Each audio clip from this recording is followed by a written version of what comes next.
works in the car.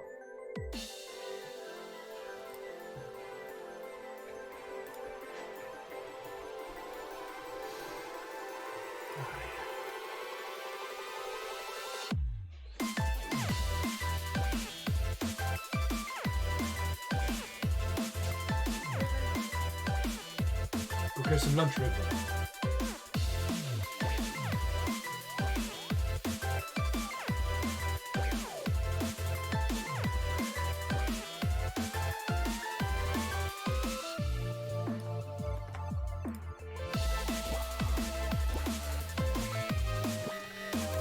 Hey, Navalis. What, ho, friend? Hello, hello.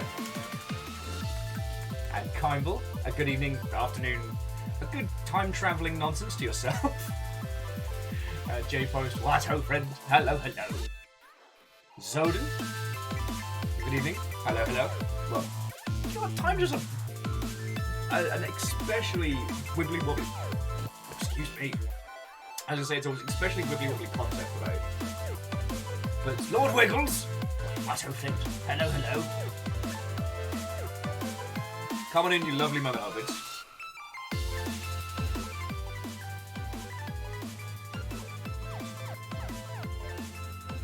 And Lost Flowers, hello, hello. How goes it?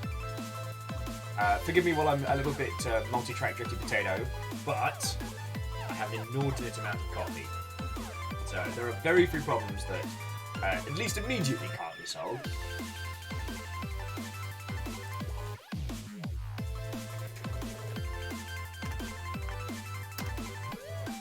Airman Varbles, what? Oh, hello, hello! Come on in, friends, come on in.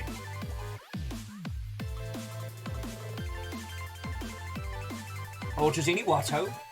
Ship the stock eaten by someone going over their assigned hours. Now, are we happy about this or are we mad about this? Because, like, on the one hand, yay, time off. On the other, boo, lost hours. I'm dancing between, like, making you a drink and making a Molotov cocktail, if you know what I'm saying. Catastros, what ho, friend? And, Kimble, is it more of the stuff and things? Because, like, either way, I've got my fingers crossed for you, friend. Wolfcrad, hello, hello! Okay, so... Alright, so we definitely need to burn something. I mean, what? I know what you're thinking. Will, fire isn't always the solution. To which I say, nah. If Chandra Lars' continued success in the world of Magic the Gathering has taught us anything, it is that if you have more problems, you just need more fire. Oh, I missed Calcium's Bonio. Yeah, J-Post makes a good point. You tried more fire.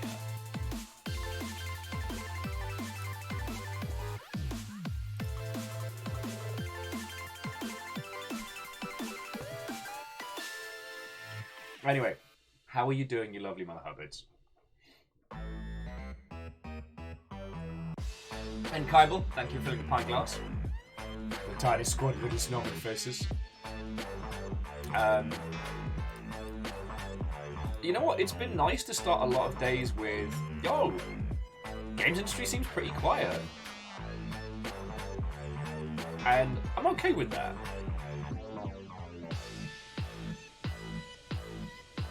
Like, we're gearing up for some very, very strong launches back to back to back to back.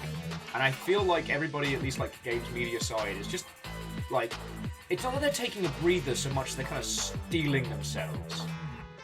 I know press copies of Elden Ring have gone out already, so the poor guide writers and reviewers are probably churning through.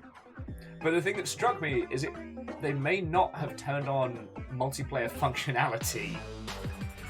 So a lot of the people trying to do early reviews might have to do it sans any assistance, but also sans invaders, which could be interesting. Right, Imperios, good morning, what's ho, friends?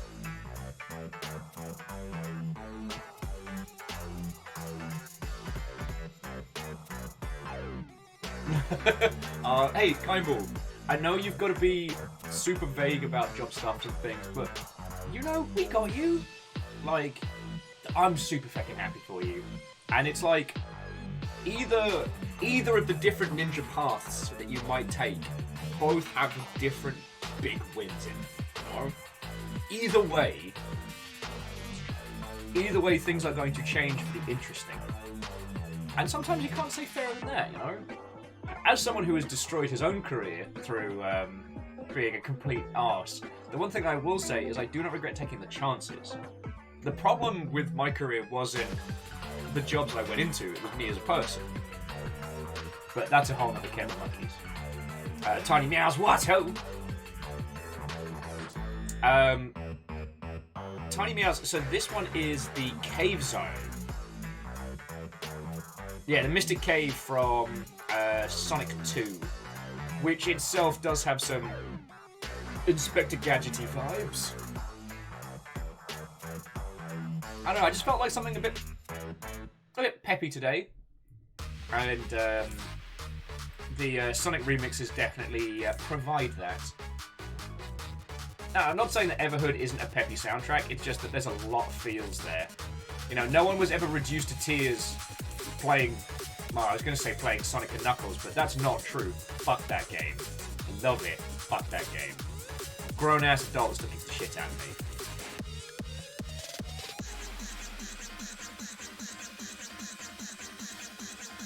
Perios is just saying, I hope Konami gets bought. That's all I know. Fucking right. I think the one thing that makes me very happy is seeing how Sega as a company was able to articulate to start thinking about international markets, and Konami couldn't.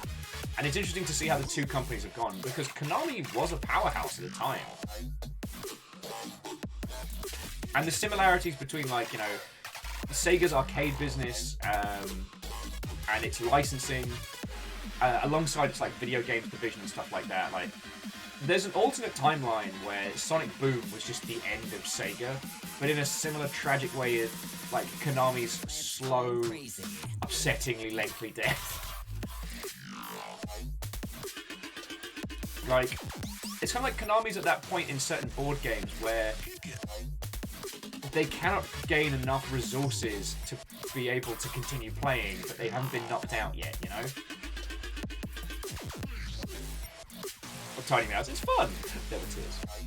Okay, the one that feckin' did me was still Sonic 3.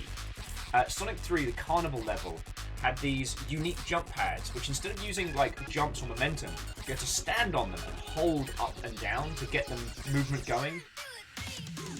And I think about that a lot today. Mainly because it's like the idea of introducing a late game unique mechanic with no explanation is entirely unfair, especially on a pissing child. Still there. I also think about how Sonic 3 was like 60 quid when it came out.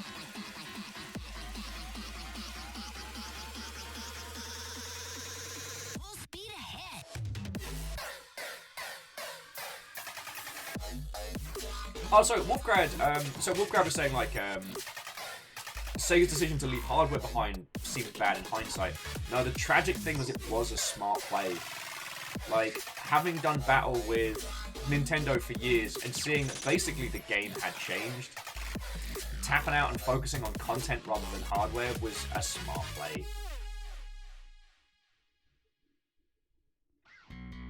Like, no one genuinely expected Nintendo to survive this long. There was a real feeling that when Sony got into the game and just wrecked face with the PlayStation, and then especially with the PlayStation 2, that like Nintendo was on the out. Maybe they were going to keep doing handheld consoles and just like hold that market, but like home Nintendo consoles were going to be a thing of the past. Oh boy, were we wrong! The funny thing was that the Nintendo Wii's original codename was the Revolution, and it did. But it didn't revolutionize games in the way we were expecting, or they were expecting. It revolutionized how one could make a shit ton of money. Yeah, Nintendo is still first-party king. It's been really interesting seeing the discussions again around the Nintendo stores getting shut down in the last couple of days, and people being genuinely surprised with this. As a lot of people have taken to discussing it from a games preservation perspective, and a lot of people have just been miffed because they bought games that... Well, sorry. The games will still be available for the foreseeable future, but they won't be available for purchase. And it's just, again, it's one of those times where it's very odd seeing industry individuals and industry commenters not taking into consideration Nintendo's entire business model has been selling us classic games at premium prices. And on the one hand, feck them, why should I have to buy the same game 8 times? But on the other, no one else seems to understand that old games are worth money, right? Like, you got this back catalogue. You could be printing cash, but you're not. I'm looking at you, Konami. There's the amount of games they have that you can't just buy right now. Sorry. But this is one of those, like, you know, industry knowledge versus personal feelings. I obviously don't support people being repeatedly charged for the same title. However, it does work. Sailor's like, no, Konami, come on, just spin your video games off into a new company, please.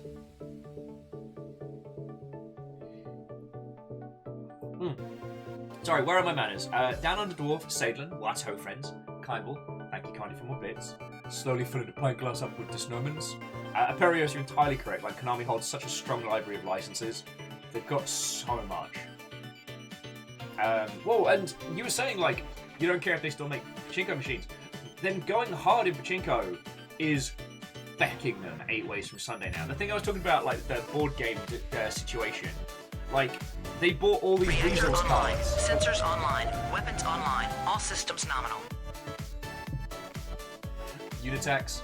Hello, friend. Hello. Thank you for 40 months. You fucking legend. We're just talking about, like, Konami and Nintendo. Basically, the games industry is kind of...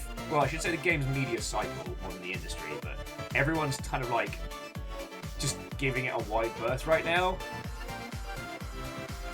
But yeah, what I wanted to jump back on is, like, this analogy of, like, Konami's in this situation where they can't afford to spool up a AAA project.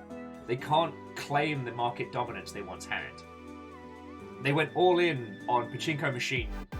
Like, on their round of resource buying, they spent all their Monopoly funny money on, like, pachinko cards, which are now worthless.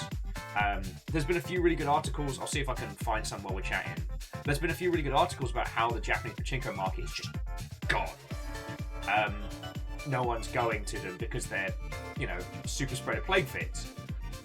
And the kind of individuals that were engaged in, I'm going to say compulsive gambling with no judgment. We're not judging the individuals or the culture, but the individuals for whom pachinko was a weekly or daily routine, they've now gone into online spaces. So, I don't want to use the term gamble from home, but it's basically what they're doing. And pachinko parlors, much like arcade machines, very much rely on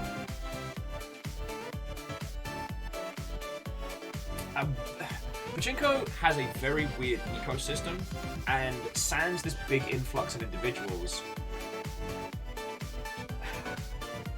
Okay, so now a lot of this is secondhand information, and information that I've gotten from individuals that have either lived or worked in Japan or been out visited.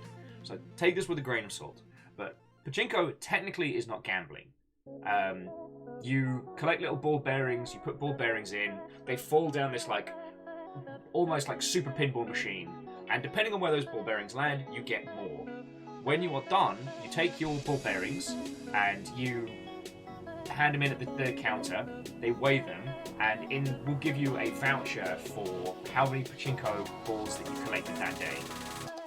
You then go take that voucher to a third-party location and exchange it for,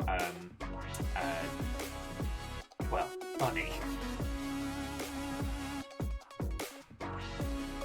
Sometimes the third-party locations are not run by the same company, but there is a disambiguation between your winnings and you turning them into goods and cash. Tanari Wow, Watto.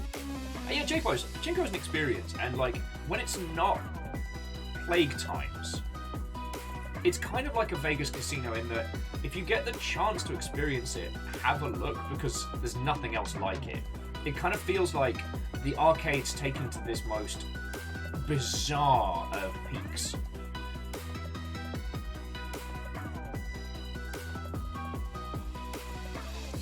Well, see, Catastrophes, I don't want to say directly, but by my understanding, you know, there may or may not be a large involvement from the Yakuza when it comes to that. Because it is, for all intents and purposes, like advanced fruit machines. Fruit machines are small gambling machines that are very common in the UK, where you put a quid in and you try and line up fruit on a sort of slot machine, sort of game.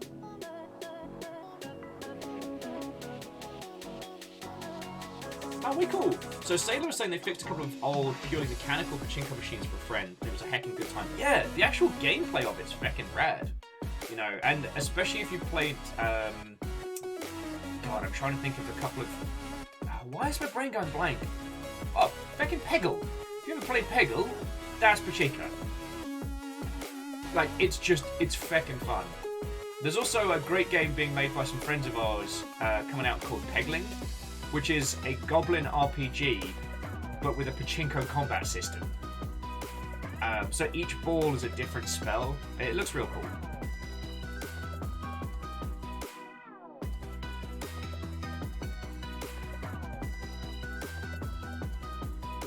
Tiny Mouse is the good of fruit machines at Racium, sometimes in spoons. God, I guess they must have been phased out. God. That's one thing I'm not nostalgic for, is Weatherspoons. Sorry. But as you can understand, like, pachinko is a very fun mini-game of sorts, and then you add a gambling onto that, and you have a very compulsive activity. But if you can get that same vibe without having to go to a place where you're likely to get very, very ill. Because, again, let's be honest, the kind of individuals that spend a large amount of time in a pachinko parlor aren't extremely affluent. Those individuals can now play video games at home that will let them do dumb, stupid, gambly stuff without risking their health. And pachinko was the thing that Konami went all in on. Because at a time, it was an air quote license to print money. It's not anymore. There's a lesson about like business diversification that's worth discussing, but that only really applies to the bigger companies.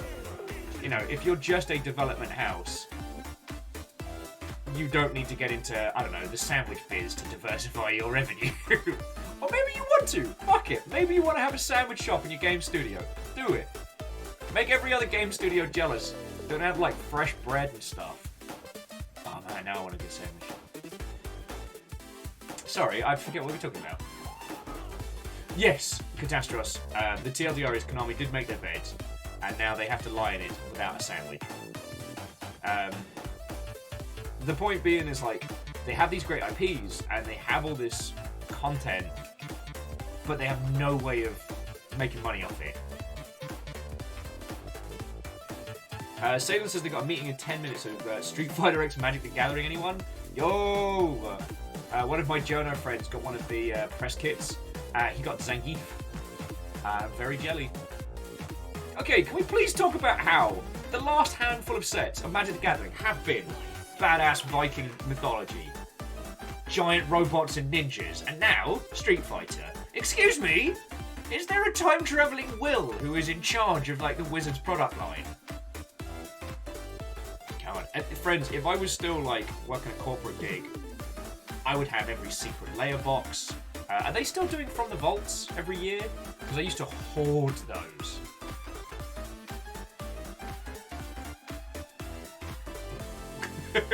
Sorry, jumping back, I saw Catastrophe with, "Where's my PC port of Castlevania Curse of Darkness, Konami?" But said in the vein of, "Where's my money?" Wolfgrad says, "Yet no Gundam Magic the Gathering." But there's been, like, official licensed Godzilla. Like, this is not impossible. Magic the Gundam. I like it. Yeah, Perio's fucking right.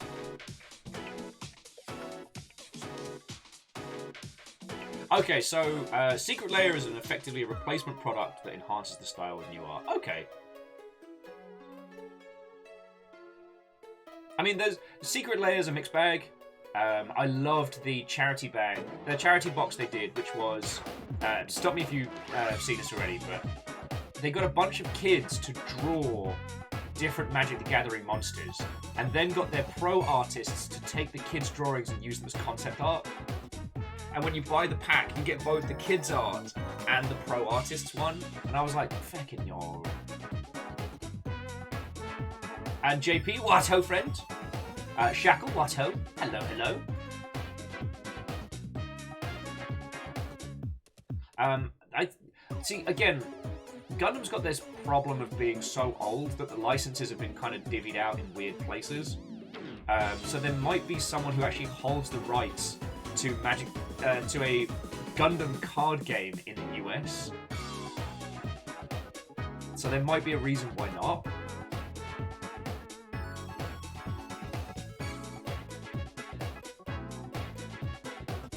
But I'd have to look into it.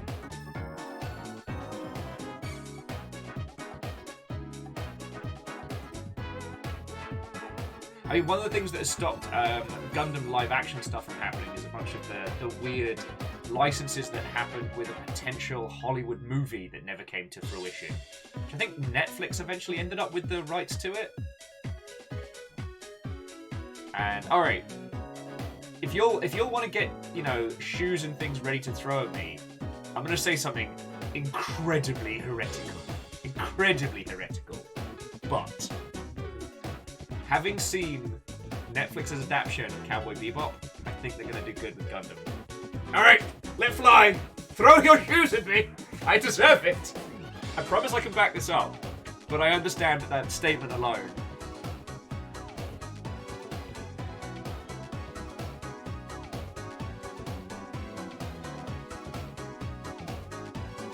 Okay, I'm not seeing the fiery pitchforks.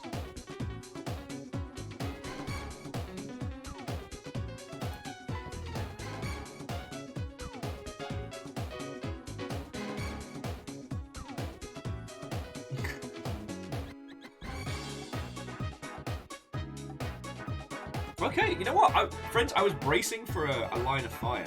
So, okay, the reason why I say that is because there's certain parts of the Netflix adaptation they got so right. And the thing is, Cowboy Bebop is an incredibly complex piece of art.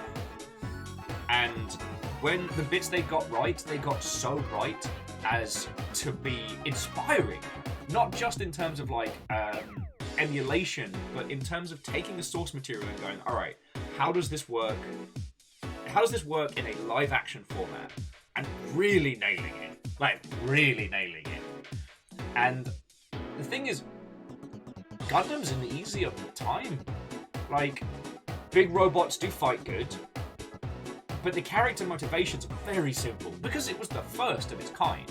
You know, Amuro is anti-war, but he ends up with the Gundam. So he's like, oh, I don't want to fight and kill people. And then he gets slapped a whole bunch. And then he does.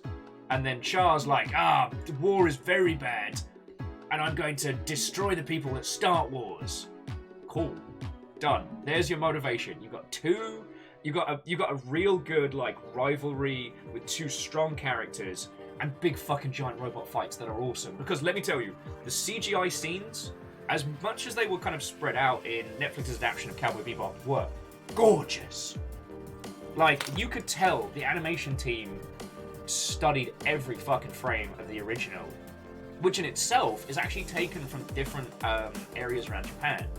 I'm sorry I talk about this a lot, but one of my favorites being that the proper down and dirty dock area of Osaka in the 80s, I believe, is the inspiration for, I want to say, it was Ganymede?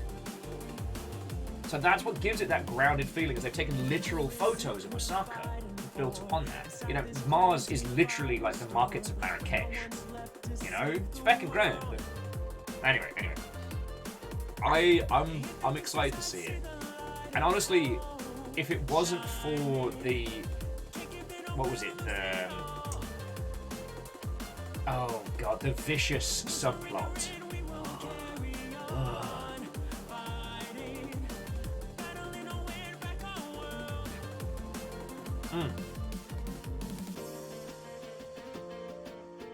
Wolfcrad, I would definitely say watch the original first, because watching the original and then watching the Netflix adaptation, there's parts of it you can appreciate and really enjoy.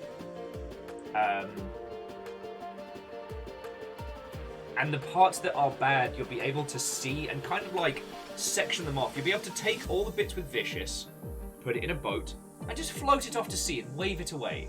Feel good about it. Whereas, yeah, when it comes to... If that was your first introduction to it, oh boy. The original is still exceptional.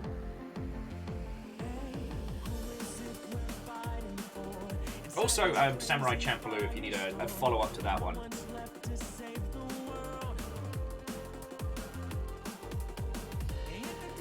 And Fred, how are you doing, Fred? Hello and welcome. I'm still way behind on Peacemaker, but there's another inspired series at the moment. But yeah, so that's my cautious little hope.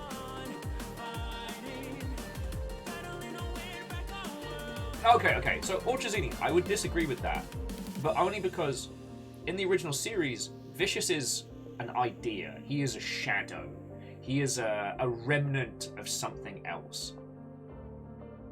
With the Netflix adaptation, they tried to do both an origin story and an arc with Vicious that just did not land. And I feel that the gentleman who played Vicious in the Netflix adaptation is an experienced actor. But whatever direction he got, like, came out bad.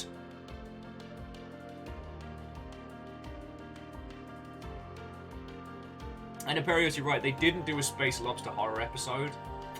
It's very sad. Wolfgrad, you know what? We can just keep saying Arcane is great. Like, we've got ourselves a gold standard for adaptions now. Oh boy. Tiny lobster. Anyway, how are you all doing, friends? Sorry, get me chatting and stuff. Oh, tell me.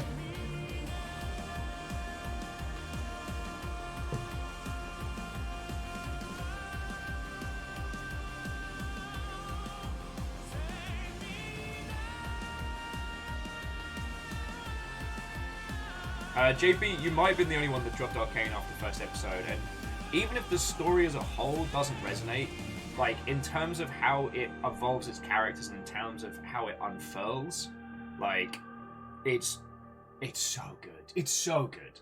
And Fearless, what ho, friends? Hello. Oh, I'm glad you're doing better, friend. I'm glad you're doing better. Coming in, pour yourself a cuppa.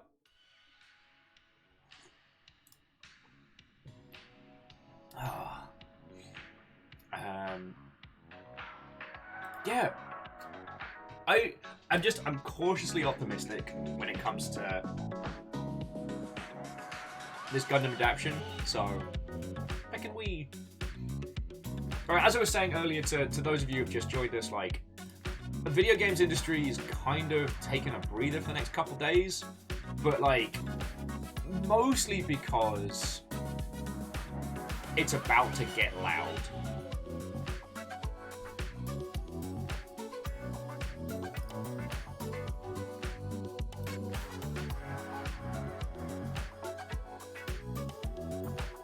Sorry, apologies for multi-track Drifty Potato. I was just looking at the Magic the Gathering Street Fighter cards. No Akuma. But they managed to accurately portray Ken being a great big dweeb and Guile being ridiculous. Zangief just casually wrestling a bear. As he does. Yeah.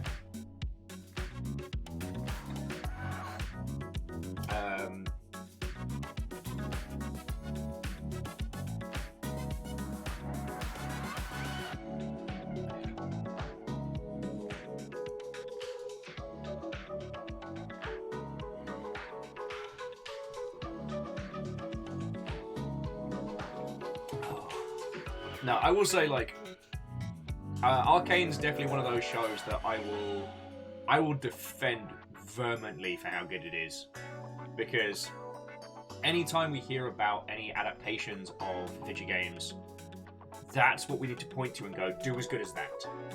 That is the standard to which we are allowed to hold adaptations of our medium.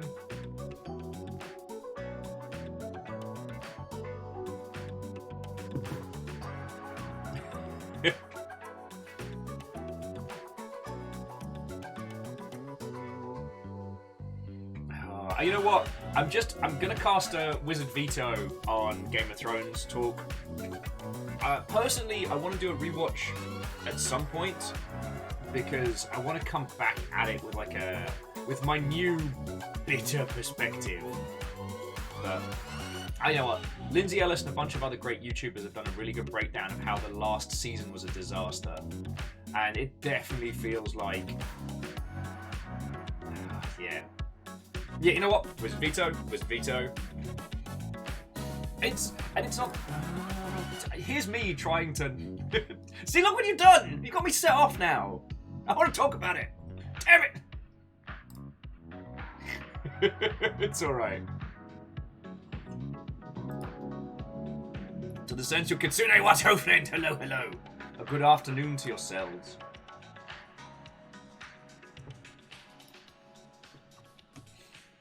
Oh. Yeah. You're right, Alnus. I was the one that called Wizard Veto. It has been called. Includes me as well. I don't get a pass.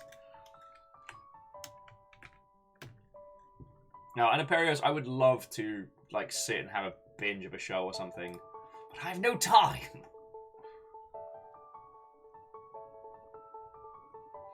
I'm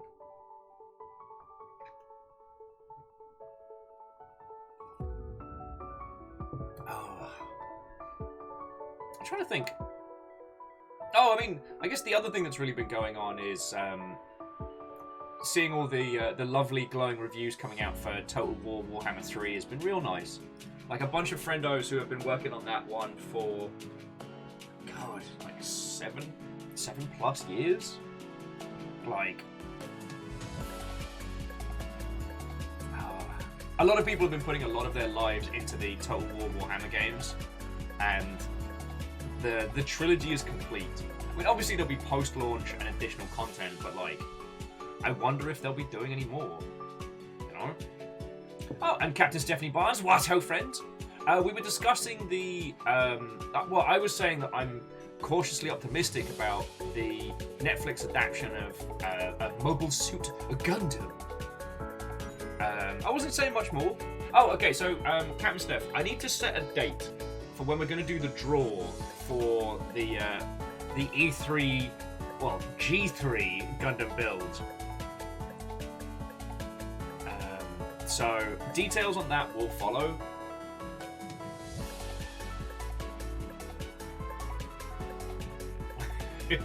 Oh, and sorry, friends, if you haven't heard the Wizard Veto, Wizard Veto came from one of the digital pub crawls we did in 2020. And it basically was a way that if someone was getting... If the conversation with everybody in together was going into some places that people didn't want it to, you could call Wizard Veto and move the topic on. And because it had like a visible like arm cross, even in a big Discord or Zoom call, you could see people being like, nope, Wizard Veto, we're not talking about this. And it worked. Like, it helped keep the conversation from going down dark paths. So it is not traditionally a spell that Gandalf would be able to use, but perhaps Gandalf the White might be able to. I've not really looked into his stat sheet.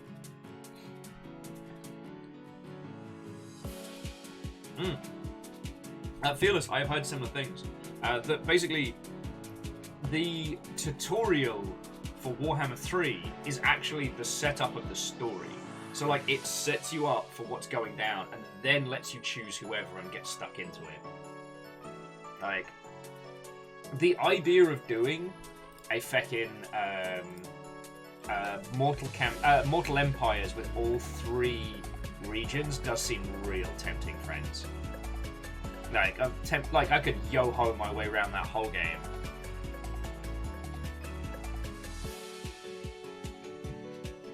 But yeah, if you haven't heard about it, I want to do a Gundam building challenge this year, friends.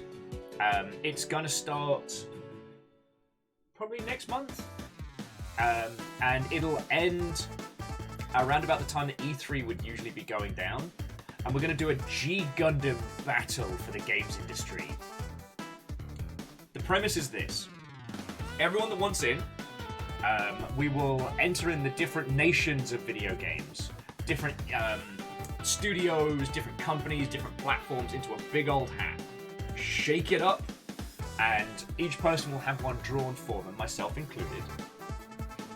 And then the idea is to create like a Gundam based on that company. It's so like with G Gundam, each country has a Gundam fighting for it. The idea that whichever Gundam wins, that country gets to rule the world every 4 years. And they vary from the inspired to the culturally insensitive. But you can't be culturally insensitive about video game companies because they're mostly run by white guys. So, it's all fair game. Yeah, so like, you can kit bash to your heart's content, modify, paint, create the whole 9 yards.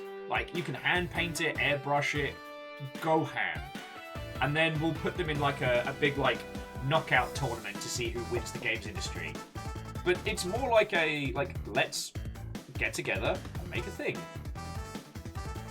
Kisa says, who's going to be the ref in this, and do they get an eye patch?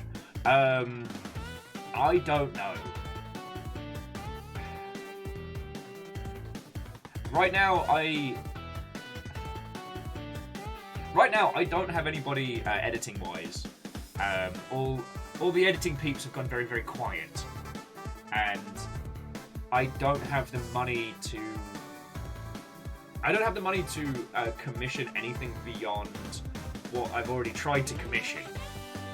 So, sadly, we won't be having a judge with an eye patch, at least for the announcement. What I'm hoping is to get a few like industry friendos and Gundam friendos to be the judges for it.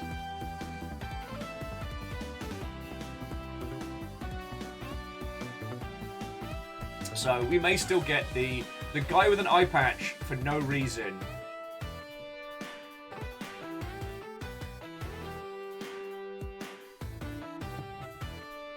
Be a lot of fun. I'm looking forward to it. And if you're worried about cost, friends, if you're worried about like spendings, like I've said, this is an entry grade kit. We're going to be keeping it to 144 scale, which is the smaller, cheaper Gundams. So about yay size. This little bugger costs $8 or $7, I forget. This was the one I put together very drunk while the doggies were fighting. You can literally start with something like this. There's no wrong entry.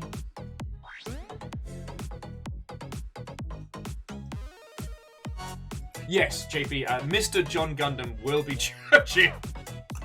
Mr. John Gundam from the series Mobile Suit Gundam.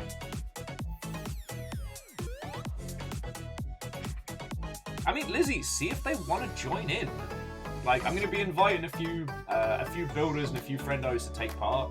This isn't a contest for the winning. This is a contest for the creating, you know what I mean? But we will decide which games company rules the games industry. That's the strength of it. According to the long ship, we will decide who rules the games industry for at least another year.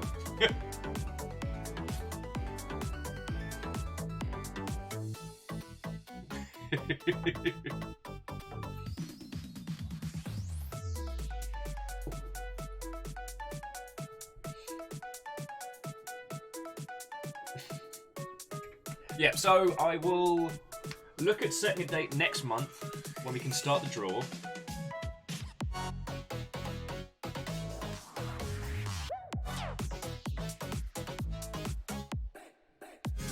Oh yeah, Fearless. Remember, I was showing your good selves. They were called the Primary Pals, and there was like Sad Angry Batman. God, there were some great ones. Sorry, Fearless is talking about. There's a whole spree of models in the Warhammer 40,000 scale on Etsy that you can print out, or you can either buy the files for or have them send it to you. But they're not official licensed Warhammer 40,000 miniatures. They can't be called that. Even if they look like they could fit into that space. So they have to have such wonderfully stupid names. It's so good.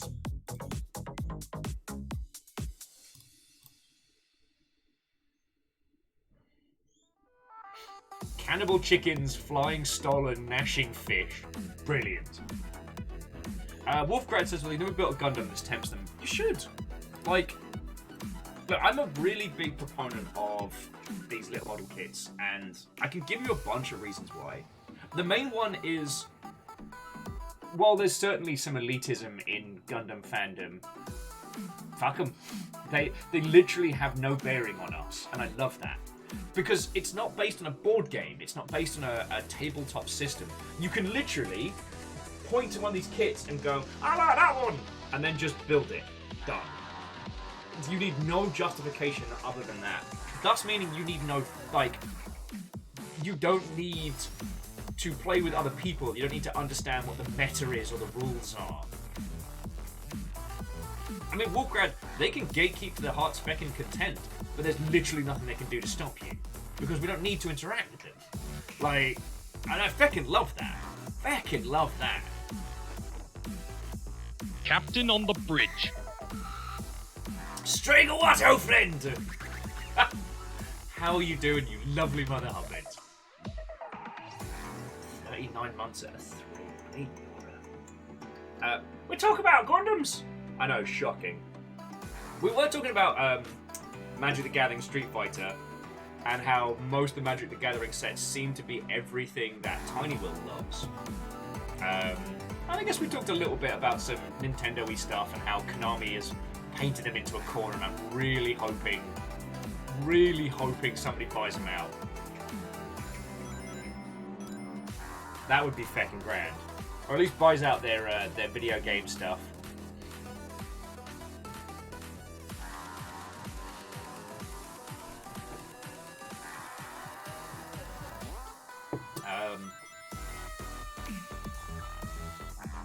Where's my brain at?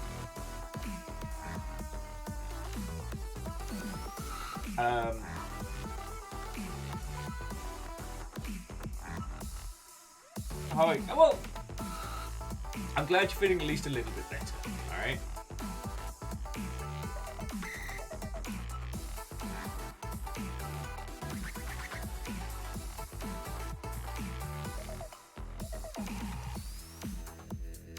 Oh, brilliant, the alerts are broken. Oh, there we go. Yay! Wolfcrad and Crux with a double tap there. Sorry, thank you both for the bits. It's very, very appreciated. Okay, and we're back. But no, so Wolfcrad, that's one of the things that I find myself really... One of the reasons why I've become a big proponent of it. Like, when it comes to things like 40k, War Machine, you did the thing. Anything that's really involving other players or an overarching competition or anything along those ills, you do have to engage with the community at some point. And most of the time, those communities can be pretty good. Sometimes they can be a cesspit, and it is... The giant robot fandom can be very impenetrable because it's such a spread out thing. It doesn't just encompass one particular franchise. And a lot of the people in those spaces are embittered old white men who feel the need to be very defensive. Yeah, Zeke, you are your own 40k community. Zeke, we have a little spot called the No Grey in November. If you wanna flash your minis at any point. Sorry, what was I saying? Oh, but the thing is, as there is no overarching game, as there is nothing beyond just I like that one, I want to put it together. It means that we can have these little like like a space like ours, our own little cabal of people building and putting cool stuff together. Because the effect doesn't matter to anybody else, you know? If people going, oh, it's not supposed to look like that, you can be like, oh, that's really, I'm just... You know? Oh no. Well, Zeke, may your coffee be strong and your problems be easy to solve. I got a pot of good stuff.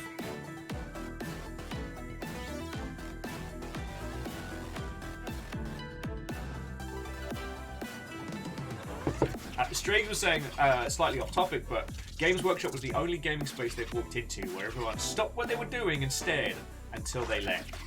Yeah, I'd love to tell you that's an isolated incident or something just in the US stores. No. My friend Joey, who would go on to be the brand manager for Total Warhammer. Yeah, I'm calling it Total Warhammer now. Feck you, Rob. I'm beyond your reach now. You can't touch me, you brand bastard! Not actually a bastard. Just... A load of people have been saying with Total War Warhammer 3 coming out, why wasn't it called Total Warhammer? And I know why. Can't talk about it in detail, but I know why. And I had to drill calling it Total War Warhammer. Because let me tell you, that does not roll off the tongue. Thank you, Rob. Can't stop me now. It's Total Warhammer. But yeah, so Joey, who played competitive Warhammer and had a successful YouTube channel about Warhammer, would go into stores and still get the, oh, are you shopping for your husband or your boyfriend? Oh, is it for your son or your dad? No, fuckers, it's for me. Like, it is unfortunate, but the stereotype did persist for quite some time.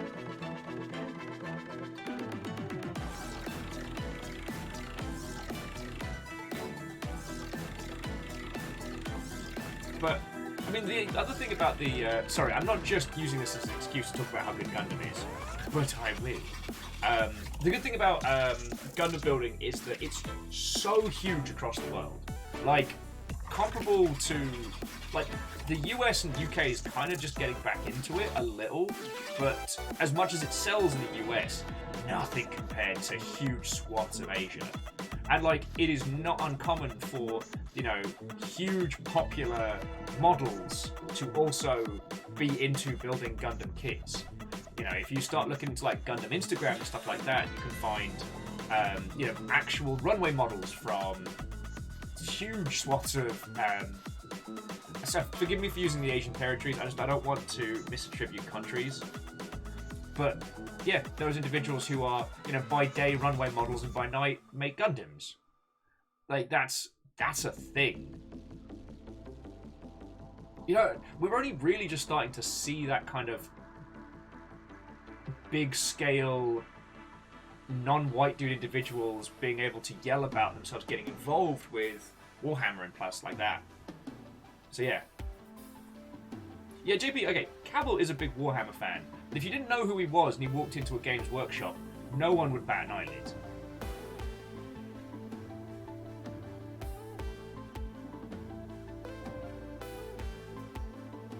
If the lass that played Brienne of Tar walked into a Games Workshop, then there'd probably be... I've heard friends describe it as kind of like, you know, the fictitious saloon moment, you know. The person walks in and the piano player stops and you hear a pint glass smash and everyone turns and stares.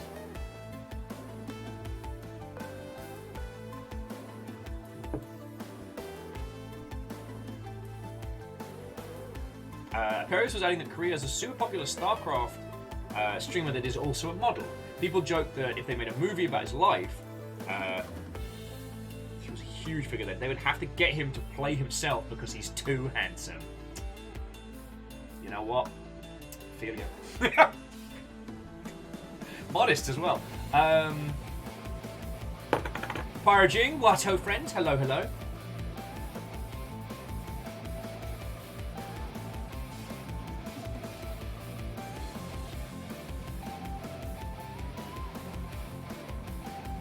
Anyway, it's less I want to, you know, bash on Games Workshop because they do it fine themselves. but more... Yeah, one of the reasons why I'm excited to do this is because if any of you have never put a kit together and want to have a go at it, you're entirely welcome. And for the small end kits as well, like, they're not expensive, which I feckin' love. Having been a Warhammer fan as a child, you know, like, 20 quid in Warhammer does not go far. 20 quid in Gundam models, like, you're looking at some good shit. Maybe a couple of kits if you're, you know, if you're going for some of the smaller ones, like, feckin' yo. Feckin' yo.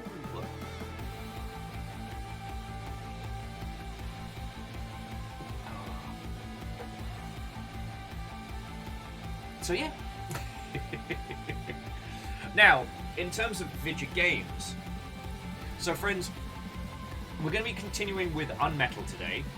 Last week we played, it's basically a comedy Metal Gear Solid game, which seems to be like a two-stage unreliable narrator, and it is incredibly funny. When we last left, our hero had walked into a room and was set upon by 250 sheep. Because whilst you're playing, you have to answer questions as the story's being told, and it's just incredibly funny. Zeke, I was feeling spicy. I chose the largest number, and especially since after you got me with the how many tentacles, I was like, you know what? Sorry. I've been trying to find some stuff, like the box for Memnol for Saturday and some receipts and things.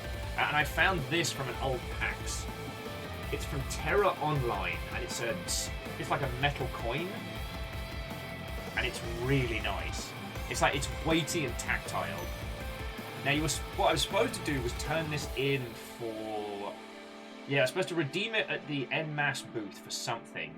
But I was like, I don't think any of the merch they're going to give me is as cool as this coin, so I'm just going to keep the coin. So yeah, sorry, that's what I'm playing with.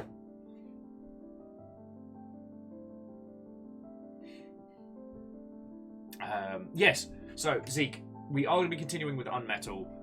I asked the whole squad last week if people wanted to keep going, and everyone's like, feck yes. So here we are.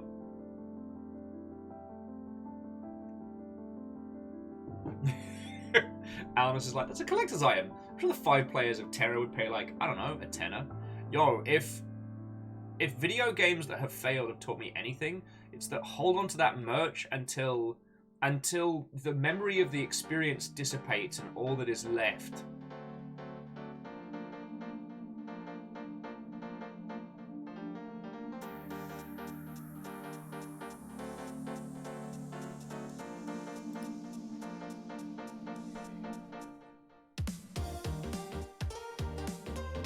Alright, sorry. Apologies for being a distracted potato there. I thought a friend's project had just gotten into NFTs, and I was about to be like,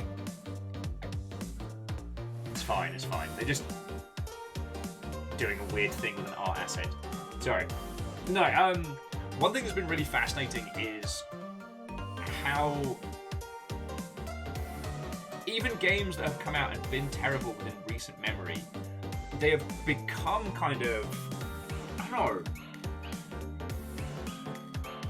I'm trying to think the right way, because it's not like it's nostalgia, but it's almost like the promise of what could have been, and thus the merchandise around them becomes more valuable.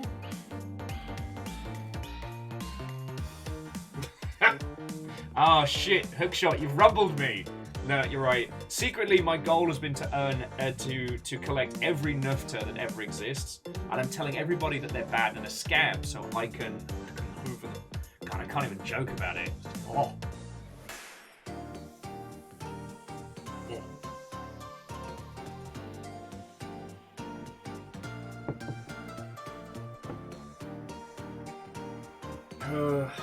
Aldous, I mean, he is hoping. One thing that's been fascinating is Platinum Games put out a statement yesterday just saying that like NFTs are awful and bad. They won't be using them, and the Platinum Games as a whole feel they have no space in gaming in any way, shape, or form. And just making that statement made news. Like right now, they are so hated as to just say, yeah, we're not touching that, is newsworthy. God. Anyway, sorry. Back up the game. If you haven't already seen it, we have the page here.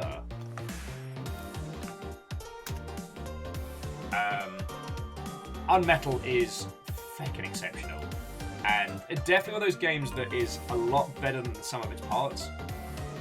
Like, to say it's a parody game based on the original Metal Gear does not do it justice, do you know what I'm saying?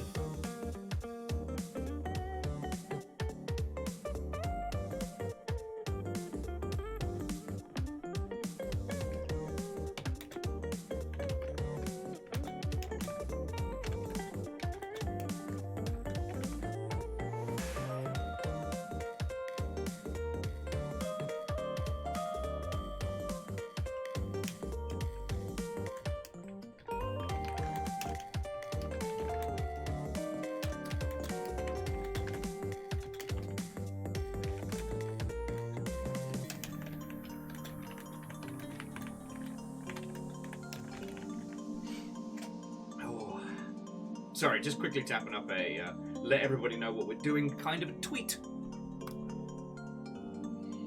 Okay, Catastros, it was lovely to see you, and I hope you're doing well, friend.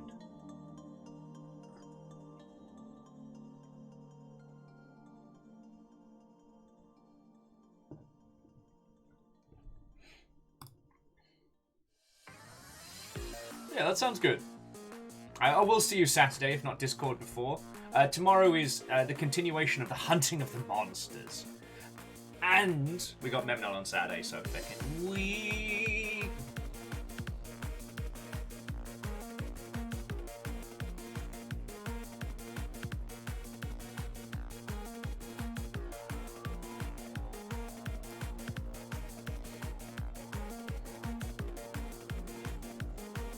Okay.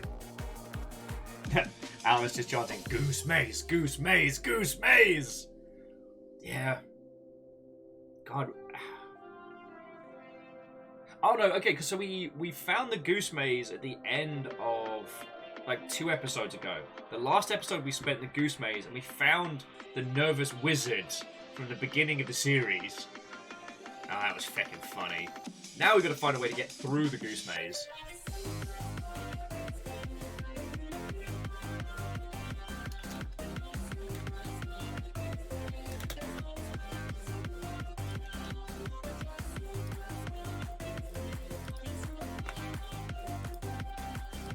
Look, I'm trying to do my job. I'm trying to do my tweets.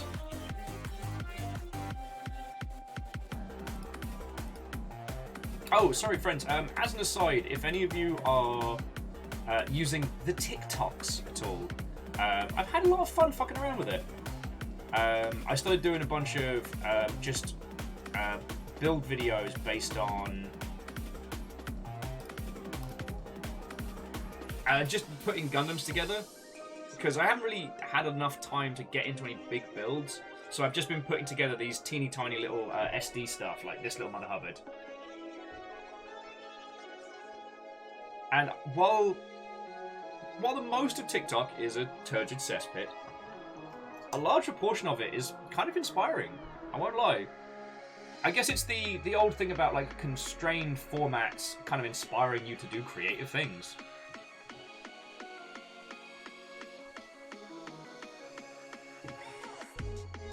Oh! Draconic Dude saw the mini-mech on the Bluebird site, Twitter. I had to think about that for a second. Because there's a Gundam supplier called Bluefin, and I was like, wait, Bluefin? Oh, Bluebird. Yeah, for some reason it chewed the video, though. The video on Twitter looks awful. The videos on, like, Instagram and TikTok and stuff look good.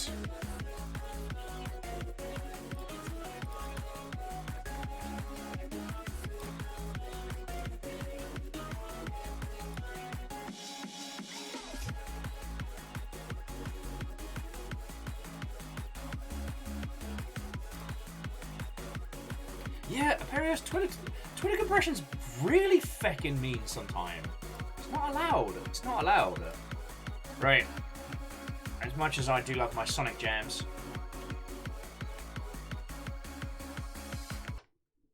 Let's get this game started. Let's get back into mischief. A quick show of hands. Did any of you miss last week's UnMetal reveal? Paris was saying on mobile it looked fine. I mean, it might have been it took a while to process. Worst case, I could just run it through... Worst case, I could just run it through YouTube a few times. Oh, sorry. If you ever have to deal with corrupted files, especially corrupted video files, upload them to YouTube, download them. Whatever nonsense server farms that Google has can handle literally anything. Like, if Google can't handle that video, it's gone, it's lost, it's dead. JP hasn't seen this. Wolfcrad left early. Alright, so this is a comedy parody game based on the OG Metal Gear games, but is incredibly funny.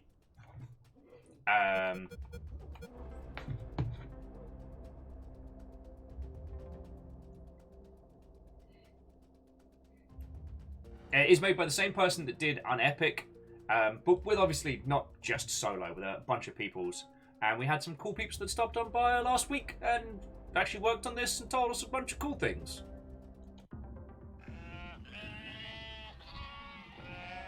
And that's 250 sheep. Vanderbeest, we still don't know! We still don't know, Vanderbeest! Where'd he get the noose? I'm just going to equip the slingshot for now.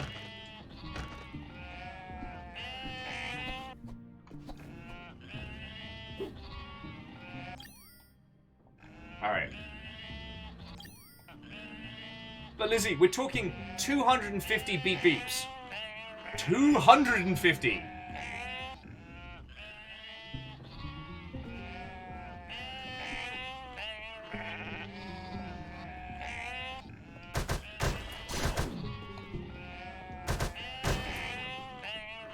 Give me the goodies. Give me the goodies. Goodies for days. Goodies for days!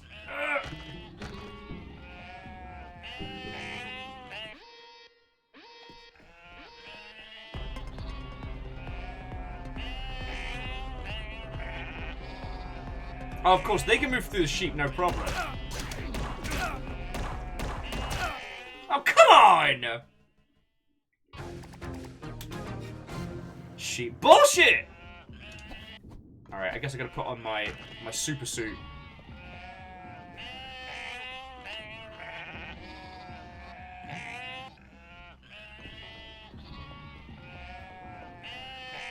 Sadly, we did try to see what the scientific reaction would be when we combined 250 sheep with one Molotov cocktail, and all it did was summon the gods.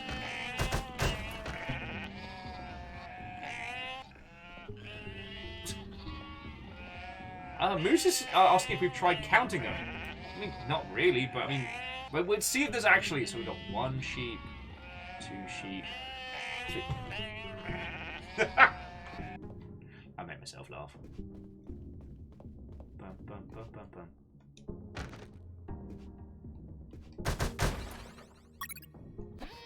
Fuck! Oh.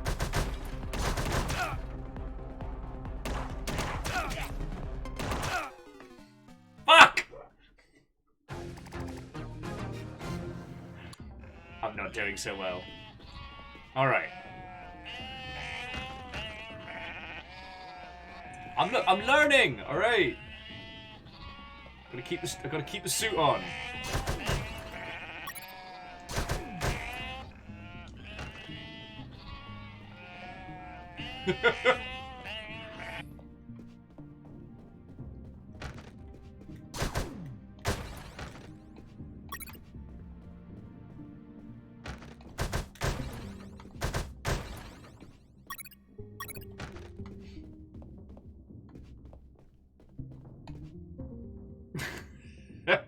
Sorry, Wolfcrat just adding. Alright, game over. So much for the stream. It's been fun. Yeah, it's been a good run.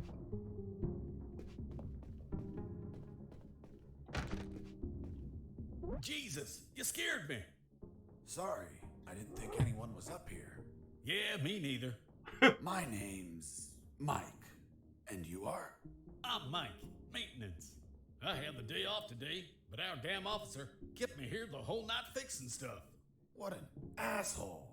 I'm gonna kick his ass so hard, he'll drop his level 3 access card and be stuck in this building. Where's his office? Really? Wow! It's right behind you. That's the door. The one with the lasers? Yep. Let me guess. Deadly lasers. Yep, disintegrate you on contact. Oof. Well, maybe another time then. Hold on. If we generate a small power surge in the right circuit, those lasers will shut down. Great. Let's do it. I'll need at least 12 batteries. We keep them in the boxes on this floor. You get the batteries. I'll prepare the surge. Like in that video game, the Surge. Alright, I'm up to 8. Bring maintenance Mike more batteries, alright. Fuck!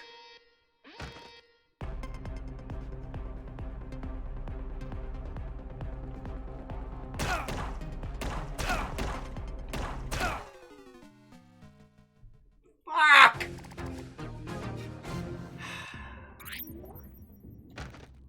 Alright, Will's gotta learn the pissing controls again, because I keep pissing making it worse.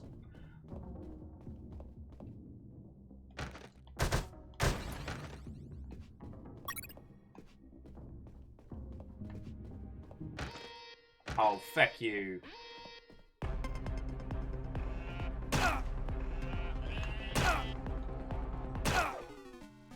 Fuck!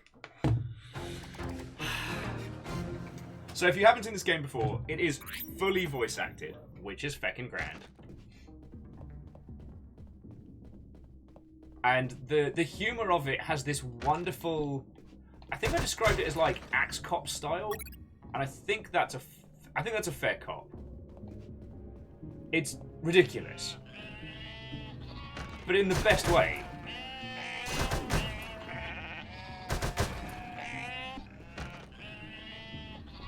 And so far, the way it's been working is our character is being interviewed by a guy, but at the same time, he's also on a feckin' road trip with apparently his wife or partner.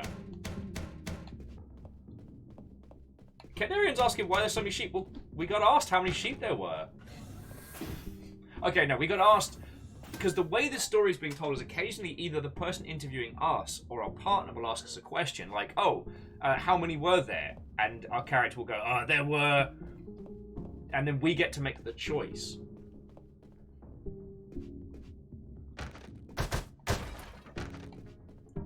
No batteries for me. Yeah, and we all still want to know where the bloody news came from.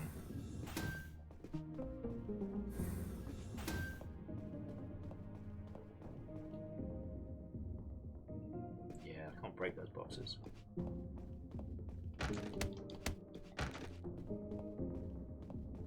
We're up to 9 batteries, so I need 3 more.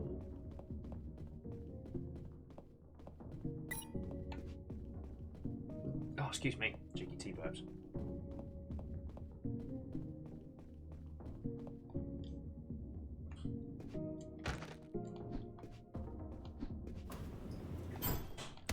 Yeah, okay, see, that's a better way of putting it. So Zeke's saying, so he's telling a story to a lady about the time he was interrogated by the military about why he was flying a Russian helicopter that was shot down. Then he was arrested for a crime he didn't commit by the same bastards who shot him down. Yeah. And this is his retelling of it all. So this is like a cheeky hidden bit. And we can find some more batteries in here.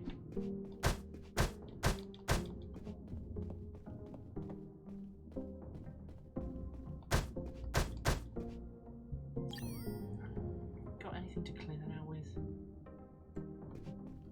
Oh, we do have some codec peoples we can call, like the Colonel. Colonel, do you copy? Copy. Colonel, I'm still searching for the officer's office. Okay, report back when you found it.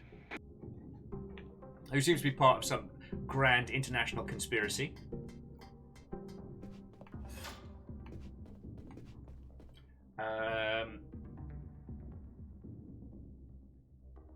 Zeke, I do have the chloroform.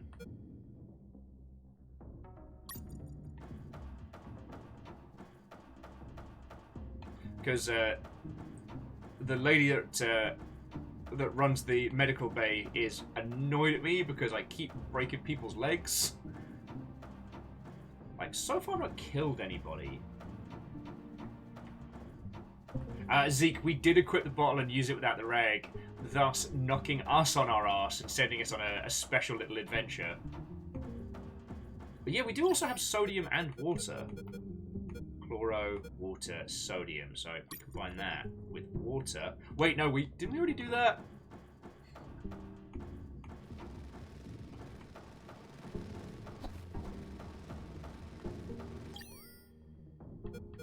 Gonna need a gun.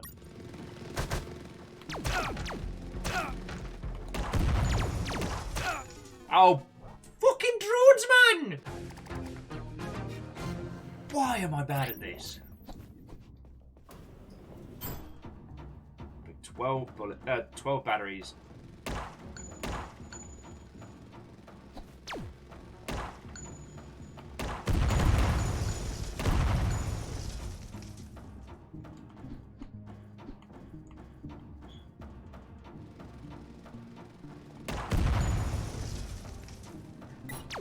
Ow.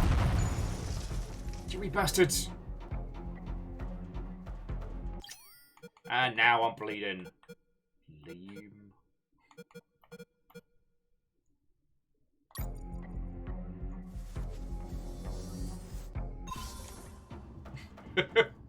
Not having a good day!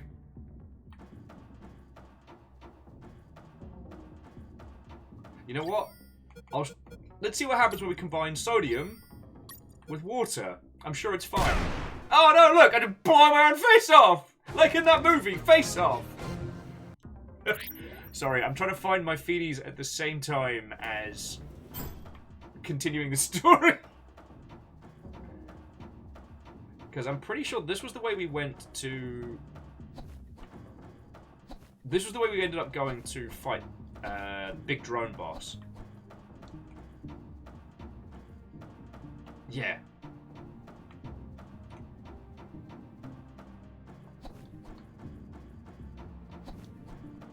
Yeah, this was big drone boss fight. Brought us through here. I wonder if I... Because there was definitely a room where I did not raid everything like I was supposed to.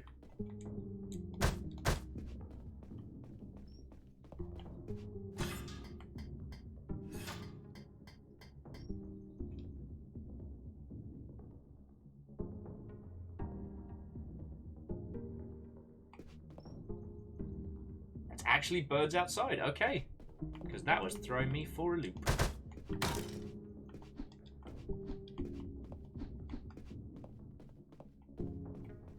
So this is where I accidentally chloroformed myself.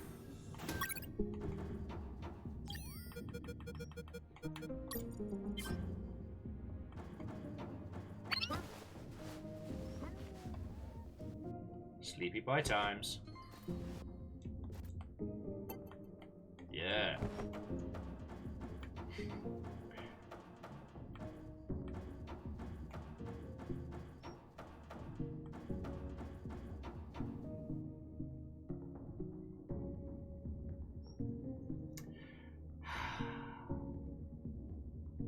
You know what, Moose? I'm not going to read out that joke. You can't make me. Handbar Ryan. What? Oh, friend. Hello, hello. It's a bullet slot. You can store 1 extra bullet for each extra bullet slot. Ah, the ring of extra ring finger. Curious.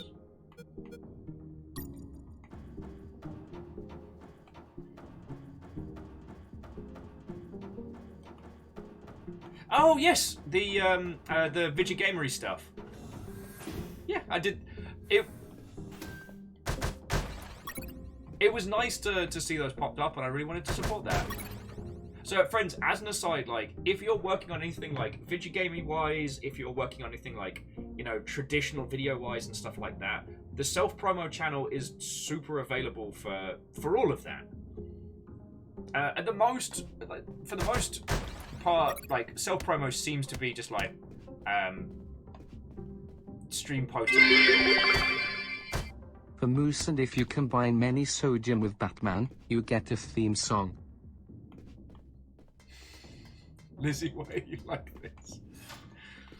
Thank you kindly for the 500 bits. Like that's still $5 to keeping us going. But also thank you sideways. I just need fucking 3 more batteries and then we can proceed.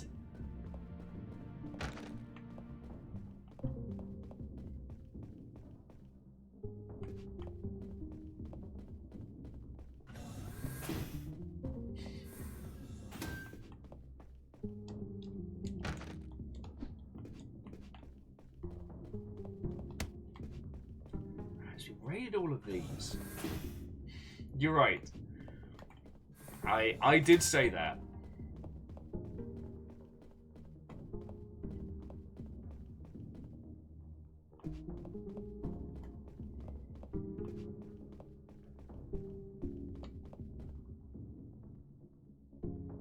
Lord Wiggle says, question, can the gun break boxes? I don't believe it can. Ammo's pretty scarce in this. Or are you giving me hints towards solutions? And you did, Lizzie, you did. It was $5 worth of salt. My sight's still fuzzy, Doctor.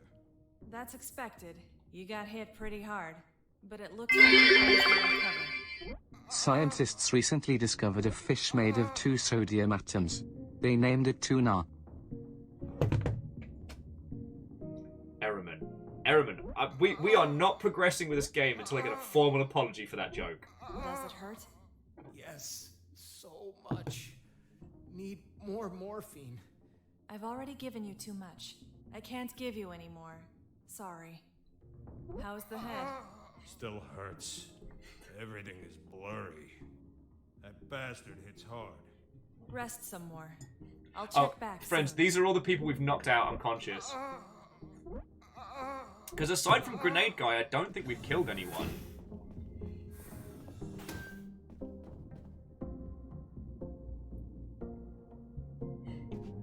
Oh yeah, and friendos, the person playing the lass is a friend of Zeke's, who did the VO for that.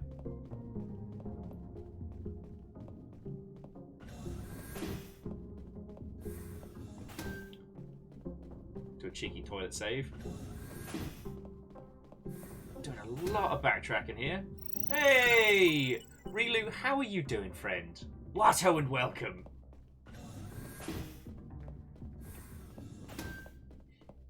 No. Okay, so... God darn it. There was me going for a bit. I'm like... It's like, darn it, Ehrman, we're not continuing until you apologise for that joke. And then I just start playing of my own volition. Ehrman, thank you for the 200 bits, friend.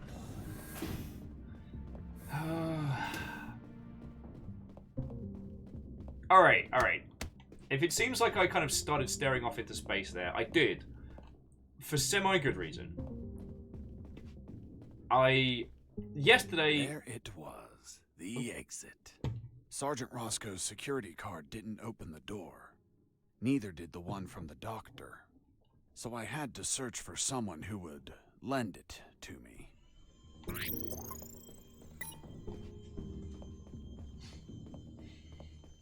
And Adolf, I hope said hello when you came in. Alright, so there's a thing that's on my mind. But it's one of those things that by talking about it, I'm going to be drawing attention to it. But it is something that is on my brain. So it's that kind of...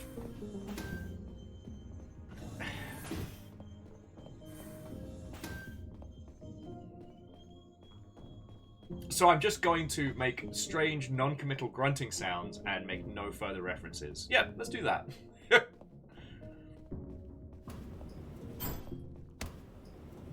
think Though I think Lord Wiggles, you might be right. I might have to use, if not the gun, then the pellets to break the boxes. I think we've at least got to try.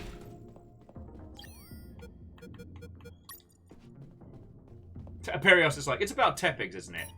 I said something very dumb live yesterday.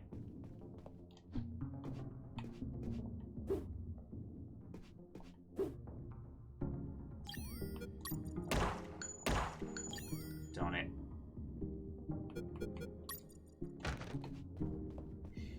Ooh, okay, so, friends, today's offerings, Rilu was saying, today they had a pot of super luxurious chili. Oh. On the stove, mix of beef pork. Oh. High fat, high flavour. Added the not so secret ingredient, which was a whole bottle of red wine. Rilu. You're gonna get. This is some TOS breaking hotness. This is not fair. I'm gonna continue. Half a bar of grated dark chocolate.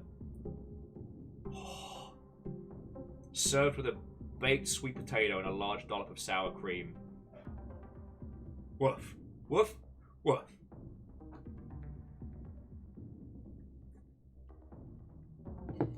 Played Nora. So Wolfgrad, it wasn't actually Tepigs. I have not drunk bought Tepigs.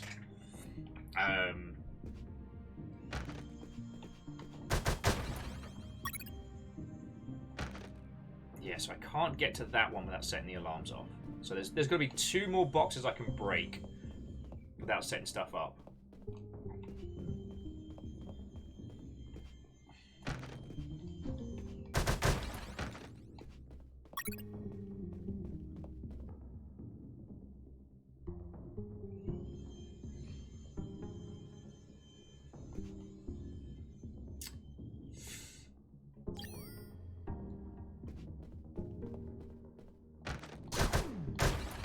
There we go. That's the 12.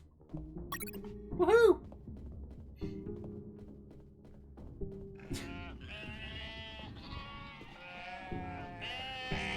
Andorf saying, wait, do you have to be drunk to order Tepigs? No. Alice, I did make a stupid bet. And I... Well, okay. It was that thing of... Talking while streaming sometimes means that mouth engages before brain begins, which we have well demonstrated multiple times. And I definitely wouldn't welch on it. It's just, I also don't want people to think that I just say these things to try and rinse money from people. You know? And then I had the philosophical conversation with myself about, like, what is the price of one's self? Like,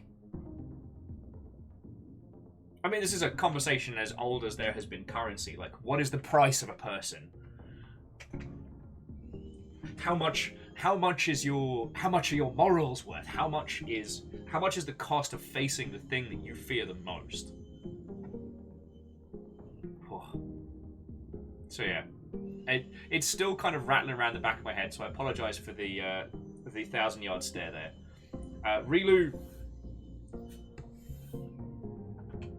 I don't even have words. You come into this.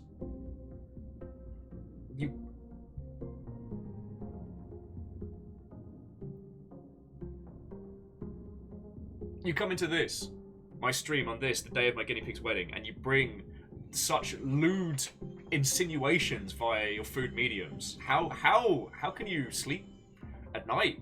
How can you live yourself? The damage you do to others through the medium of delicious foods. Also, where are the pitchers at? Galley Cantina is woefully underpopulated with Rilu pitchers.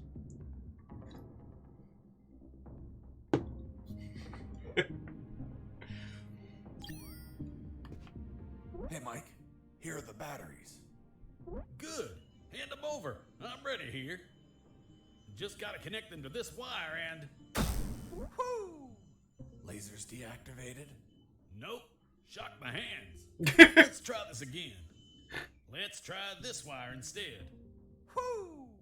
You okay? Bye, lasers. It's gonna take a while to fix them. Not a lot of people know that. That's actually how lasers deactivate. Thanks, Mike. I owe you one. Don't sweat it, Mike. We're even.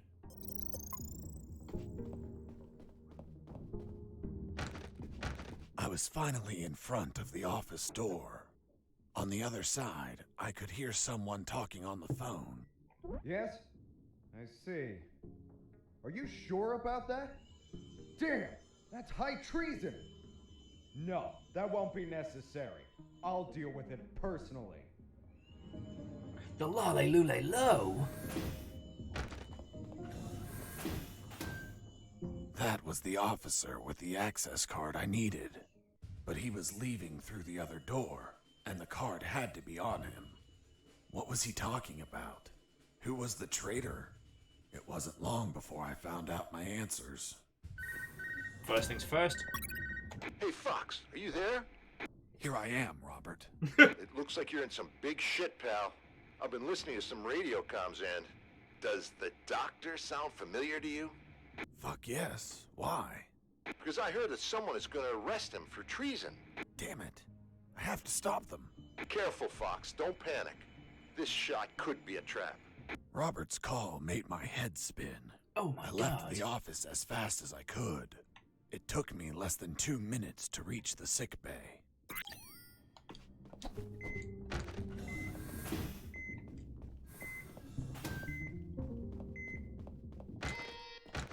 Ah, shit the bed.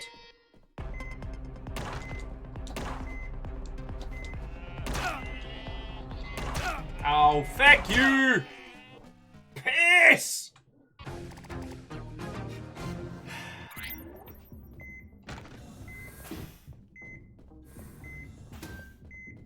Yeah, there's definitely going to be sheep regret.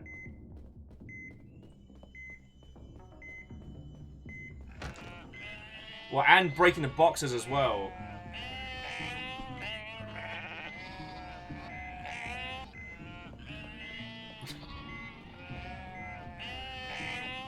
Fearless, that's because they have anti-sheep gear. Standard equipment in a lot of these environments.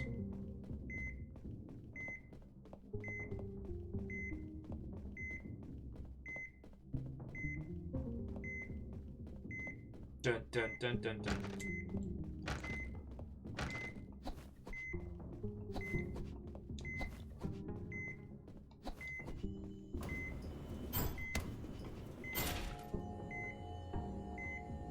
She's one more floor down. Yeah, there in under 60 seconds. Chivo.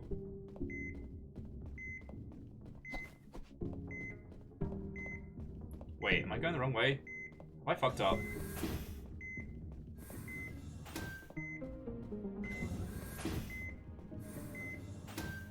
No! There they were. Robert was right. Sheep Those regret! bastards Sheep were going regret! to arrest their own doctor. Sons of bitches. I wasn't going to let it happen.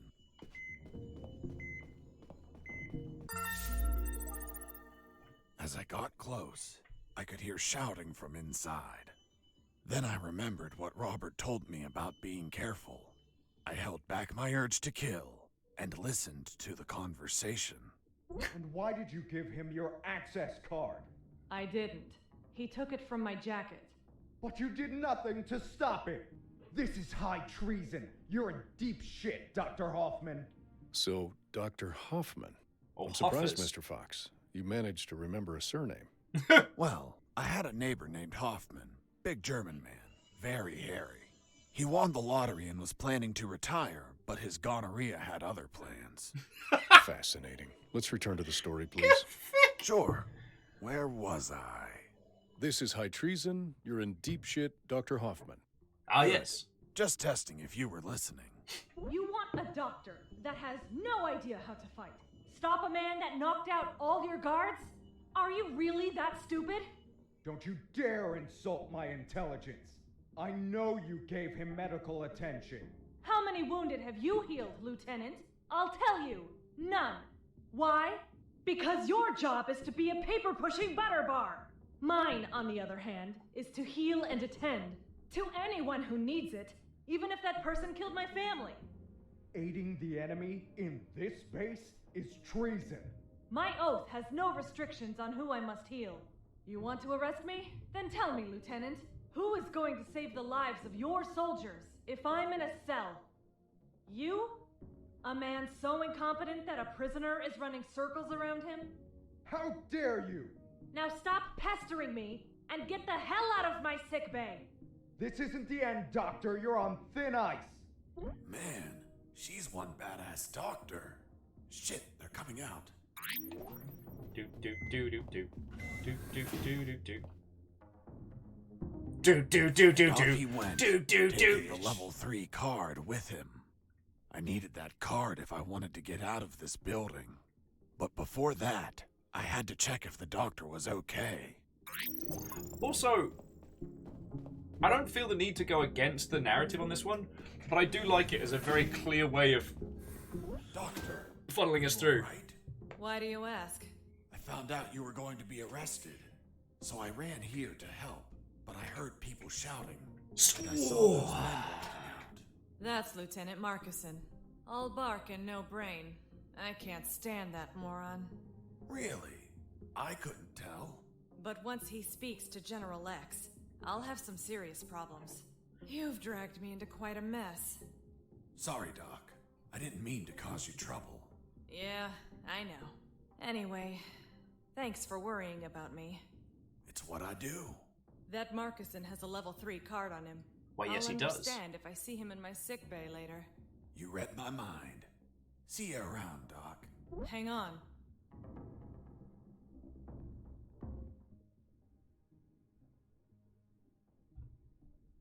Choices, choices. Rilu was just saying that they mostly came in to torture us with a weekly indecency, that being the food. So going to slip into work. Like, you fantasize about a bowl of chili. Loved you all. Hey, loved you too, Rilu. It's good to see you, friend. It's good to see you.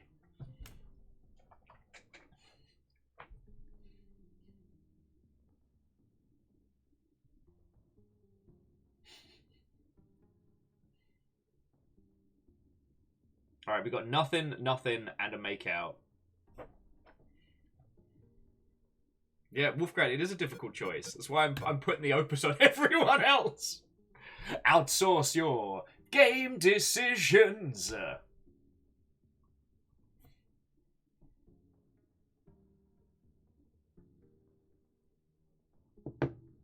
It's our very own version of Cake or Death. Cake or Death. Cake or Death. We're out of cake. And to thanks for all the fish, Watto and welcome. Hello, hello.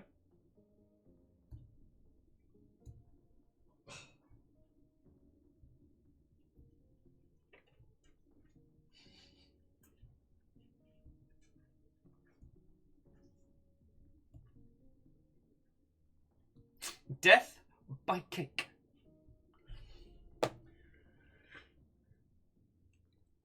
The more peeps have voted for not going for cheeky makeouts, so we're gonna play it cool.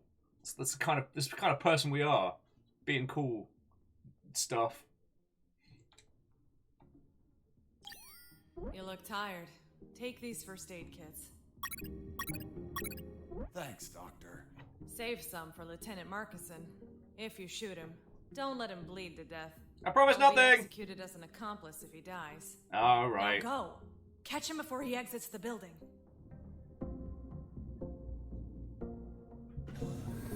And away we go. Well, well, well. Wellity, wellity, wellity. Cowardly pet of that traitorous bitch. What's up? Is your conjugal visit over?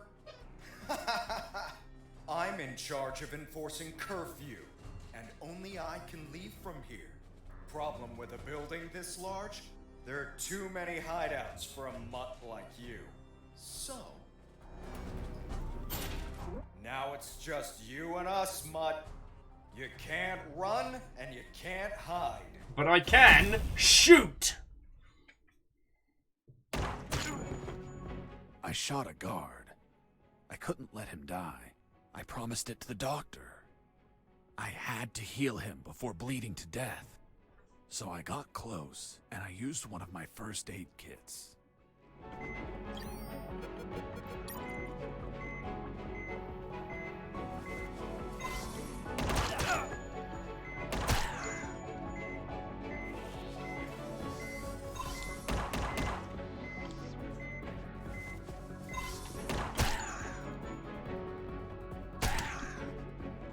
You're a tough little mongrel, aren't you?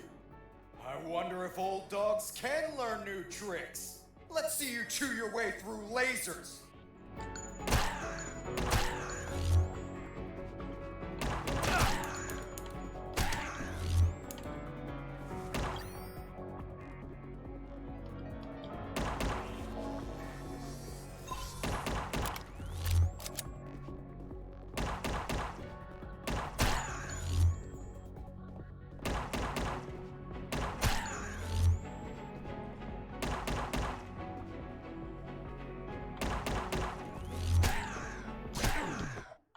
Yeah! Knocked him out with several bullet holes.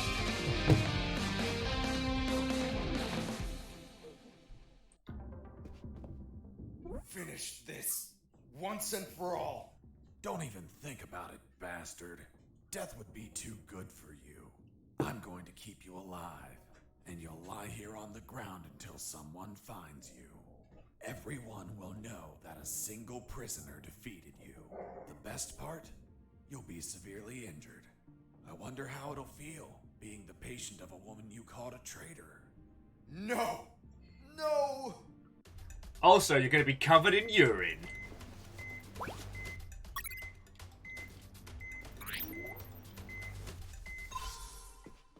What? I haven't peed myself. Oh no, you haven't.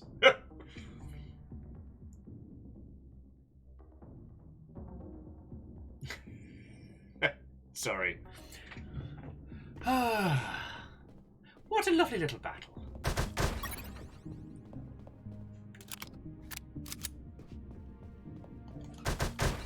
I was remember playing through like the OG Metal Gear Solids and stuff, and thinking, there's so many cool guns that you get throughout the entirety of the game, and yet I'm going to use none of them because I want to save them all. Oh yeah, we get a map now, don't we?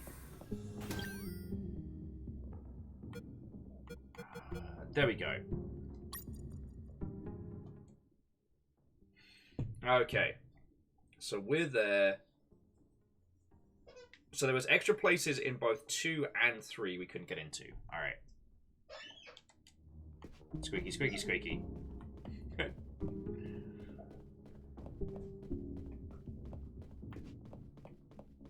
She'll be treating you for multiple gunshot wounds. But you didn't shoot. Oh god! My knees!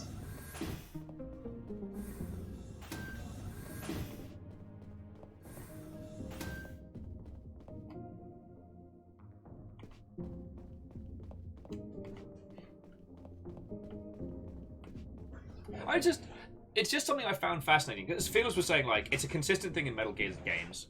MGS4 and MGS5, like, the amount of guns and gun customization you get is incredible. But if you're playing the game correctly, it's unlikely you'll use them. 5 was a little bit more...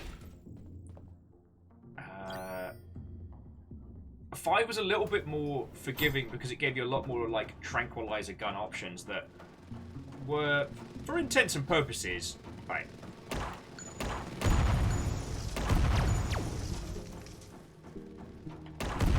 For intents and purposes, were kind of a bit fictional. There we go. Oh, come on! Shot me as I'm going through the door. That's just rude. And iron him. What, ho, friend? Okay, sorry. I'm half forming a thought here. Bringing it back. Is with Metal Gear Solid 4 specifically, like, playing the game correctly, you move through it like a ghost. Knocking people out, no murders, no violence. But it gives you this arsenal of guns and weapons that you can use. So the game's like, here's this cool gun, but if you use it, you're wrong. And when you think about it, that's very odd. It was one of the things that people criticised the Dishonored games about was the sheer amount of toys that you got given to do murders. But to complete the game, you had to play through it without being seen or doing murders. Like, that was what it wanted you to do.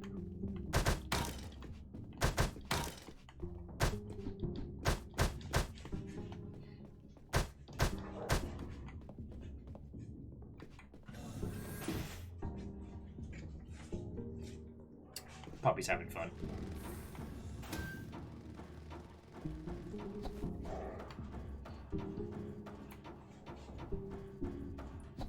I thought MGS5 was a little bit more forgiving for doing murders.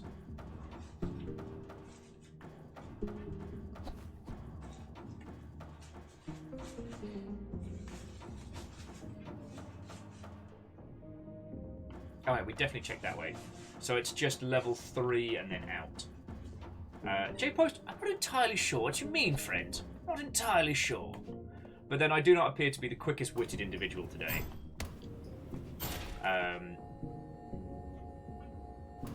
God. Trying to maintain a healthy sleep schedule has been nigh on impossible for me. It's like, with all the stuff I've got going on with DAGs and the stuff I'm doing behind the scenes for like long shipping and things, I'm pretty much spending most of my days staying up considerably late, which is making getting up a damn near impossibility.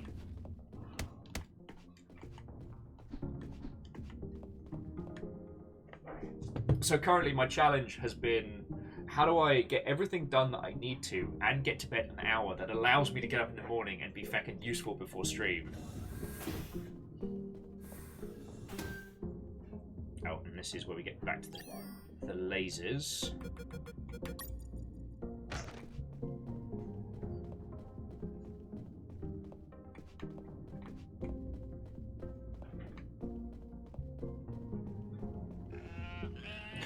Feckin' sheep again! So yeah, forgive me if I seem a little bit slow-witted. I'm doing much, much better than I have been over the last few weeks. Like, I've still got a couple of things left to do with expenses and taxes, but I'm... That's only a level 2 door. Right. But I'm nearly feckin' done, which is great.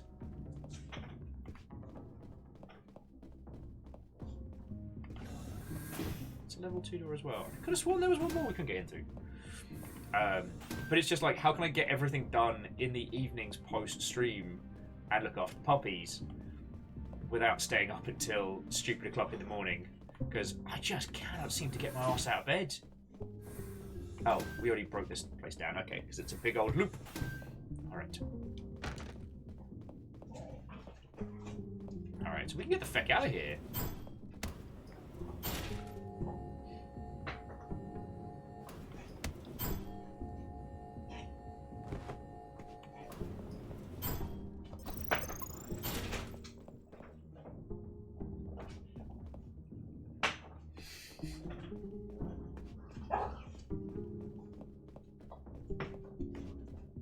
Definitely checked there already. So Phil was saying the OG Thief game is a nice mechanic where you got money for fully exploring the levels because that's how you find more loot. And then you can spend that at the beginning of the next level. But none of the money or unused items carry over after that, so you're encouraged to buy as many gadgets as possible. And then don't bother to hoard them, as you can't take the unused ones with them. Yeah, well, it's like with Dishonored, there were multiple ways to acquire loads of gadgets and equipment, but a lot of them were lethal. So they just ended up sitting there for the whole game. Okisa says they wish they had the answer to that puzzle. Yeah, I mean, friends, if we solved how to get, like, a healthy night's sleep and... Oh, Amos! Amos, out the... Oh, hang on.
Hello, hello.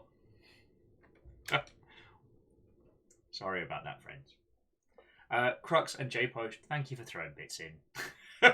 I'm so sorry about that.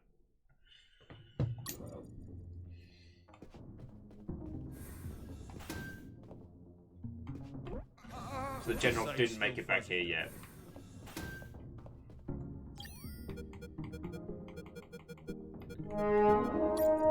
Hey, Leo, you feckin' legend. How are you doing, friend?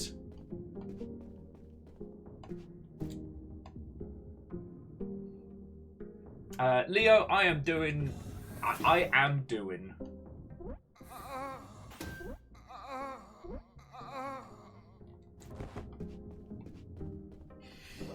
How's it going with your good self? So, Leo, we're playing UnMetal at the moment, which is incredibly funny. How was your day? It hurts. What were you up to? Don't Tell me your speak, tales. Mike. You have a broken jaw. Sonmute. Try to get some Sorry, sleep. Somnule. God, I can't even speak. Hello, welcome, Watto. Hang on, let me step out of here so I can actually be a semi-decent host. Leo, mate, how have you been? Missed you. What's been going down? I'm sorry I haven't been able to catch in on streams and hang out. Just before you came on in, the continued adventures of our new puppy in our new place. So it's been a lot of challenges. Life has changed a lot since last we saw you, but we're doing good. Oh, nice! Sorry, Leo was saying they recorded their second feature-length animated film today. Nice! Starting to learn render to eventually contribute art and assets to a game company I work at. Feckin' yo! Are you full-time at a games company now? Because, like, that's something I can actually help with. You know? Oh, so to friendos, if you don't know Leo Wiggins, who just brought the raid in, Leo is a voice actor who's done a whole swath of different things, and who I got to basically play sidekick to on one of the DreadX projects, which was a lot of fun, and has been a feckin' cool person since. As I've said a bunch of times, like I would not describe myself as a voice actor because it's a very specific skill set. I just make British noises loudly, and occasionally that works. But yeah, we had a moment the other day. Actually, I think it was the last time we streamed this game where we ended up becoming like a voice actors hangout. We had a bunch of different people from across the industry who just by coincidence had come on in. So Leo's just a part-time kind of, and with the fine folks at Wolfire, their community localization manager. Oh, that's fucking cool. Oh. Oh. Are we good? Okay, no, we're okay. We're okay. Sorry about that. And Chicklifer, how are you doing? Welcome back, welcome back.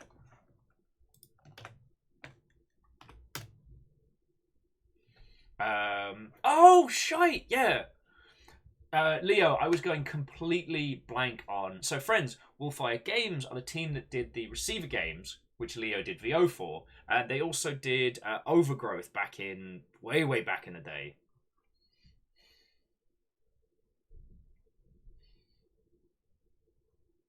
So, Jack, it's lovely to see you again. How are you doing? Hey, Leo, nay feckin' worries, friend. Nay feckin' worries. Thank you for bringing your crew over. I hope things are going cool with you. If there's anything I can do to help, like, games industry-wise stuff, like, you have my axe. I don't work for anybody, so I can do what I want.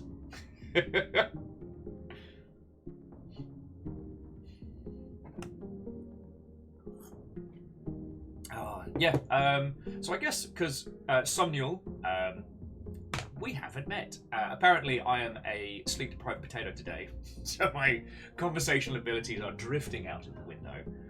But my name's Will. It's lovely to make your acquaintance. I worked in the games industry for 10 years, and now I do this for a living, which was Definitely not what I expected, but here we are. It's a friend of Leo's from middle school. Yo!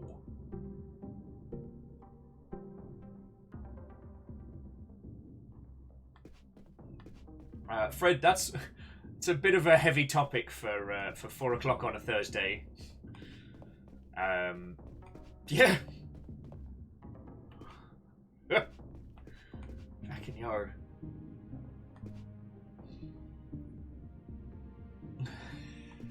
Actually, Hookshot, I don't have a sharp axe. I have a feckin' cool axe, but I don't have a sharp one. This was made by Fearless Sun ages back, and it is feckin' rad. With full Longshipian logo on it. So, yeah. This is a convention-safe axe prop, and I feckin' love it.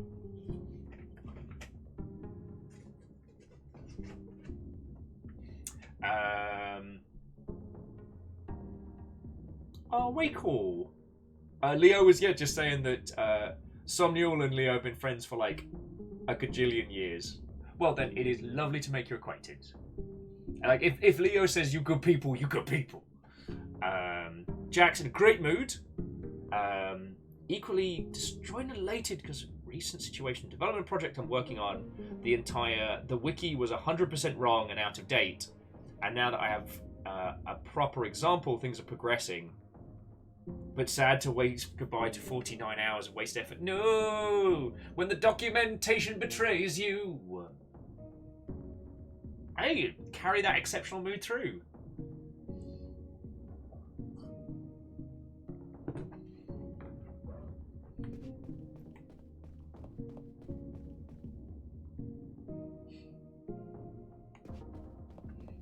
Yeah, I mean, as you can see, we're going to be continuing a second day on this one because it's just... I tried to open the door with the level 3 card, but the exit also had a biometric scanner, which needed to scan your retina and your fingerprints. In other words, only authorized people could open that door, and I was not one of them. Looks like we've got to go get the general.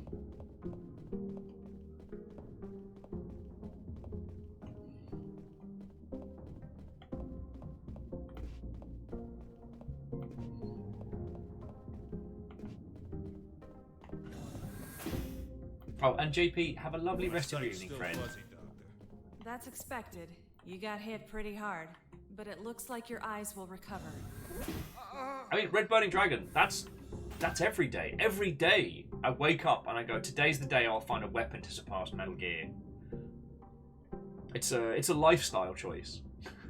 Yeah, Alanus, he could lose an eye and a finger and still be alive, right? Eye patches look cool. Oh, lordy.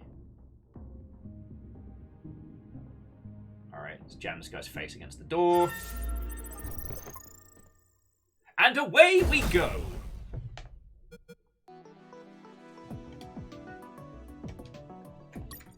I will say, playing through this is definitely making me want to go through kind of like the boss's saga in good old Metal Gear. I could finally breathe some fresh air. The ground was untended. Uneven grass covered the soil. And the jungle was relentless. Everything was dark, save for a light above the door. Bing. Alright, new mission. Go as far away as you can. In my escape, I ran into a gang of hounds that were sound asleep. No.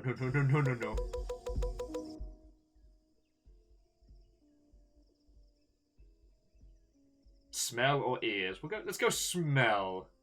Their sense of smell was 100 times stronger than ours. And my stench, a mixture of musty sweat and sewer gas, was an alarm clock. I had to be mindful of which way the wind blew, because I needed to pass between the dogs without my scent reaching their nostrils. Oh, cool. Now available with stink lines. Let's see what's this way.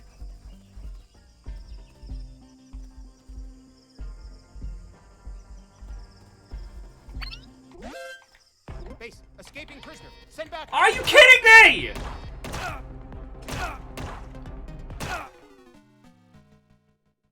Chloroform gun, no.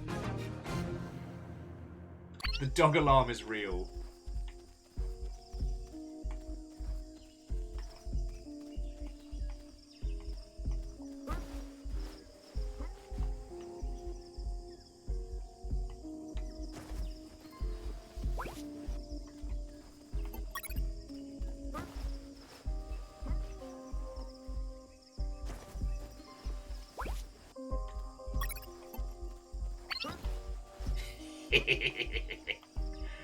Look at all these sleeping people. That's how we get it done. The gate was locked. I had to look for another exit. I figured as much, but... sorry, the way this game works is you only get XP for knocking out guards that haven't seen you.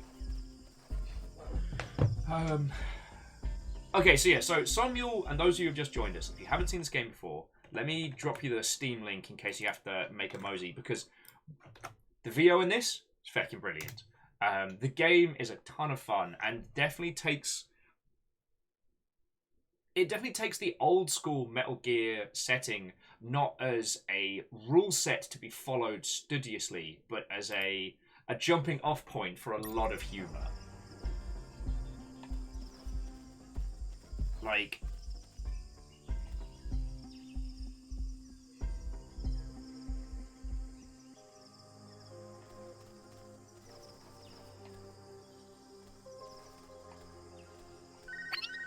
Fuck.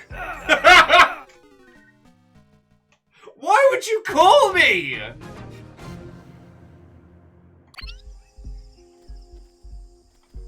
Hang on, did it count as... Ah!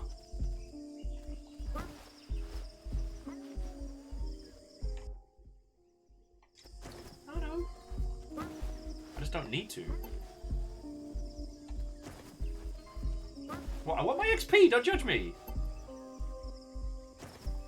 Oh, you're right. I can check the truck. Well, someone decided to fucking call me, like, midway through that. Shenanigans abound, my friends. Shenanigans abound. Aha! Metal Gear. Stamina.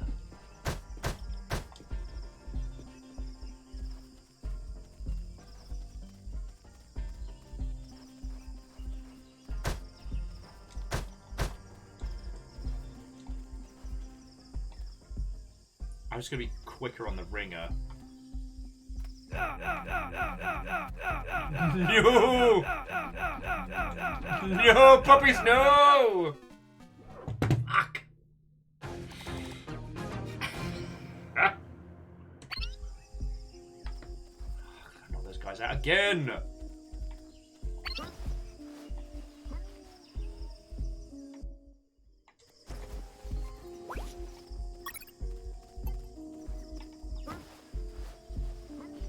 Yeah, it's Darkwood all over again. Just less horrifying.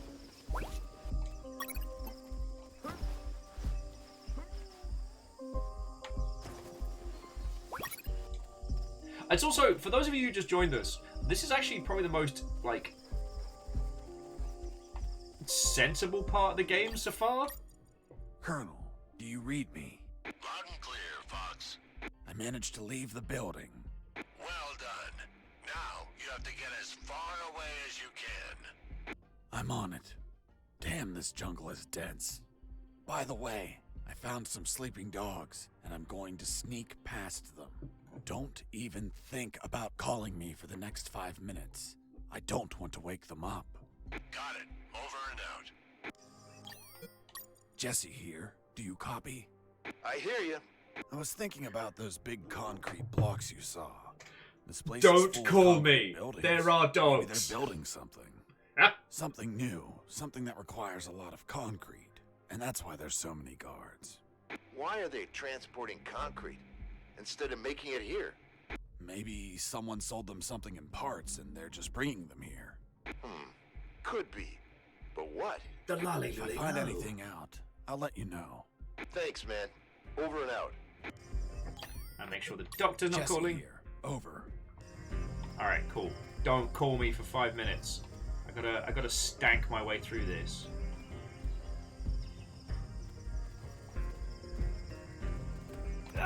Oh!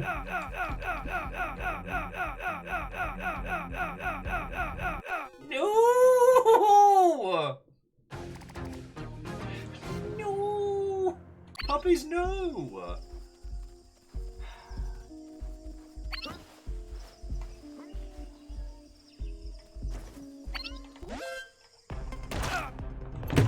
Escaping prisoner. Send back.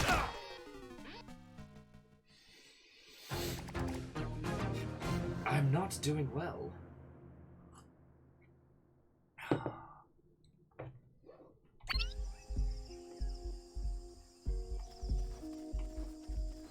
want the goodies. Maybe going for sense of smell was difficult. Yeah, I know. But I want my goodies. So you can manually save by going to toilets or by hitting certain save checkpoints. But just because we've started this level early on. Interesting, Jack saying sense of smell is what speedrunners pick because of reasons.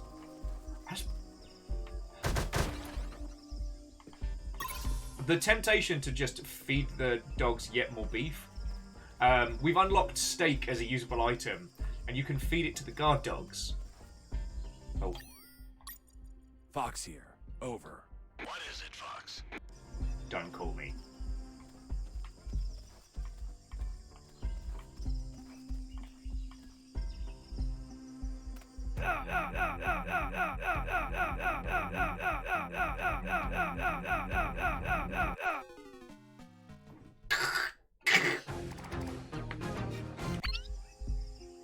You know what? Feck those guards.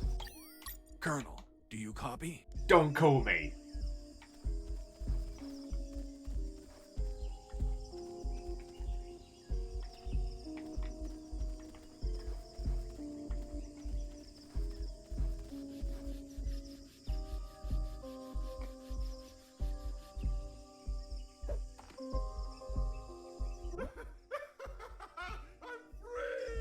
Hey, Mike. Aren't we supposed to shoot him? No need. Let's make a bet, Mike. How high? How high what? Fuck! The landmines!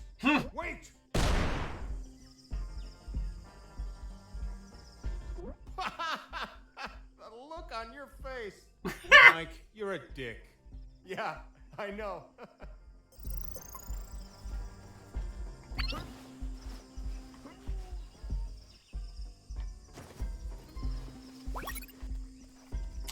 I'll take the XP loss. Everyone's getting a chloroform hangover.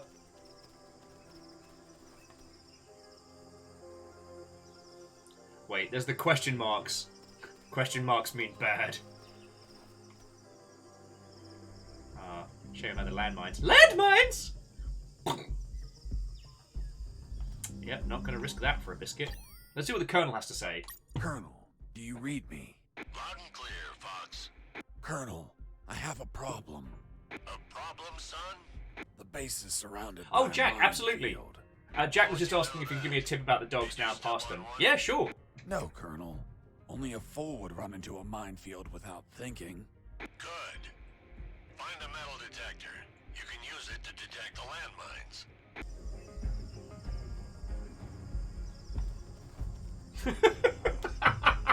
They planted landmines?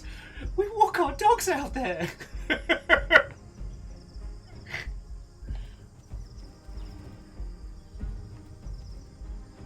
Step 1. Stand on screen with dogs.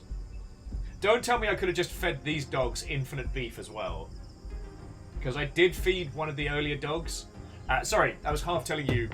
You have an item, piece of meat, you throw it to dogs to distract them. And if you do it enough times on one of the earlier dogs, he gets to be this big chubby dog, and he tries to follow you, but he's too heavy, and he's got his little... it's just his little chubby face. I love it.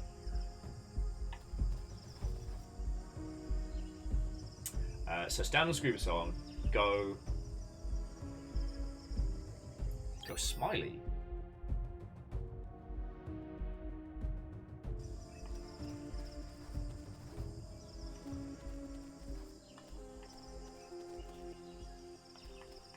Alright, so yeah, okay, so I'm back on the dog screen.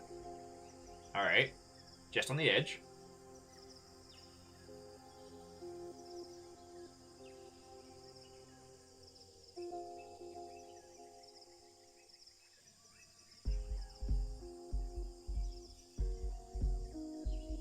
Alright, so step 2, see your scent. Step 3, equip, question mark, question mark. Step 4, don't see your scent.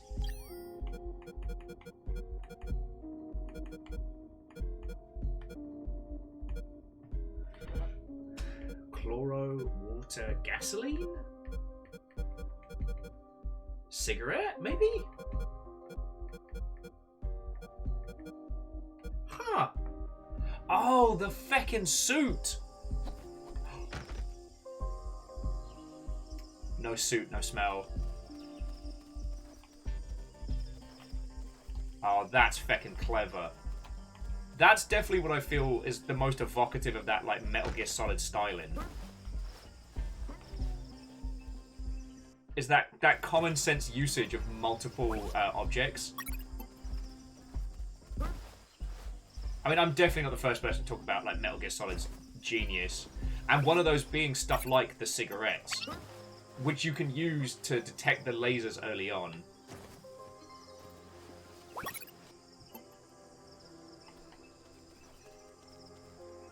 Yeah, like, you know what, friends? I don't know if we're going to do a full playthrough of this game. I kind of hope that you're all enjoying it enough that we do.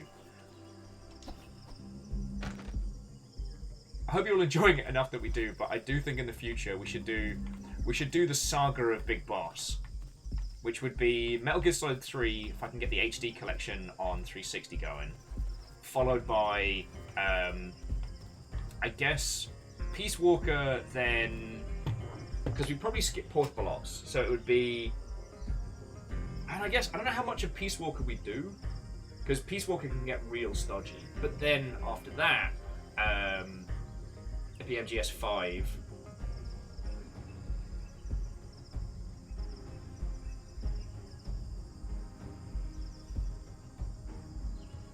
Yeah, I mean, Phyllis, I'd have to look at getting this place, like, set up proper, but yeah.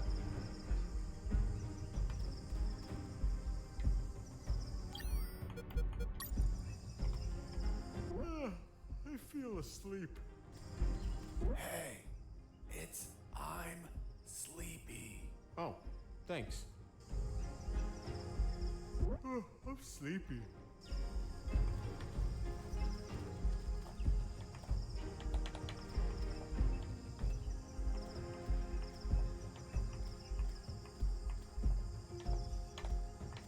Fine, fine. I don't have to knock him out because he's knocked himself out. All right. Hey, Fox, are you there? Yes, I am. Here I am, Robert. Haven't heard from you in a while. Actually, How's Jack, it I going? didn't get the reference. So far, so good. But that might be due to Taking decaffeination. insights. I was thinking about those big concrete blocks you saw.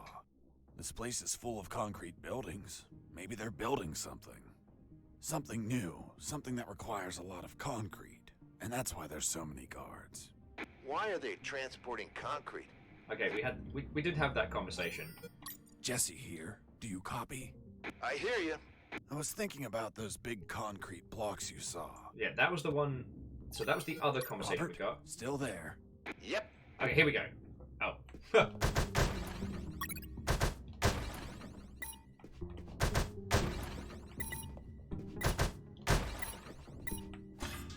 That's a lot of bullets it's giving us.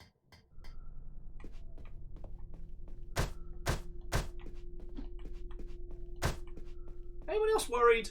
I'm worried. That's a lot of bullets. That's a lot more bullets. Oh! Jack was saying, so I Feel Asleep is the most popular Metal Gear typo from the original NES version. Feckin' yo!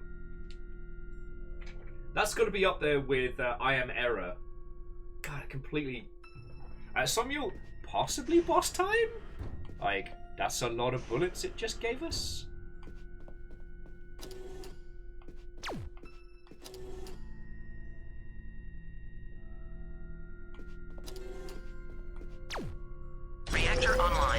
Sensors online. Weapons online. All systems nominal. Well, that's a lot of time now. What should we do to celebrate this quicker joke?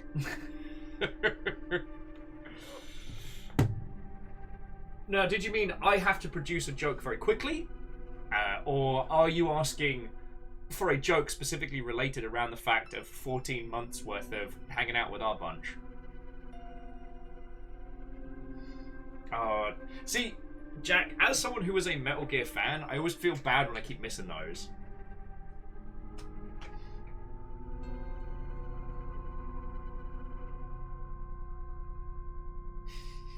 Caffeine, how are you doing?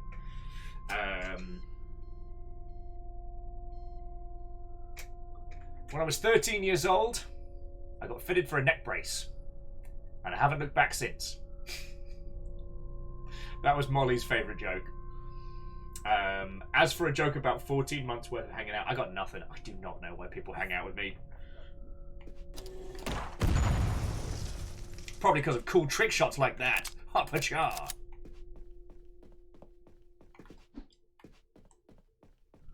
Now, how's it going with your good self?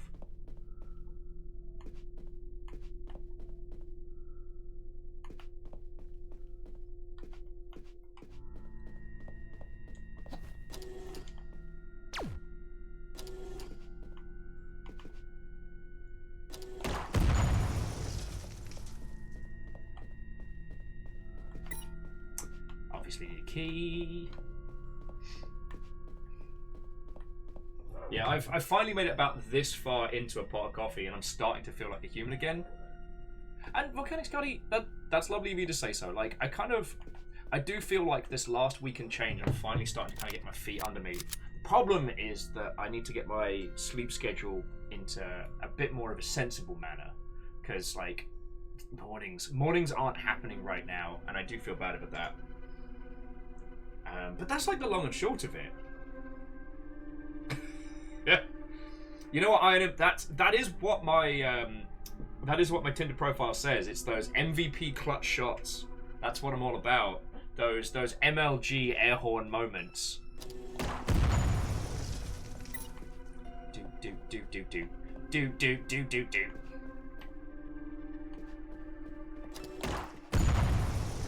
Do do do do do do do do do do do. Do-do-do-do-do.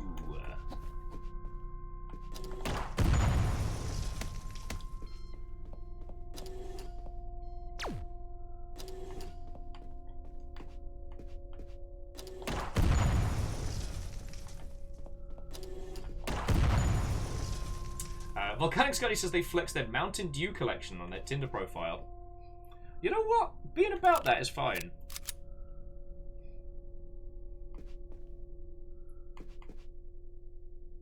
One of my favorite episodes. Well, okay, one of my favorite shows online is a show called People Watching,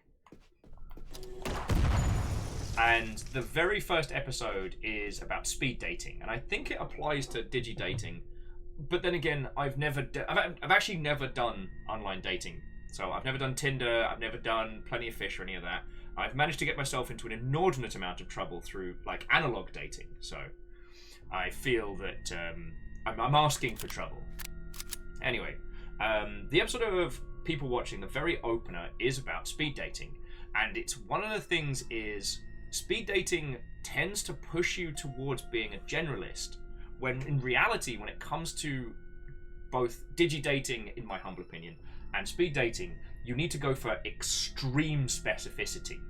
Now, the whole process is to go through as many interactions as possible and, you know, maybe find a match with someone that's compatible. So the idea of being kind of like, you know what? Yeah, it is by the same person that does Subnormality. And it was funded by Cracked, which is what's so fucking bizarre. Like, one of the realest, most honest things on the internet, funded by Cracked.com. Although I will say the episode about how bad 2016 is does not ring true anymore.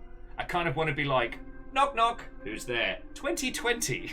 2020 wins.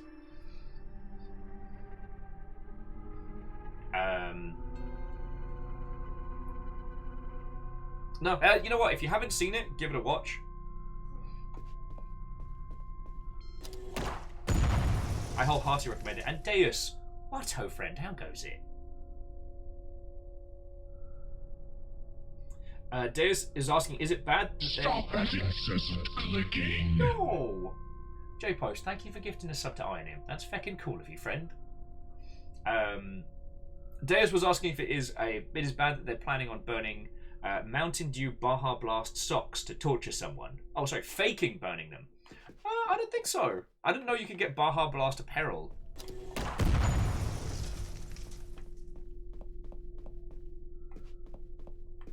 So I'm learning. Oh, missed it.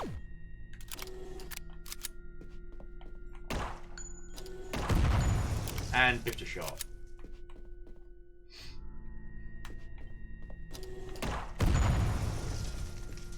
No, I've watched and rewatched people watching an inordinate number of times.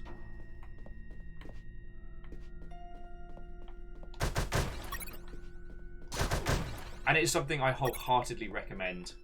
Some of it is very real, like stare at the ceiling after you've watched it real, but not in a don't hug me, I'm scared way, in a oh shit, that's very direct.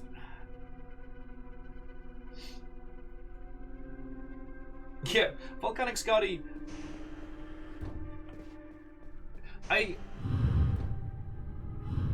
This seems bad. Oh, but there is a save point here, so we're good.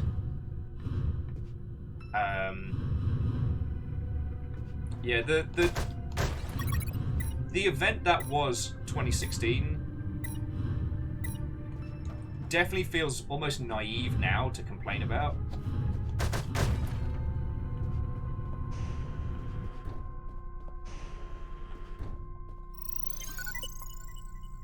But, sorry, I don't mean to bring up bad memories of old years. The thing that I choose to take away from surviving 2020 is that we're all a lot tougher than we give ourselves credit for. Who's that handsome devil?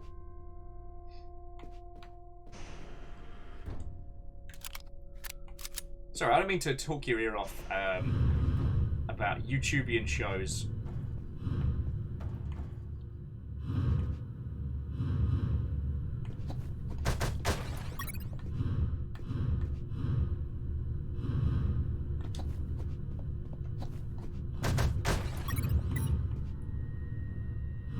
Well, I'm desperately trying not to get our character set on fire. That's a lot. This game's giving us a lot of bullets right now. Ah, peace. Alright. Well, I knew I was going to have to do it anyway.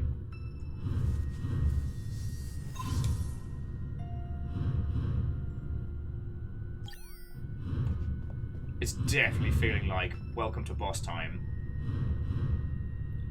Also, quickly, anyone else getting Everhood flashbacks right about now?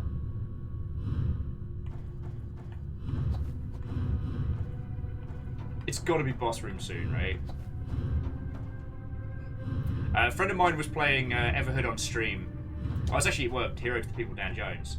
And it was really hard because he was trying to... I managed to avoid the flames with calculated patience and expertise.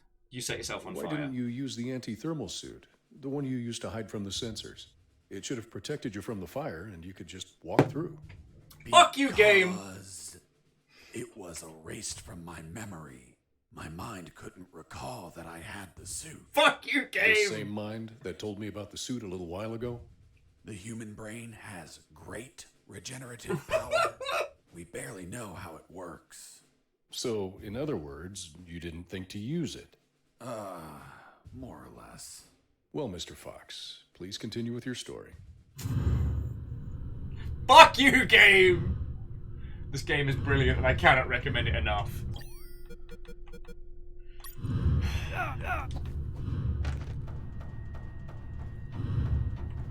Fuck. God darn it! Like, just after we got past the most complicated bit.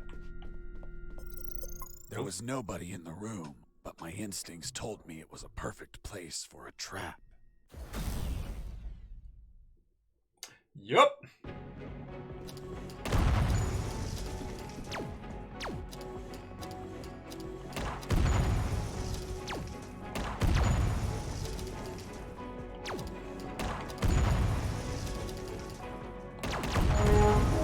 check out that shot! Bon Biscuit, what-ho and welcome! I'm currently under boss battle conditions, so I'll be with you in just a second, but hello and welcome! Yeah! Boss defeated.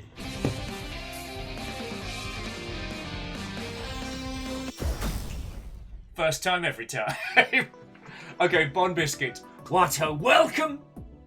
Caffeine was legit ready for some raid defense there. To Emperor Coda, what-ho and welcome. Hello, hello. Yep, but I don't know if you saw Bon Biscuit even bringing in a raid. I managed to roll between two turrets and be like, blam, blam. And I absolutely did not forget that I had a thermal protection suit as I walked through fire. I absolutely didn't forget that. Gunslinger reloads the gun automatically. Camouflage. Enemies further than 4 yards can't detect you if you're flat against a wall. That's what I want. Because the manual reloads are fun. Also, did it just blink in ammo? It did.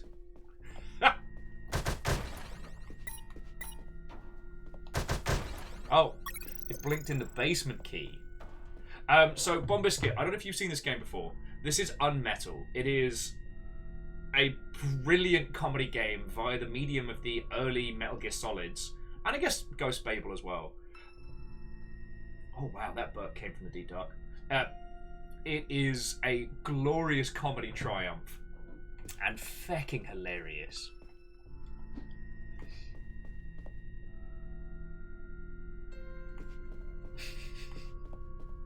Like, we played a whole bunch of it last week, and we've just gotten back into it today, and it's feckin' grand. Sorry, but where are my feckin' manners? Thank you for bringing your crew in. How was your stream? What were you up to? Tell me your tales. As is custom in these lands. I've been a little bit all over the place, but I'm genuinely smiley today, you know? I was half telling people about a YouTube series that I've been obsessed with for ages called People Watching, because it is like the realest shit ever. But I was trying to do that whilst avoiding fire, and then it turned out that that fire could have been mitigated if I just put on the thermal suit, the thing that protects me from fire. But I'm like, nah, apparently I don't need that, because I'm a dingus. Hello, hello. Taking the river on a walk. Okay. I can't take him, so just leaving the door open. Okay, I'll keep an eye on him.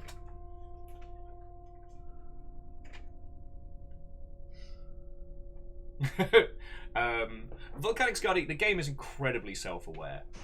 Now, we've had Jack, who worked on this game, has been lurking with us whilst we've been going through it, which has been real cool, and given us a little bit of insight, because in my brain-addled state, there's been a few points where I've missed a few real good subtle references.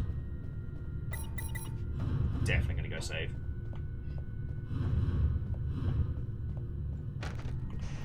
So, Bon Biscuit was saying the stream was great.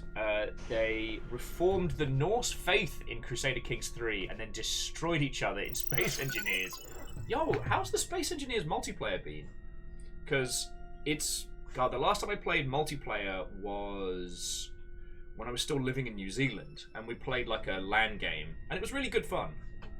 It often desynced and things went catastrophically wrong, but like, we had an actual carrier with a jump drive, and people would fly their own like custom-made fighters in and dock. It was feckin' cool.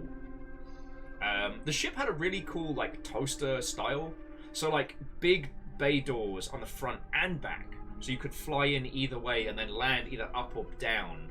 It was real cool. Flew out, fought some pirates. But that doesn't take into account the amount of times the game would desync or we'd have to restart it or what have you. As for Crusader Kings, I desperately want to introduce Fiona to Crusader Kings, because it's such a glorious storytelling nonsense game, you know what I mean?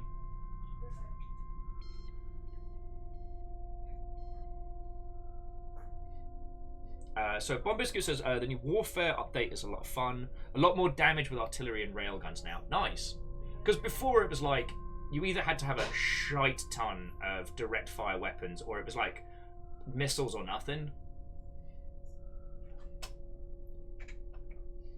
Supposedly, as Fearless Sun in chat sent it across, there's a no mods required build of the Rocinante from the Expanse available at the moment, and I really want to try that. Yeah, and Fearless, you're right, it was very Battlestar Galactica. So it's basically like all of the drive and components were on top, and then the hangar was beneath. It's really interesting seeing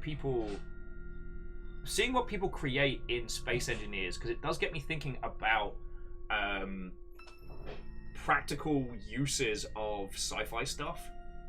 I've talked a lot about this because this is going to shock everyone here, so if you're not sitting down, you may need to already, friends.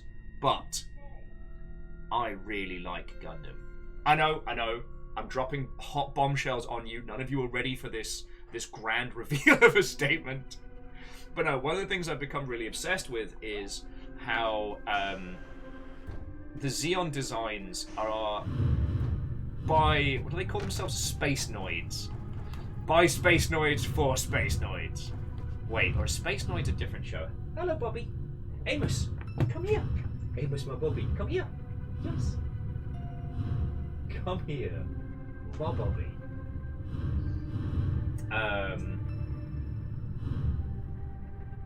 Oh yeah, sorry, and the designs, especially when it comes to spaceships, the Xeon ships tend to have a more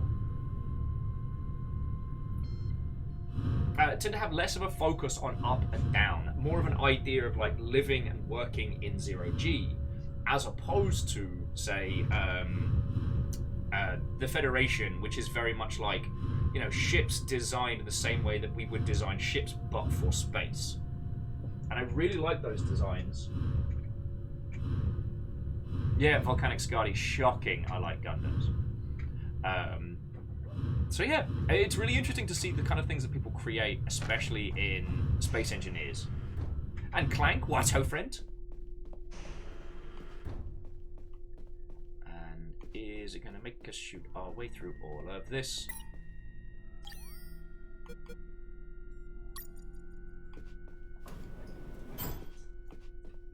It's alright, Bobby.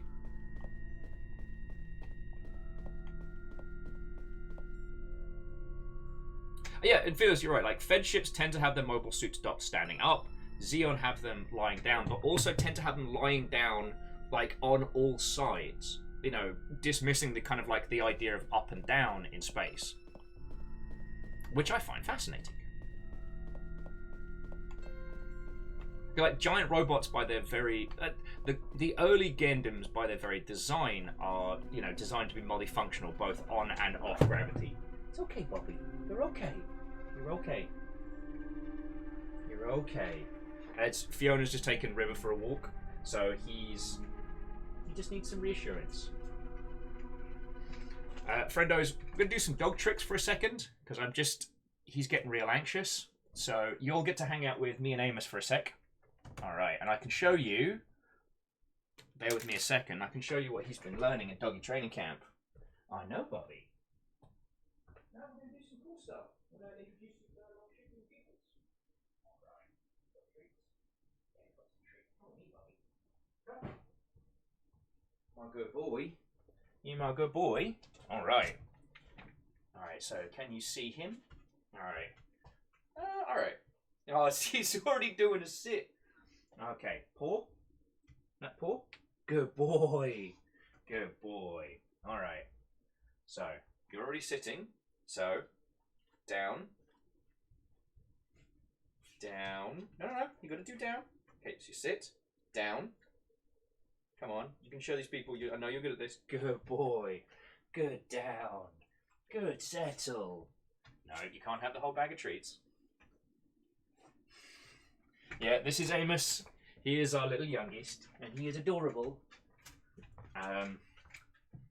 But he's very much Fiona's shadow, and with Fiona AFK, that means that he's very stressed right now.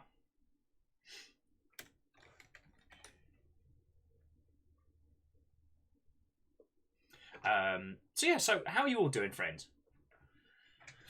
Oh, if you let me talk to you about Gundam and its spaceship designs and all of that stuff, then I will just talk your ear off. Yeah, Volcanic Amos, as in named after the character from The Expanse. Hello, Bobby. Yeah, I said your name. You gonna be good for me again? You gonna be good for me again? All right, let's go for another round. All right, Amos, come here. All right, now sit. Down.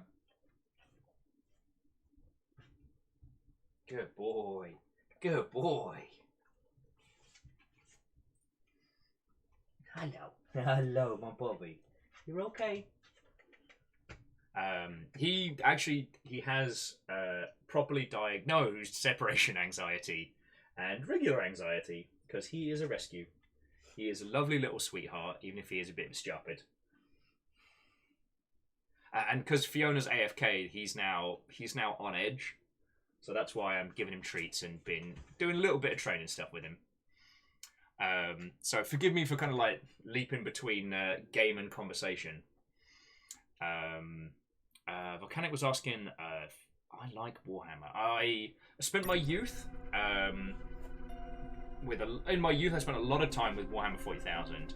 And I didn't directly work on Total War Warhammer, but I was at Creative Assembly during the first bit.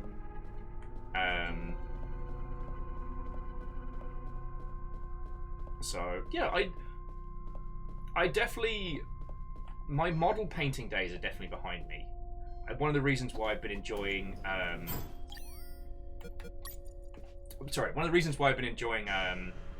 the Gundam models quite so much. Interesting. What's in here?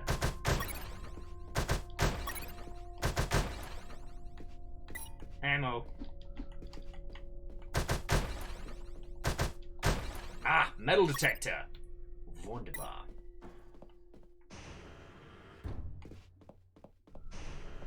Volcanic's got it because I'm kind of being interested by Warhammer lately for no reason. No reason at all. Total War Warhammer 3 seems to be doing gangbusters, and people seem to be really enjoying it, which is feckin' cool. I think it came out officially today.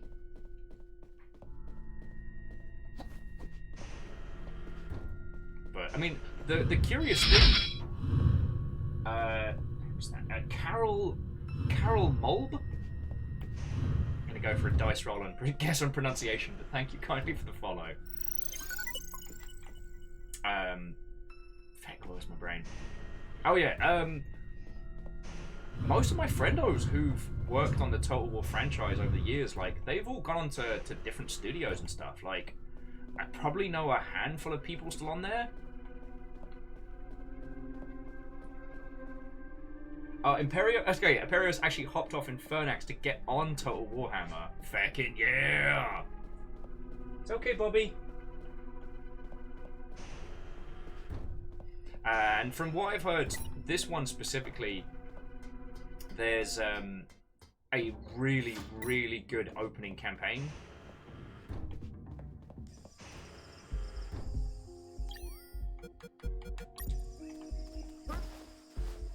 Back to sleep for you.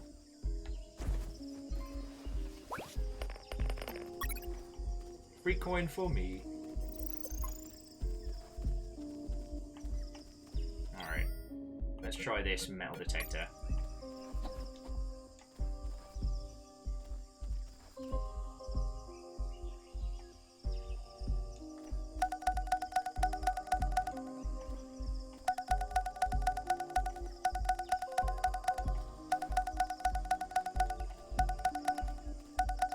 Landmines!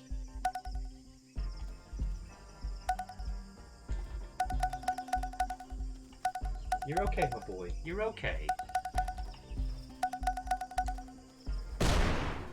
Piss. I'm not okay. Ah. You're okay. You're okay. I know. It's very stressful. It's very stressful. It's just, Amos is just looking at me being like, why's Fiona gone? What's happening? I don't understand.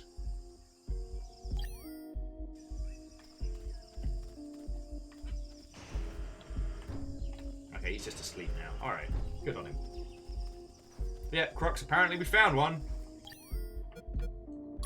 Although, I don't see why we couldn't just bring the guards and just start chucking them, but, you know, whatever.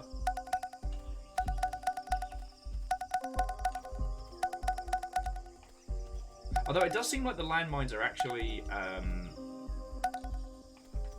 placed in a very specific configuration. It's like the idea that if we knew the path, we could get through it without... Oh, what the heck? It's hiding behind the sign. You're okay, Amos. You're okay. I'm talking to the internet. He's like, wait, what's going on? Alright, let's spoil Amos a little bit more so he calms. Okay. Alright, my boy. My boy. Alright. You gonna be good? You're gonna show these people that you are very good at what you've been learning in puppy class. Alright, come here. Bobby, come here. Alrighty. Okay, can you do a sit for me? Good boy. Now can you do it down? I guess you can just about see what he's up to. Yo. Good boy. It's okay. See, look. You're okay. You're okay. Everything's fine. Every time I try and give him a cuddle, he's like, wait, no. I still want to keep an eye out. Bless his cotton. Me getting exploded and keeping little Bobby dog entertained at the same time. That is the true challenge. Right.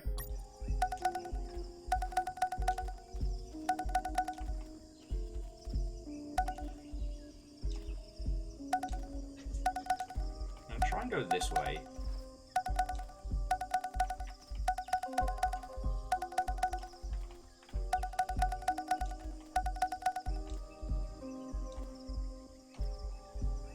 There we go. Woohoo! I done diddly made it. However, the landmines had other ideas. Apparently I nearly moonwalked into one.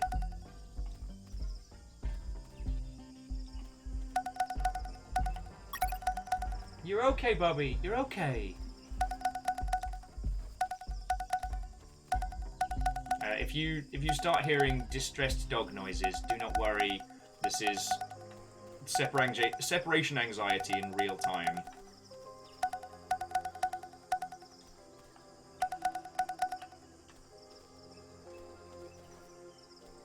You're okay, Bobby. Mines weren't the only threat. The jungle was home to ferocious hunters.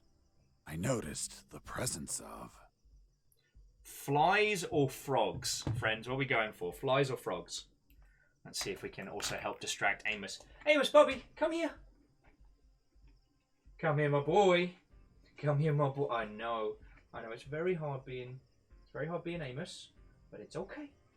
It's okay. Hey, you gonna do a sit for me? Yo, you're very good. Okay, now wait. Let's see if we can do wait. Wait. Wait. No. Back to sit. Wait. Wait. Wait for it. Go get it. Good boy. Like, his ability to learn stuff, especially food motivated, is fucking grand. He's learned how to use the buzzer on the door. If he wants to go outside, he's like, bing bong. Yeah, okay, most people are voting for frogs, lest we get some frog fractions. Oh no, do you want another one? Alright, you gotta work for it. You gotta work for it. Alright, we're gonna do another sit. Do another down. There you go. Good boy. Good boy.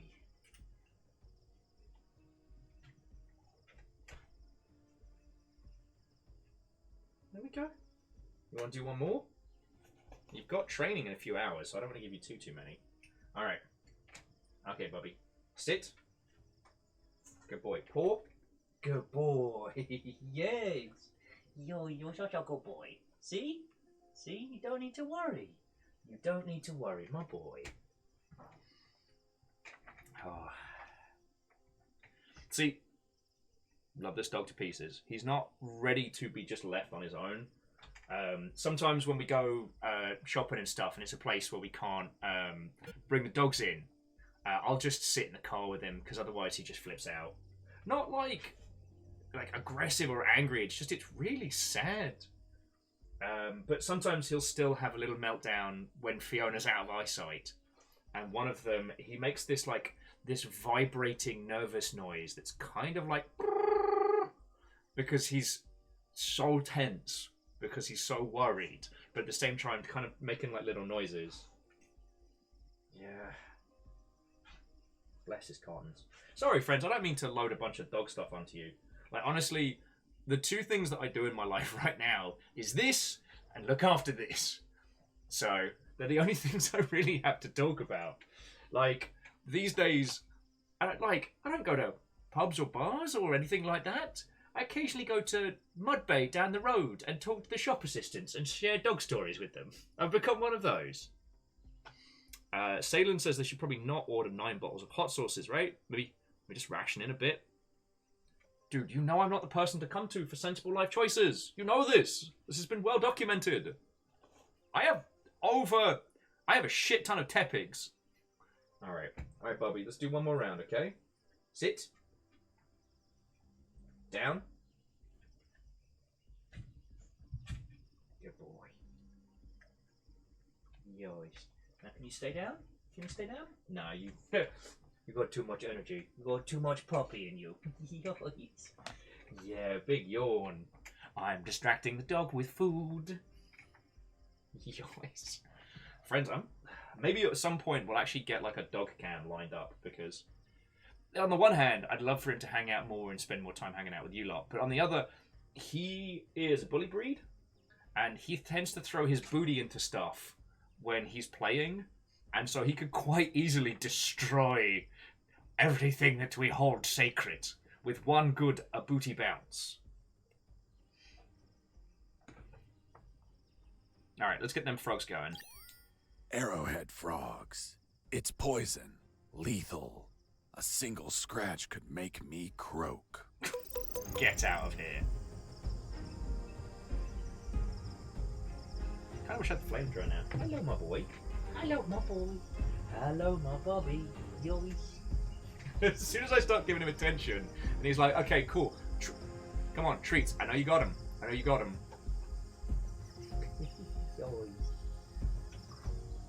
How are you so smart and so stupid equally?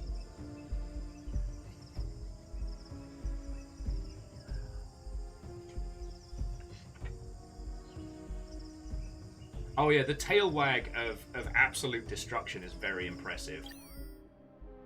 Let's see if we can just get past the frogs without getting murdered. Alright, job's a good one. And back to the landmines.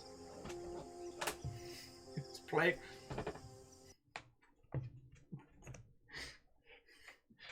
He has decided that the stool is the funnest thing. It's alright, you do you, mate. I was going to throw that thing out. Amos fighting the stool. Yeah, cook its ass, Amos. Cook its ass.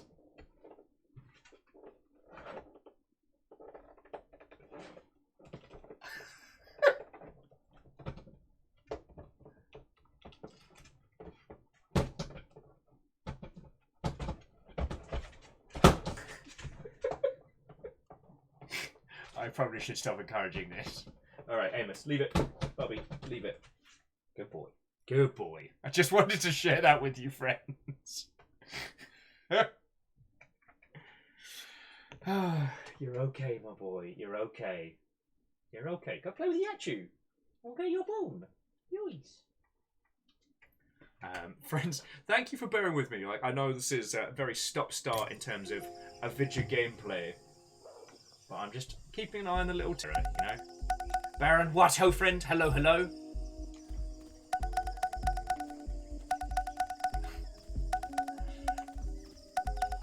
And Baron, I promise I won't just send you D&D themed videos all the time. Because sometimes I feel like being a friend group's DM can kind of put you in a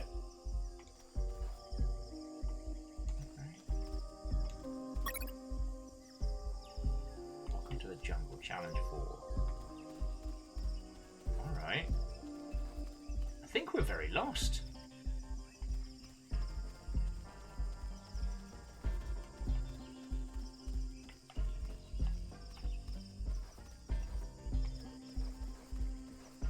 I'm definitely the sort of individual in video games that after being given like a mine detection tool, I will repeat it. Hang on. It's okay, Bubby. It's alright.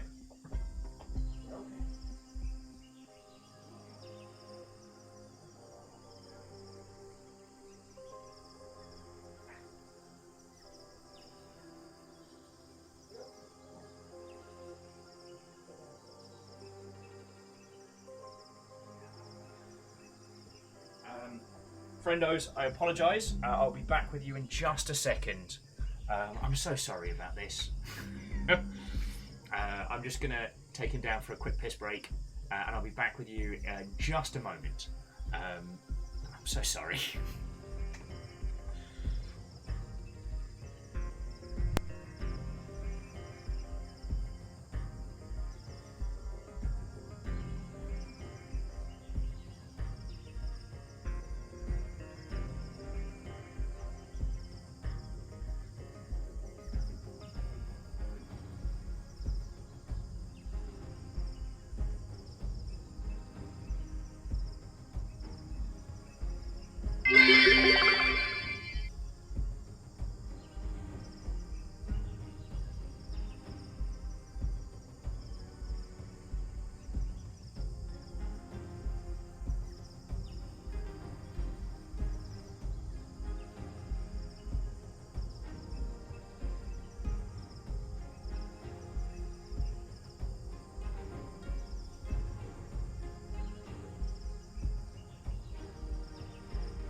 Sneaky bits.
When Will is away, the bits will play.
Welp, looks like the sneaky train is going by while Will is away.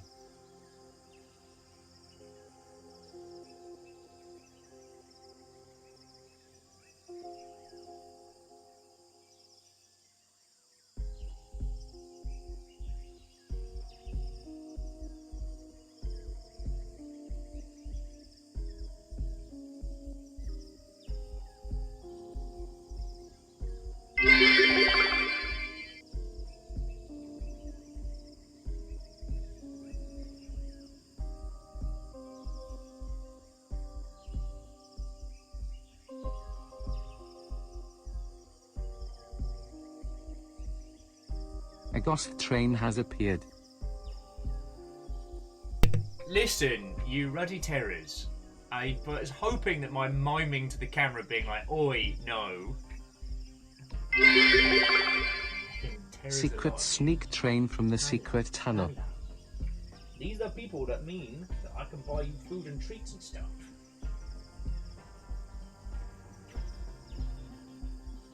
He's calmed down now, he's been outside for a pee. Okay, who do I need to thank here? Crux, Bacon, Volcanic Scotty, Spooky Godspeed, Tumors, J-Post, Fearless. All of you, feckin' thank you. Just singing Secret Tunnel. Yep, you've all been rumbled. It's officially a level 1 train. It's happened. Baron, I haven't found the box yet, but I also haven't had a chance to get into it yet.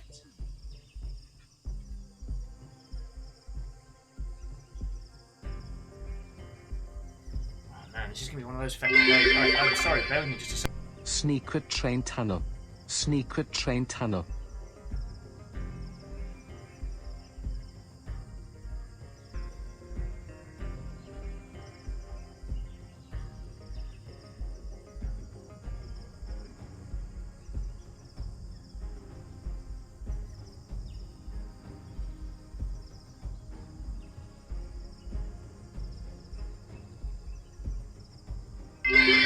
Sorry, there's a guinea pig scream from the other room, and I'm like, what is going on?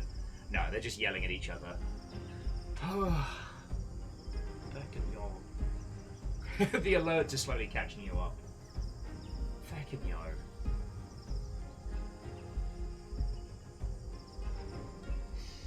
Oh, also, I didn't see Fearless getting the Yaldum, so I'm being a terrible host today. Bobby, come hang out. Come hang out with everybody. These are the people who want to look after us. The gig is up, chaps, we've been ruffled. He's just looking at me with a nunny the fuck kind of look. Yes, my boy. Hello. Hello.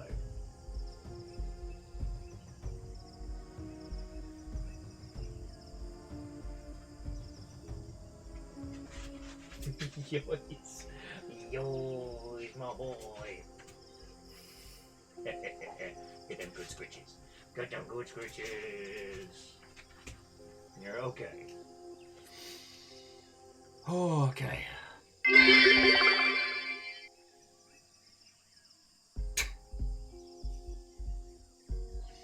Favor 6, are you proud of yourself for that joke? Are you proud of that?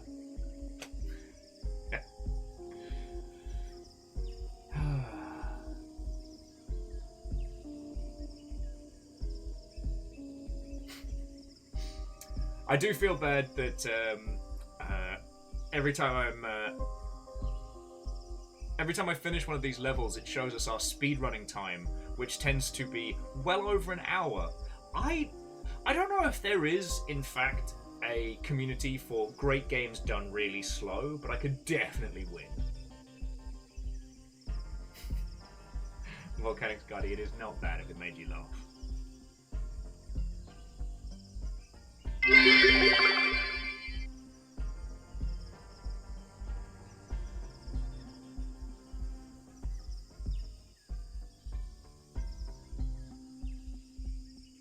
The BBQ low and slow category. I wonder if there is an official barbecue category.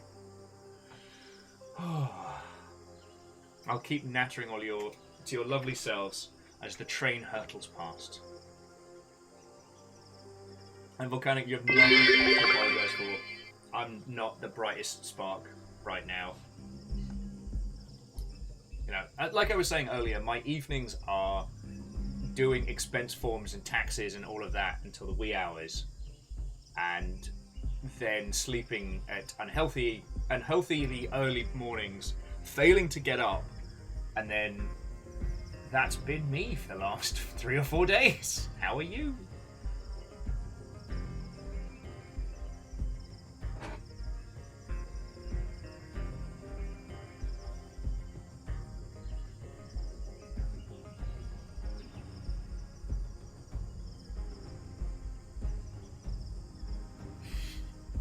Not sure if outdoor birds or guinea pigs yelling at me from the other room.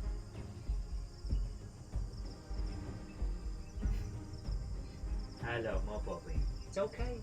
You're okay. And friends, that was officially one whole train. Thank you all. First proper teeny tiny train we've had today. It's okay, Bobby. It's okay. You don't need to stress. I know it's very easy for me to say that. It's okay. You're okay. Yeah, big yawn. Big yawn. Can I have a snooze? I'll talk to these lovely mother hubbers.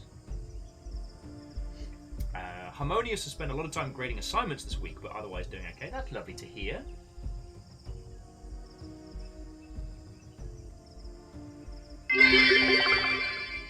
What did baby corn say to mama corn? Where's popcorn? We don't mention the forbidden snack here.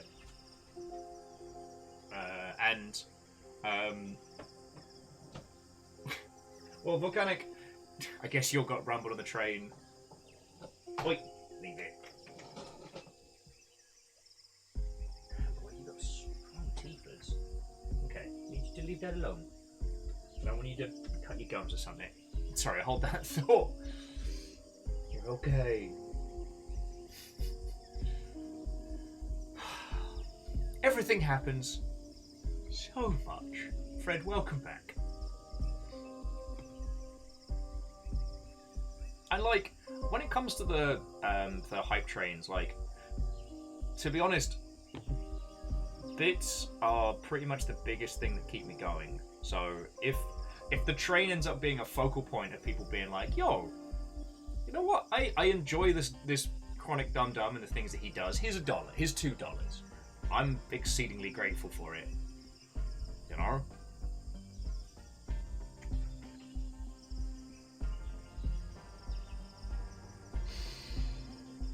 Okay, let us continue. Video games abound!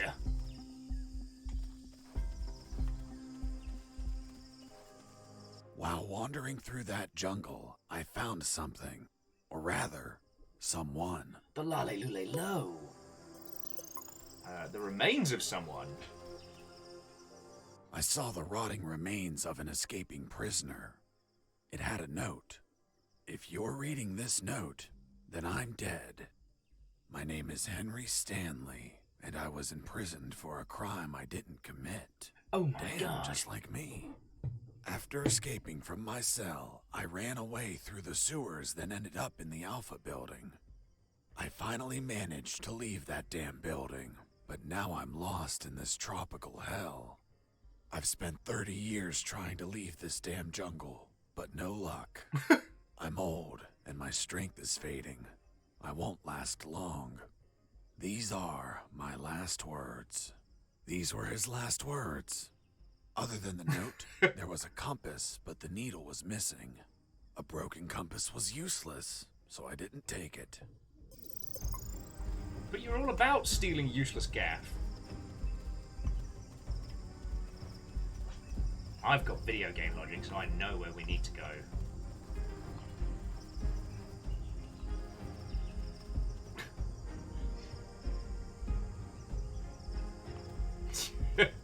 If you're reading this note, then I'm most certainly dead.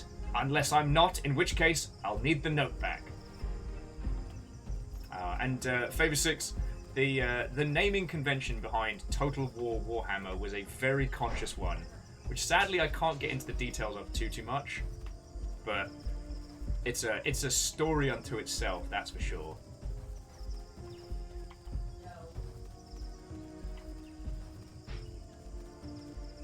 Oh, bear with me just a second, friends. I'm just going to put the...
Hello, friends.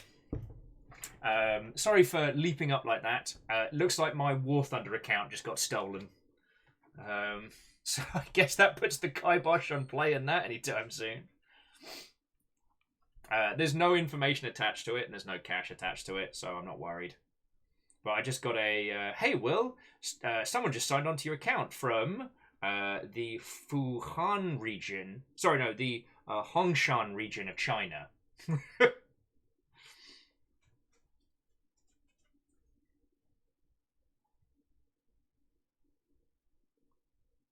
I think it's not even like a two-factor check. It's just being like, hey, so someone just did.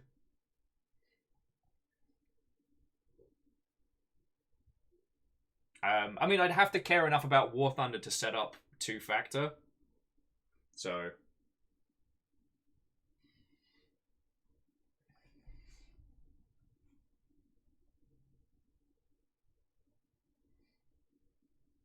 it has no money accounts attached to it. In fact, it has no unique passwords attached to it. Sorry, it has a unique password on it because I wasn't really a big War Thundering individual. Hooray! This is just going to be one of those days, friends. It's just going to be one of those days.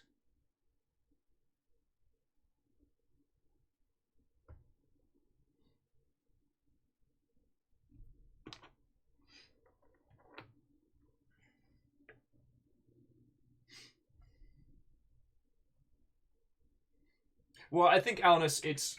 I've... Like, everything of note is protected, so...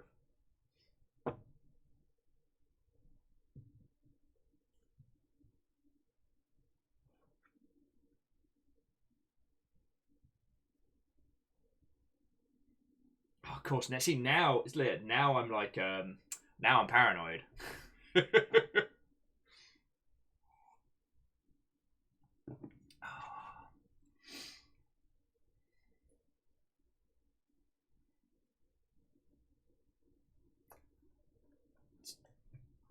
Friendos, would you mind if I put some smooth jams on while I just quickly check on that one? As I...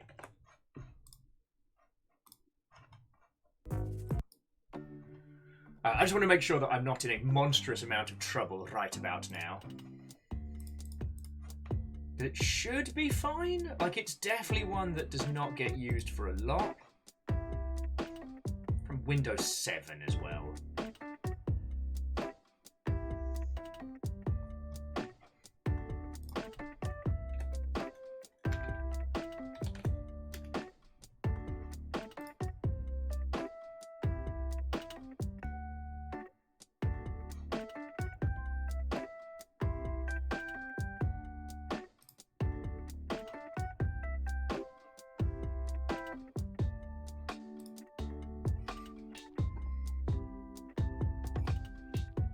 Okie dokie. So Orzine is off for the weekend, getting their mist on. Ooh, which one? Favor6 is trying to talk someone out of moving for a seasonal job. They aren't even close enough to the job to extend the contract, and the season is over. Interesting.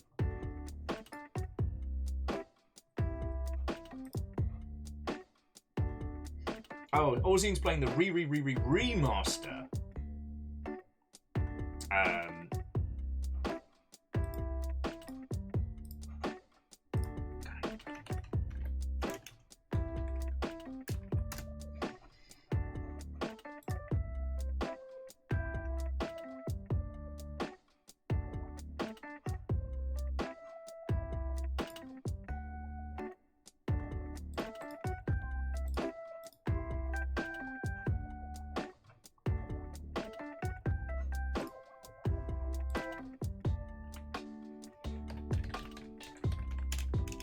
Sorry, bear with me just a second, friends.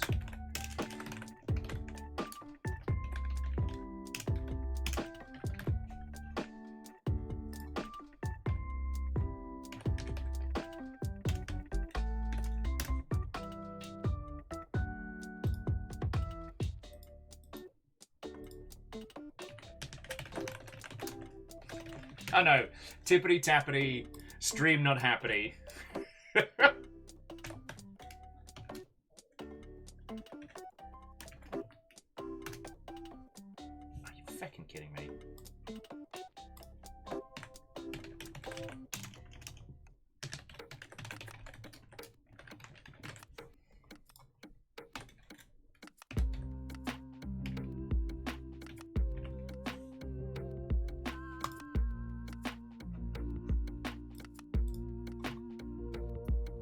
Doki, wunderbar.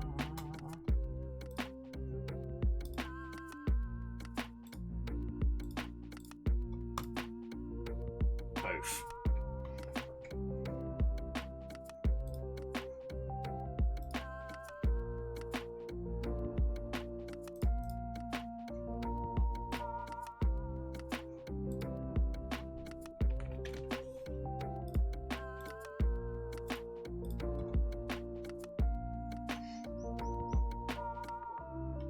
Lovely.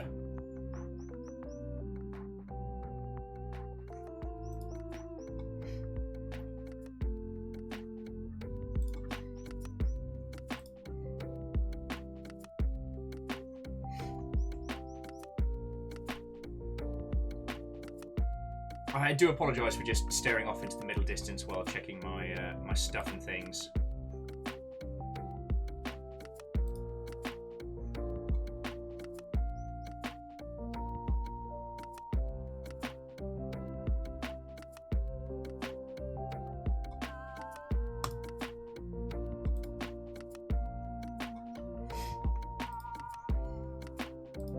I know, here I am faffing about. Boosh.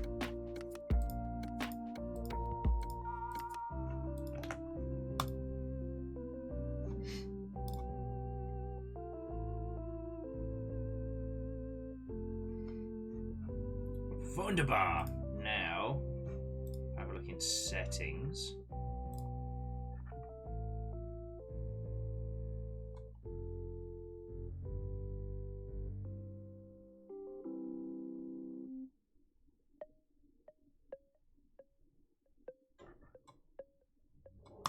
Boosh.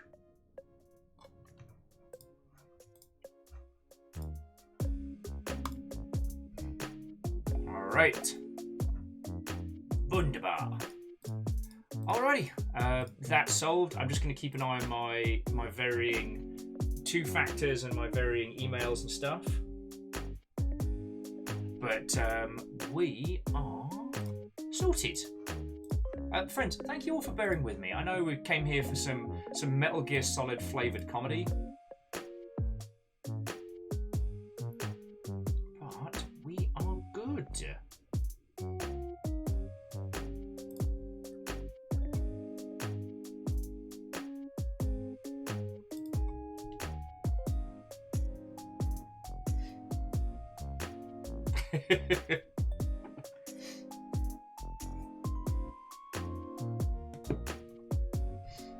Yeah, you know what?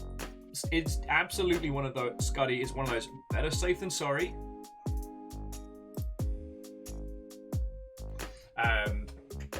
And honestly, like, there's none of the Gaijin Entertainment games that I play or have anything really valid. So. Too far all the things. Fuck yes. Which is how I roll.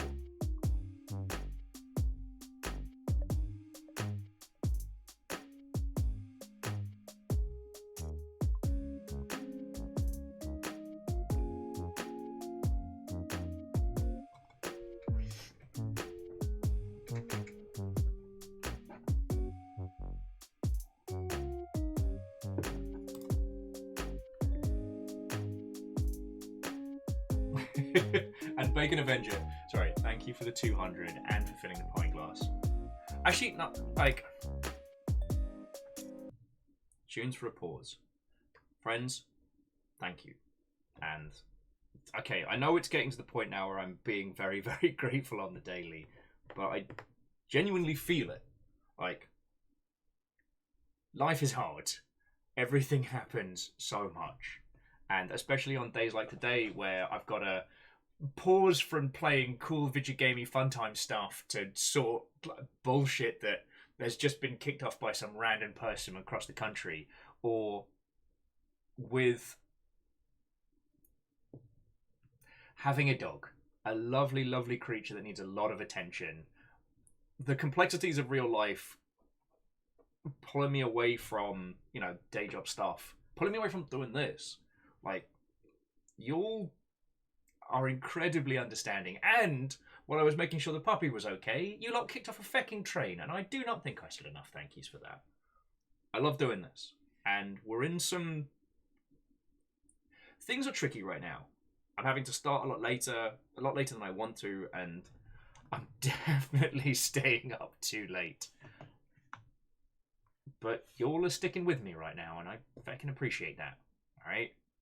I don't take any of this for granted. I am fully aware that one day this might all disappear into the ether. But whilst we're all still here, I'm having a great time. So thank you. Okay? I just wanted to say that. Alright, let's get back to silly jokes and good times. But I wanted to say another proper thank you. Also, coming to this after... Hang on. Coming to this game off the back of spending a lot of time on Hades, kind of fascinating.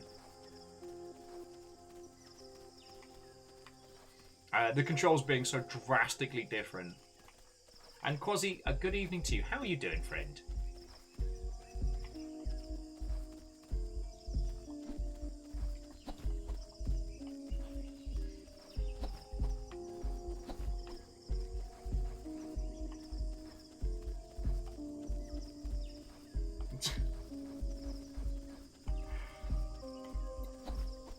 Well, for that, I am certainly not going to apologise. I mean, Quasi, like, in this day and age, to be able to do this full-time without being someone who is, like, externally famous or, you know, farming engagement by being a horrible piece of shit is very rare. And I'm acutely aware of that, you know? So, for as long as you all are going to keep hanging out here, you're going to have to put up with me being very grateful. I'm sorry. Them's the breaks. Quasi's doing fine. Just watched the Lego 2 movie with the family. I cannot remember if I've seen... Okay, I've seen the second Lego movie, but I was not sober when I watched it. Another corpse. Dude, it's the same corpse. I searched the corpse. It was also rotting and gripping another compass. The needle was also missing. Oh my god! Someone or something in this jungle was stealing compass needles. There was a secret pocket in his ragged clothes. Within, I found a note. If you only found this note, then someone else stole my other note. Another note? Damn. Someone passed by before I did and stole this poor man's note.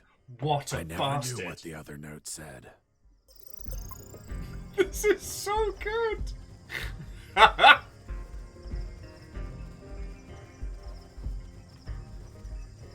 This is so good.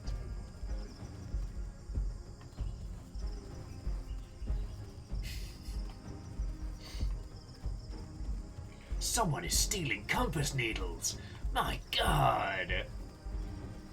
But no, I've technically seen the second Lego movie, but I was not sober for it, so an inordinate amount of time has dissipated.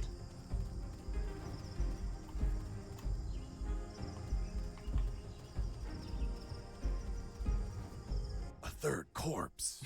Fuck, that jungle was more dangerous than I expected. Shit, friends, we gotta check the corpse again. What could this third corpse be? It was rotting too. Like the others, it had a compass on it. Don't tell me. The needle was missing. Exactly. Could it be that you were running into the same corpse over and over again?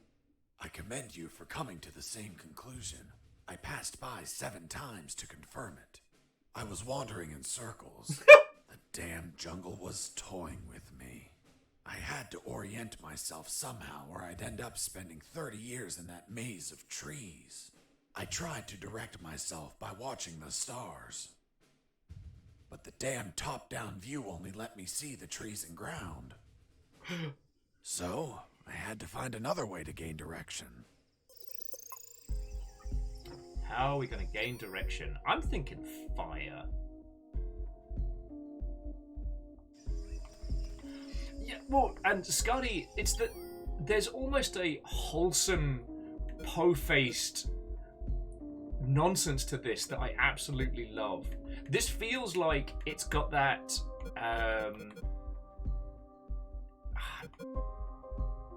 it feels like it's got that, that airplane, naked gun, police squad kind of humor that I'm all about it.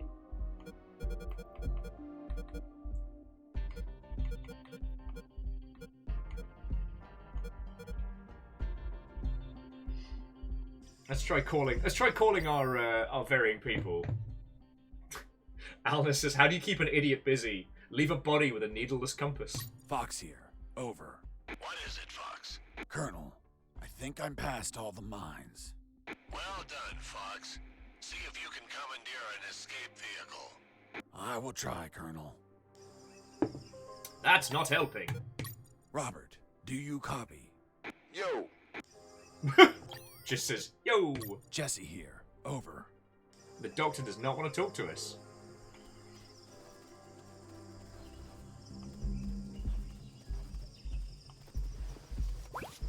Alright, now it's giving us the needleless compass. Alright. Let's see if we can combine the rusty wire. What was the diameter of the compass, Mr. Fox? Around 2 inches. And how long was the rusty wire, Mr. Fox? 6 or 7 inches. Wasn't it a little too long to place it inside the compass? I'm stupid, but not that stupid. I just used a small piece of the rusty wire, not the whole thing. I ripped off a piece with my teeth before placing it in the compass. But that wire wouldn't have been magnetized. How did you expect it to work? Modern compasses don't need the wire to be magnetized. Just turns out the compass wasn't modern. I was looking at the compass, thinking of how to make it work, when something caught my eye.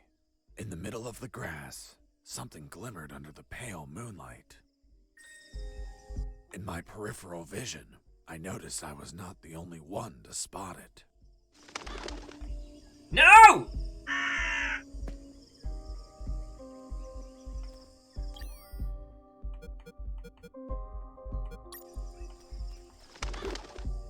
Fuck!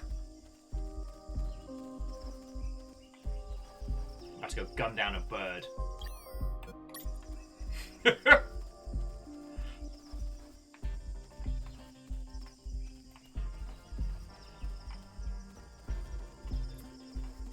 Gods, forgive me, I'm about to go do bird crimes. Those are specifically crimes committed against birds. Not crimes that birds themselves have committed. That's a different division.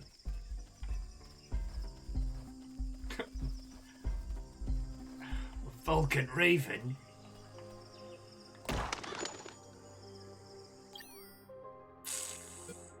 Okay, I see. It's gonna be like that.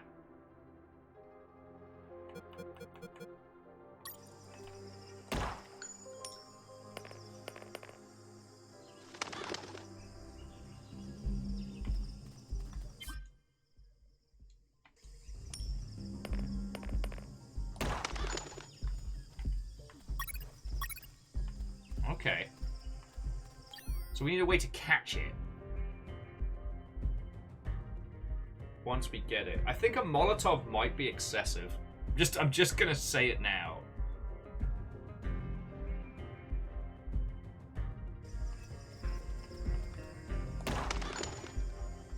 It's the feckin' gunshot, isn't it?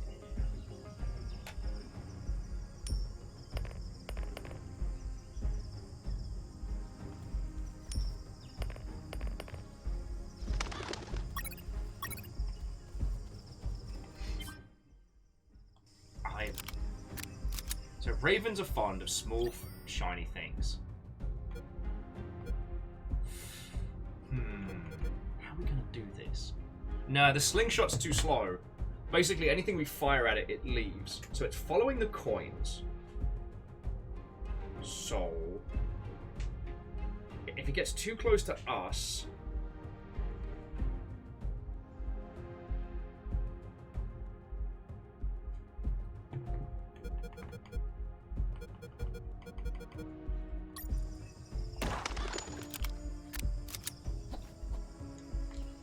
Needleless compass, chloroform on the coin. Combine chloro with coin. Nah. It's a good shot. It was a good shot.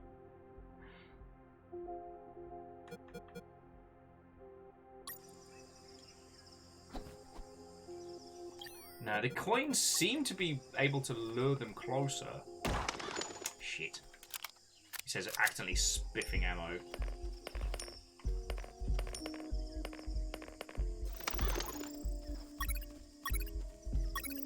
There we go. We found the mysterious compass needle. Just hanging out.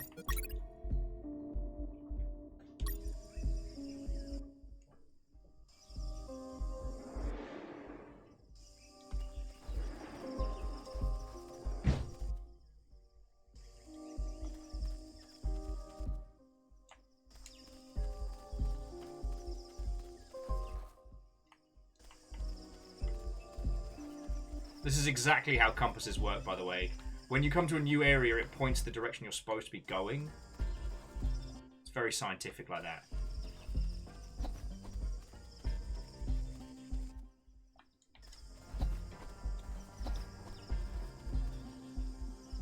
What the fuck is that?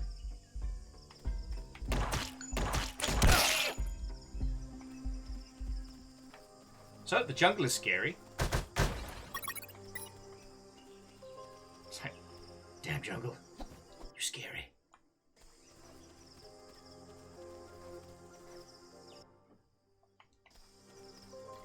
Oh, feck you! Oh, this is feckin' The Last Stand all over again. If you go the wrong way on the path, it takes you right back to where you started. See, I thought we would be able to explore the other sections.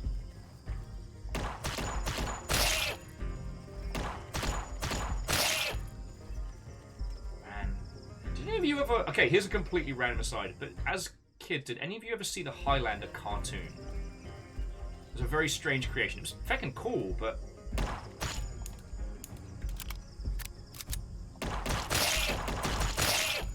It was fucking cool, but very, very odd. And I still remember one of the episodes which involved a whole bunch of sentient plants that would absorb and digest people. I remember it being done by the same team that did Pirates of Dark Water. Man, there was rumors going around today that there's going to be there's going to be a proper Highlander remake, and they've got Henry Cavill involved, which makes those of us of the nerdery persuasion rather happy. Because, I mean, there's a guy who knows how to fight with a sword, and gives a hot heck about...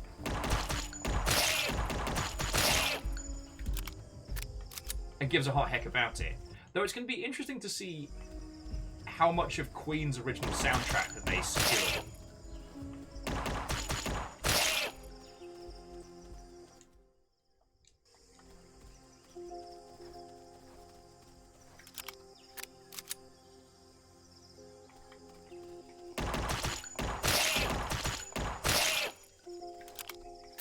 Okay, there's a lot of murder plants.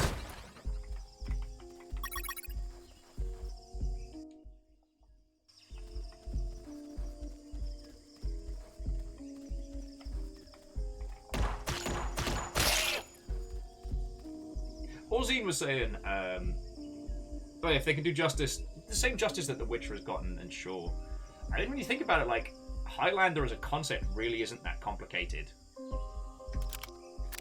You can do great things with it, it was just...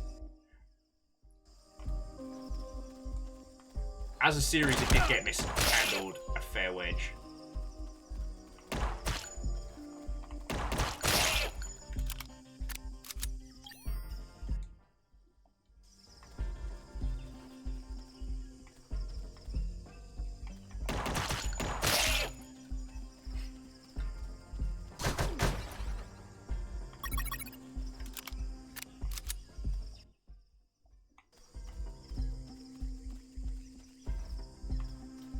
Item says, let's not forget the reboot culture has also brought us Shaq food too. Shaq can get in the bloody bin. He is extremely... He's got extremely hard on nifters. And... He'll get no more from me!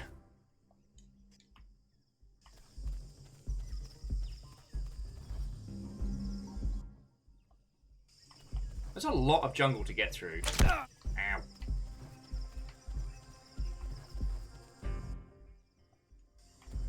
Hey, Shraiku, how goes it this evening? Doing a spot of UnMetal? Getting into some mischief?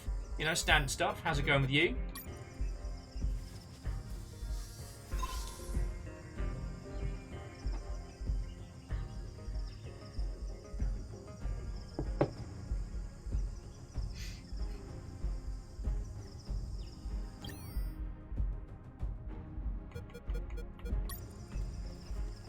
I'll stick with the compass. Shraiku says, going great. 3D printers up and running again, so I'm deciding what to make next. Yo, you are spoilt for choice. Platoon, attention! Are you ladies the new recruits? Fuck, you're the saddest bunch I've ever met. And I've seen stacks of shit taller than you are.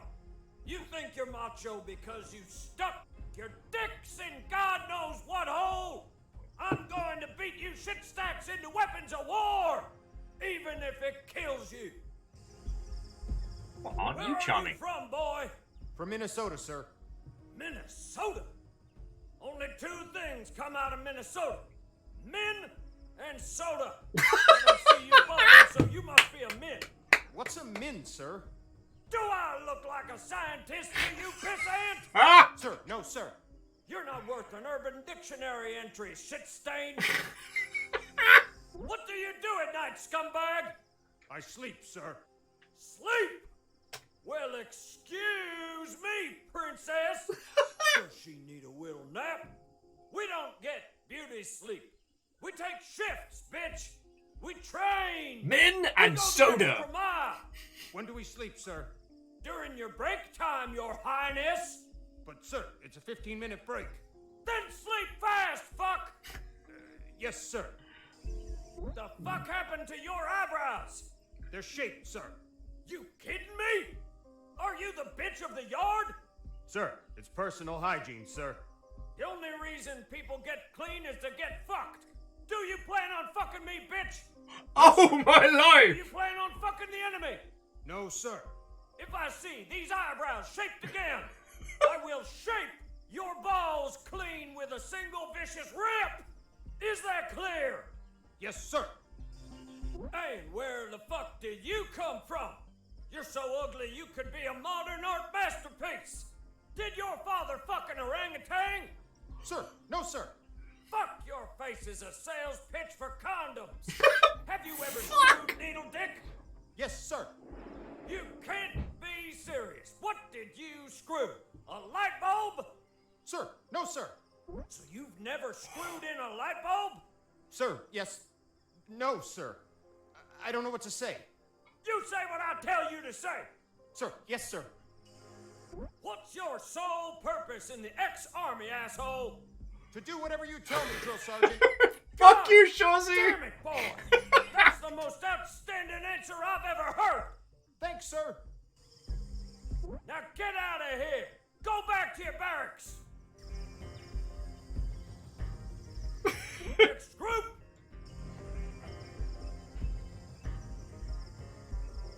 Platoon! Attention! Okay, do you have any recommendations for a voice pack that we should enable for this?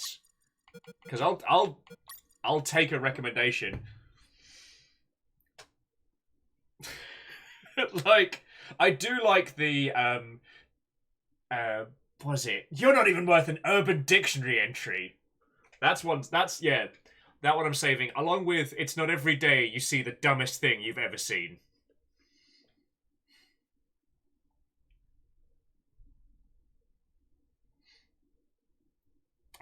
Zeke was recommending Miri, but haven't had any others. I mean, what about... Do we want to try Rami? Do we want to try Rami? Drill Sergeant Rami could be fun. What? Me? Oh, yeah, I'm here. Alright. Are you ladies the new recruits? Fuck, you're the saddest bunch I've ever met. And I've seen stacks of shit taller than you are. You think you're macho because you stuck your dicks in God knows what hole. I'm going to beat I you do like there's only two things that come out of Minnesota. Min and soda. I'm gonna use that line. Where are you from, boy? From Minnesota, sir. Minnesota? Only two things come out of Minnesota. Men and soda. I don't see you bubbling, so you must be a min. That's What's so a min, good. sir? Do I look like a scientist to you, pissant? God, this is good. You're not worth an Urban Dictionary entry, shit stain.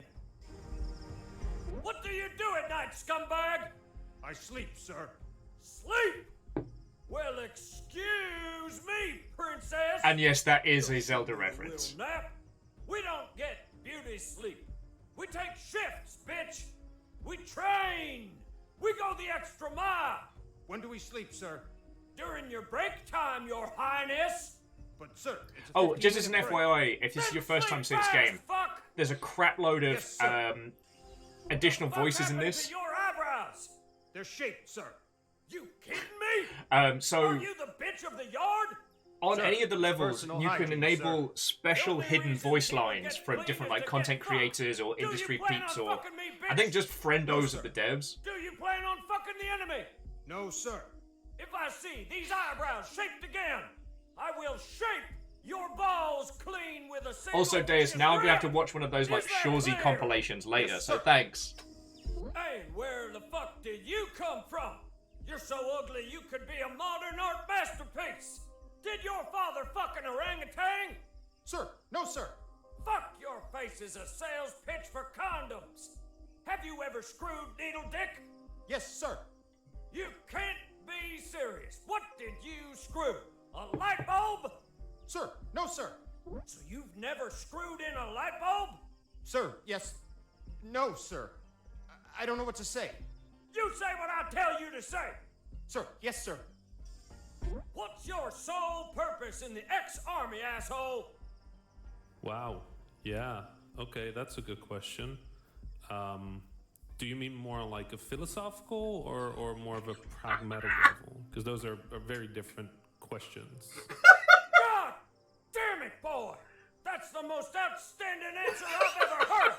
Oh, yeah, okay, yeah. Excited to work with you, for sure, yeah. Now get out of here! Go back It's to the alright, Bobby. barracks! Amos is coming to see why I'm laughing. Next group! Oh, that's amazing. Hello, my boy. I arrived at what looked like the exit of a barracks. Hey,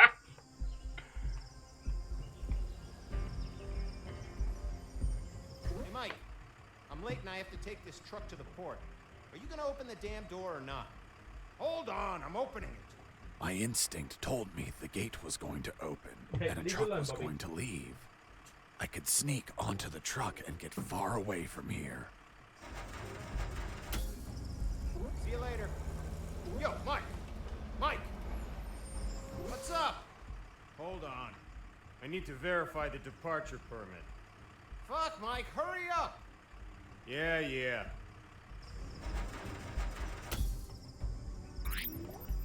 Woohoo! Let's bounce!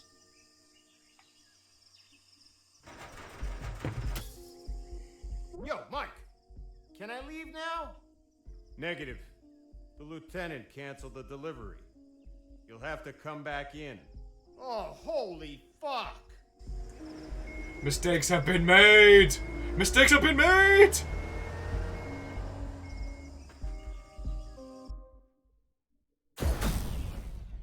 Stage complete! I found no secrets. Oh, and check that out. A new personal record of 1 hour, 42 minutes. Speedrunning community, here I come. The trip was shorter than expected. Instead of heading away, I ended up inside the compound. The ground was muddy, beaten lifeless by countless combat boots. There were sandbags and boxes everywhere. I heard Mike getting off the truck and talking to the other Mike. Hey, Mike, what the hell happened? Someone screwed up and loaded the wrong stuff. Useless fuckwads! They reported that they'll get the correct stuff loaded soon. Sounds like a nap is in order. No can do. They're loading onto another truck in the north parking lot. Serial number 233980. 233980. They told me to head to the south gate just so I could be sent back to the north one? Fucking bureaucracy. Fuck My you, instinct Shorzy! was back, and it knew of another truck I could ride. My plan to stow away wasn't screwed at all, just slightly delayed. I only had to reach the north gate without being seen.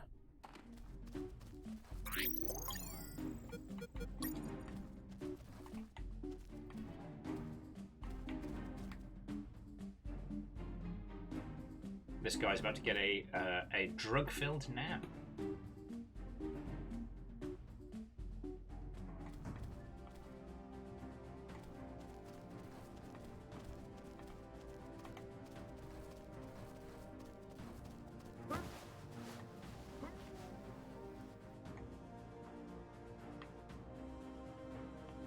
Let's see if we can take him in here. Oh, Nap time for you. And he said he wasn't going to get a nap. Binoculars! How useful! Let's see what they do. Use them to see further, unless it's backwards. Oh, lordy, lordy. No, sorry, I guess I was half saying, but this... the additional On that VO... base, drill sergeants were assholes. They forced their platoons to run all around the complex.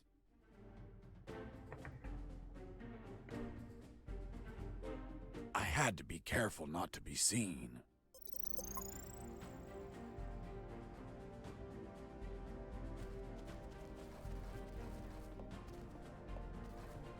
I tried to head east, but I couldn't. Why not? There was a painted line on the ground. And a simple line stopped you? This was no mere simple line. It was full of tentacles. Okay, Mr. Fox. You could not cross that line. Ah! Let's just focus on what happened in the opposite direction. Tentacles.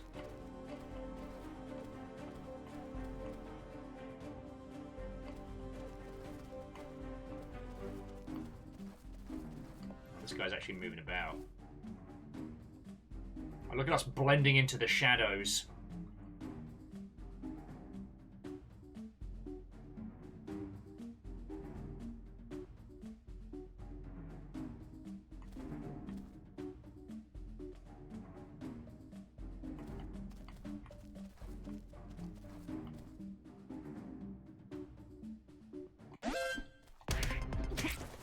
I just neutralized a soldier, but I couldn't leave him in sight. Those platoons could pass by, see him, and raise the alarm. So I made sure to carry the soldiers I neutralized, hiding them elsewhere, out of sight of those patrols.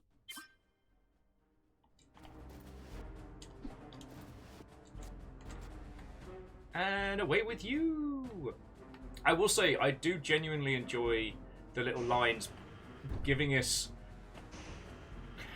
nice and clear instructions on those ones, because as much as I love the Metal Gear Solid series, it's, especially MGS1, is very much a creature of like trial and error.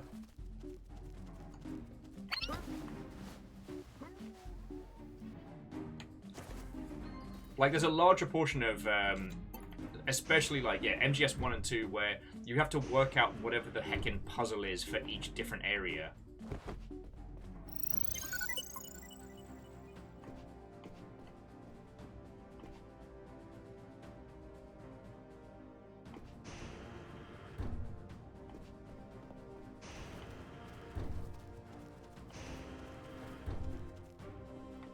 What you got for me?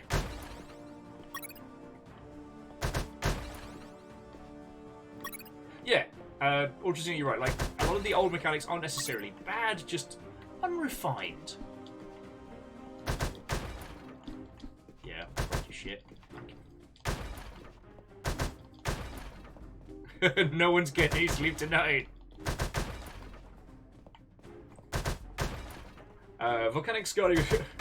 What would be the best Metal Gear Solid, and why is it Metal Gear Solid Rising? No game is as po-facedly weird, with simultaneously like the most nonsense meme-worthy story, despite the story itself being about memes.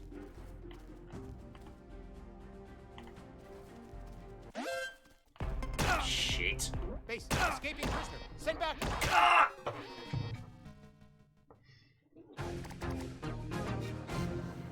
I will say the story of Metal Gear Rising, how it came to be and everything that came about of it, is frankly fascinating.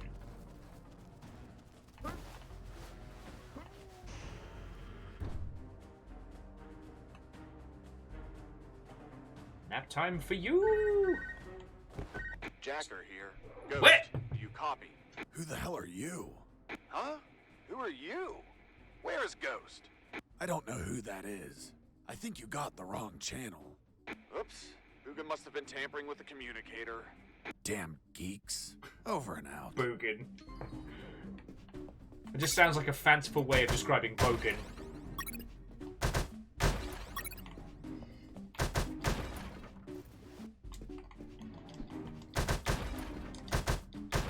Sorry, what were we chatting about? Oh, Metal Gear Solid Rising.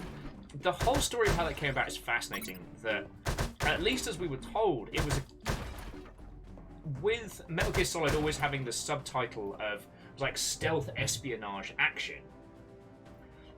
Supposedly Kojima liked the idea of being able to go for something more violent, more action orientated, and the initial premise of like cut everything, while fascinating, apparently was very difficult to tie into his other like design philosophies, and ended up working with fucking Platinum Games on that one, who let us remember that before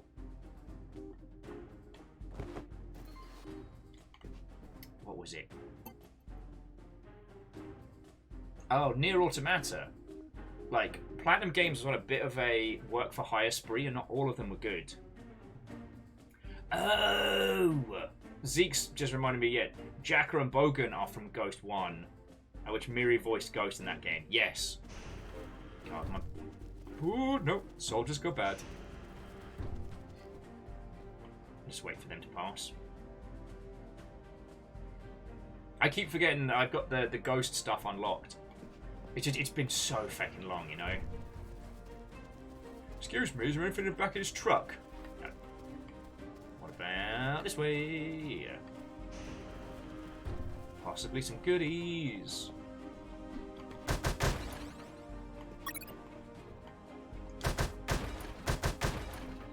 Volcanic Scuddy says Rising ended up not being canon. Is that official? Because Rising takes place after Metal Gear Solid 4.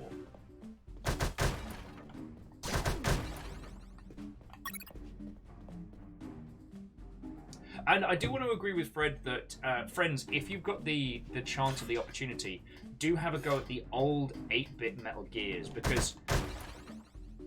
Alright, you know me. You know I am vehemently against the concept of the auteur, right? Because video games are made by teams, very rarely by one person in isolation. And it can be really easy with an individual like Kojima to put a lot of focus on them directly. However, it's easier if I use Kojima as the through line for the story, so just please don't think that I'm equating all of this to him. But his early works are very much about trying to do big concepts with small tech. You know, Metal Gear, oh, fucking hell, it's not Reacher. Oh my god. Snatcher! Games like that. You know, games that had big ideas with very small tech.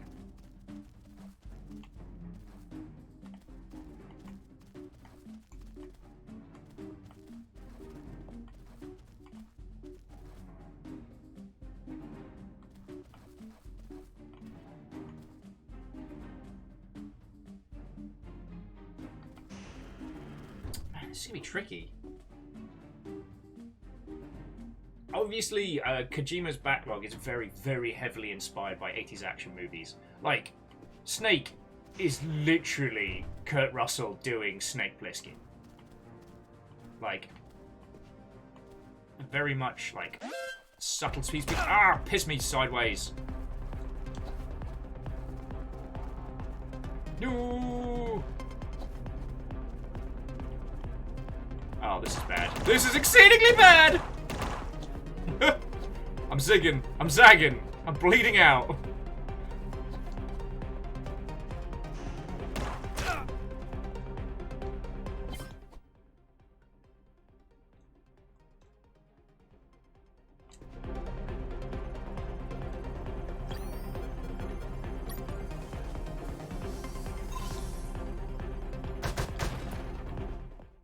Yay!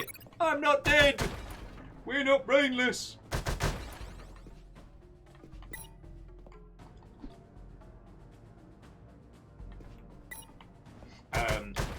But no, the reason why I was mentioning that is what Fred is saying is very, very important, because Metal Gear Solid was definitely the bombastic start of what most people consider to be Kojima's creative works. But back in the day, like, he was making the NES do a lot of heavy lifting. The original Metal Gear is hard as nails, and you genuinely have to think of it like an espionage sneaking 80s movie. If you go in and try and go in guns blazing, just get wrecked by a bunch of dogs.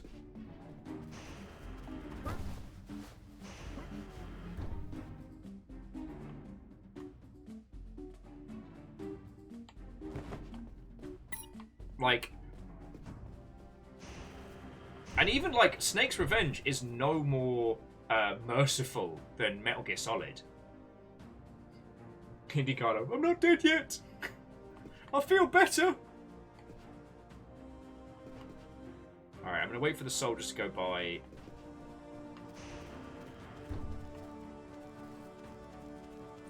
Ah, shit bins. Because there was an alarm, that means everybody has resurfaced. Which puts me in a very bad way. And I was supposed to go between the buildings. You know what? Just do me a murder.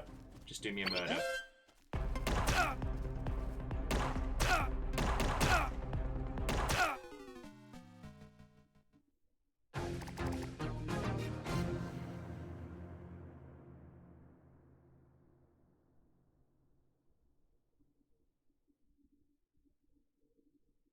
Wait, Snake's Revenge and Solid Snake were two different titles? God.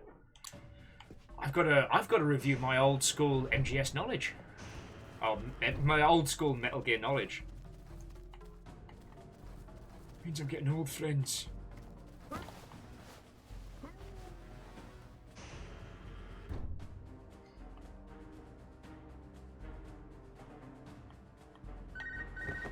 Jacker here. Ghost, do you copy?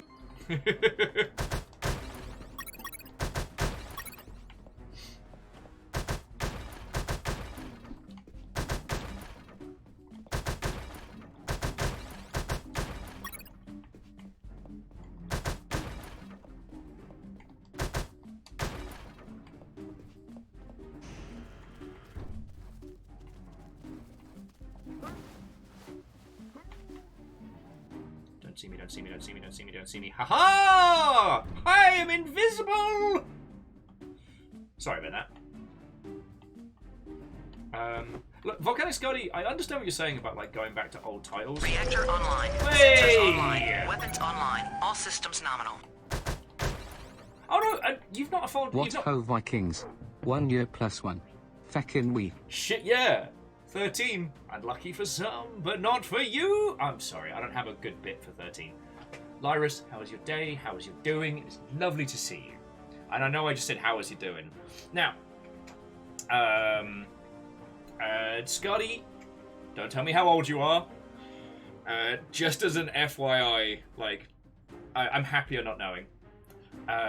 But I think you do yourself a disservice. Like, when I talk about the OG Metal Gear, it's not that I think that you are wrong for ignoring it. It's more that I think that while it would be a bit of an abrasive start to a game, I think you'd get something interesting from it.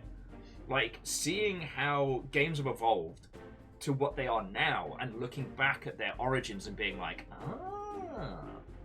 Because, I mean, I'll level with you, friends. We don't have many good stealth games. I thought that Deathloop was exceptional because it managed to balance the Arcane Studios style of stealth, which in itself feels like an evolution on the old Thief style, but with then feck it, let's just roll with it kind of fun. Where Dishonored had all these incredible systems, these gorgeous environments, but you basically ended up playing it with like, oh, that person's seen me, like the save. All right, keep going.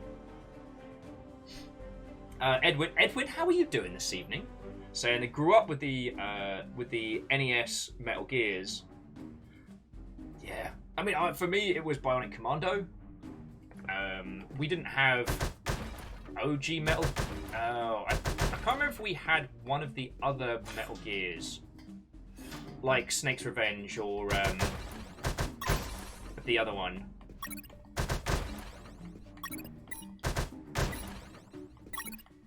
So I'm trying to think of... I'm trying to think now. Well, I just wrecked these beds. But... yeah, so... Volcanic Scuddy... As I said, it's more that there's a lot that those early games can teach us, especially how to create complex systems in games, in game environments that just aren't equipped for it.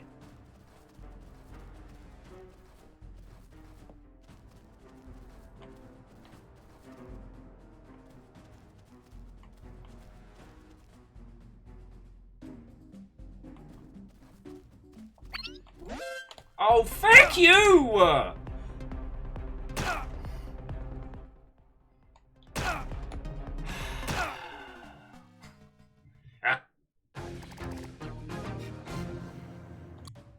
Yeah, Fred, you're entirely right.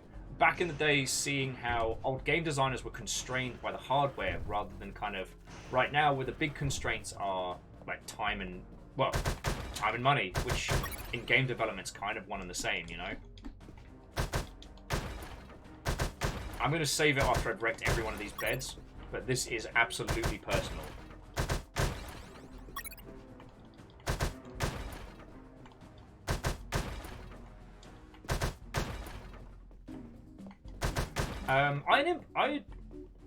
I disagree in video games, but there are things that we can learn. Because video games are experiential, so you can create something that's technically incredibly basic, but present it in a way that has great weight. Like, I wouldn't put forward something as to say that design is timeless and presentation isn't. There's different styles of video games that have had longer lifespans. You know, the 3D graphics era has definitely suffered more than like the 2D era in having a visual style that can be like translated and appreciated after the fact. But then we've also seen a revival of teams creating titles that essentially like celebrate the old like early PS1 era 3D graphics, which fascinates me.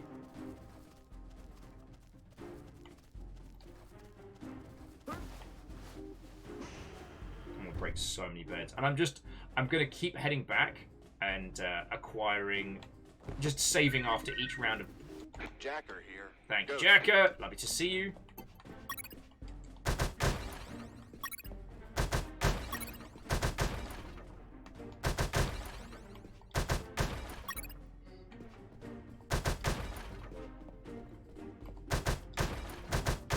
So, and Fred, I do agree, like, these days, projects are mostly held back by budget. Because, again, budget and time are kind of one and the same.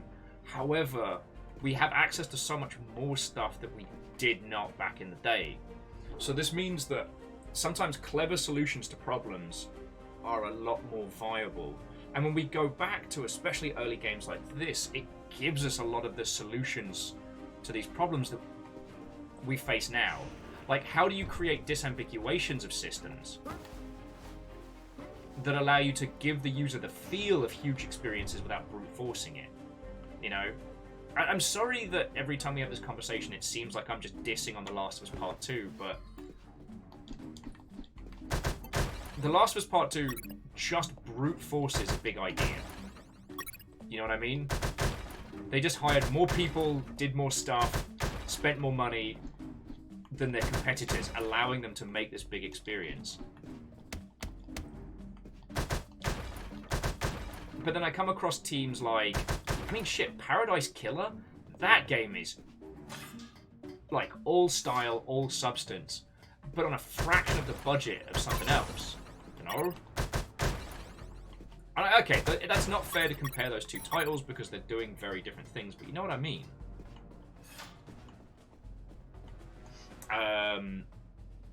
Now, Edwin says, can I be facetious and say the 3D era made every game be drawn out open world collectibles filled with gacha loot boxes, and I think we live in the worst timeline.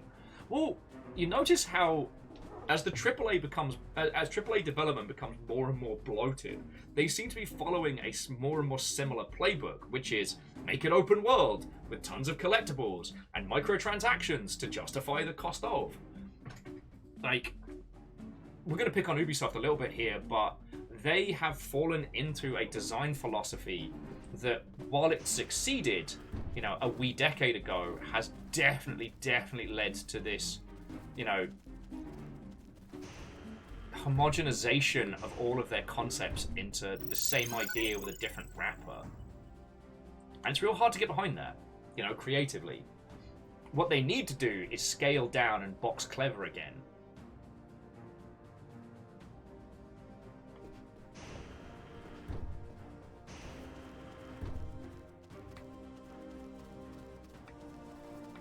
Yeah, and Fred, couldn't have put it better myself. Fred was just adding that, like, Infernax from yesterday, was it yesterday or the day before? Oh, from Tuesday, feels much better as an open world game. Because the limited... Inside that barrack, there were some guards. I didn't see them because they were sitting behind some bunk beds, slipping out of guard duty, or running around the compound, or worse. But thanks to my extraordinary hearing acuity, I could hear their conversation. Alright, hold that thought, friend. When you enter the dungeon, 2 skeletons with rusty axes block your way. Yes! The eerie red light that glimmers in their eye sockets watches you fixedly. What do you do? See, I don't know if I can do this, but I load my elven bow and I shoot. Hang on. Are you really shooting an arrow at a monster that can't bleed? What do you think will happen? That the arrow gets stuck between its ribs and slows it down? Someone just walked in.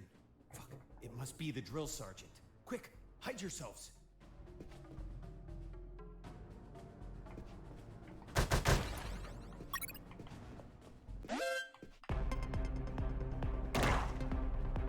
We're gonna file this under bullshit and chips.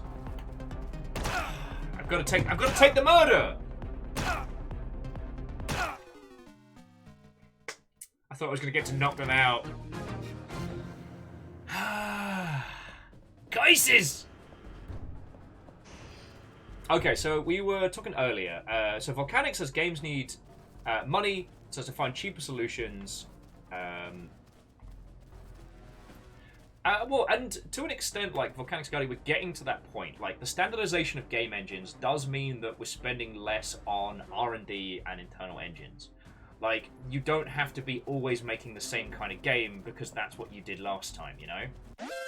Oh, fuck you! Ugh! You're right, Fred. I did interrupt a gaming session. I was deserving of that. But yeah, so being able to make big ideas cheaper and being able to make big ideas cheaper means less risk, which allows for more creativity. Yeah, pretty soon, friends, we're going to be able to do open world games out of the box with a lot of game engines. And so that leads to a situation of can versus should. You can make a grand, big open world game with tons of collectibles, but should you? What do users want? And if there's one thing we're definitely seeing right now, it's there's I don't know how best to phrase it, but like users have definitely had their fill of open world bloat. And I'm kind of getting there, in the sense of, like, I don't need open world games to be ridiculous and oversized for no reason. Inside that barrack, there were some guards. Alright, now I went round the corner and it set them off, so I'm just going to leave it.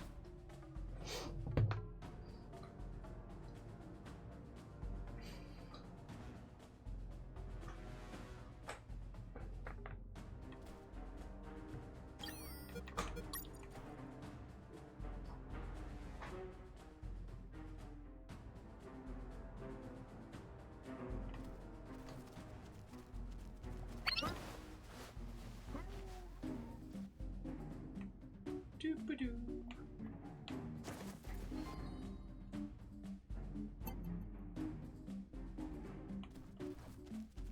Doop-a-doo.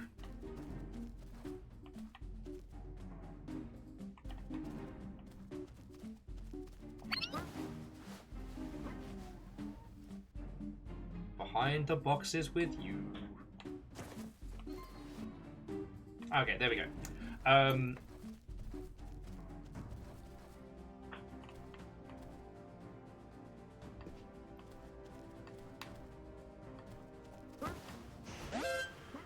Base, Thank you, escaping mate. prisoner. Send backup. Why? Why?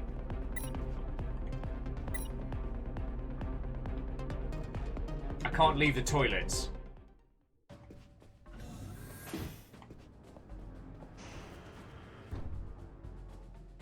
It might be okay. Base, escaping prisoner. Oh, Send what the sh...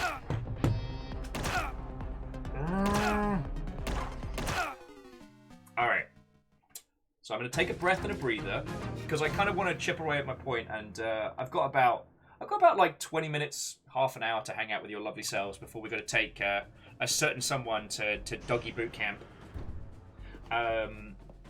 But the point that I've been dancing around is that there's a lot we can learn from a myriad of these old game engines and game engine techniques. Because back in the day, they were forced to do a lot of conceptual work with incredibly limited systems.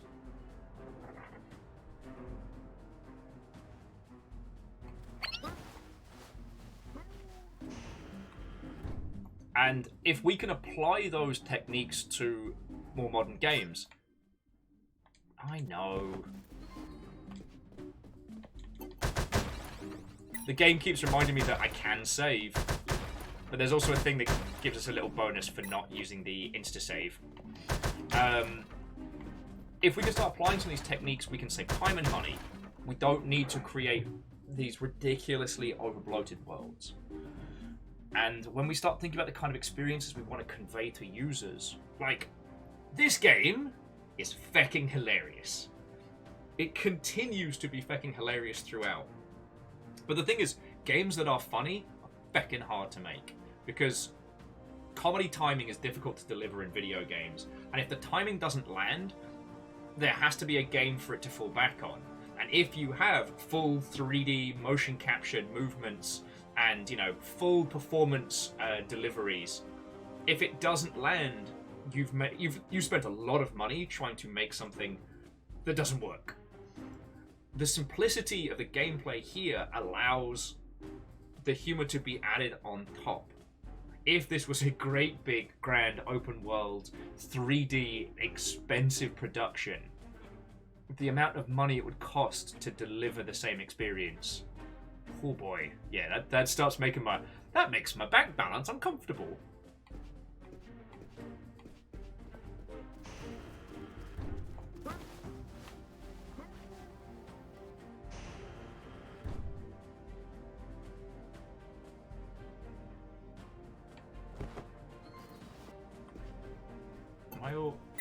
Oh, I'm maxed out on health kits. Alright.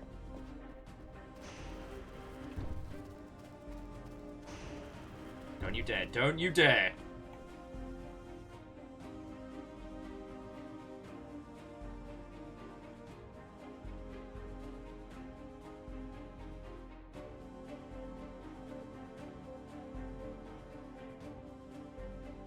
This game's kicking my ass.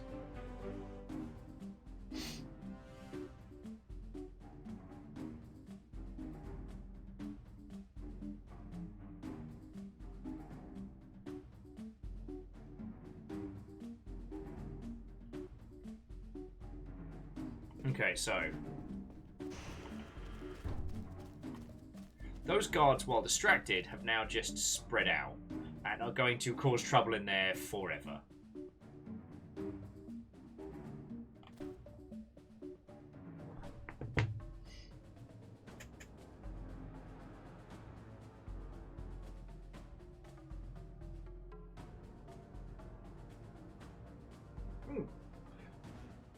Edwin, I think that Vampire Survivors has definitely been a very, very good example of, you know, simple and smart and fresh.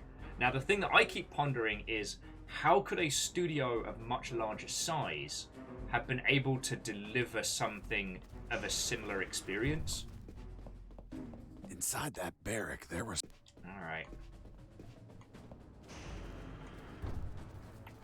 That's what I keep thinking of, is like, how could you create an environment where a big AAA studio could have an R&D team that's able to develop stuff like that, or like Loop Hero?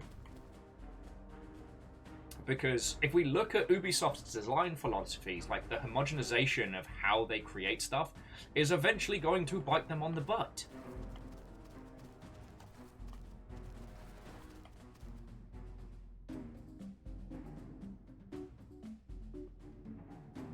Your guards are making my life more difficult than it needs to be.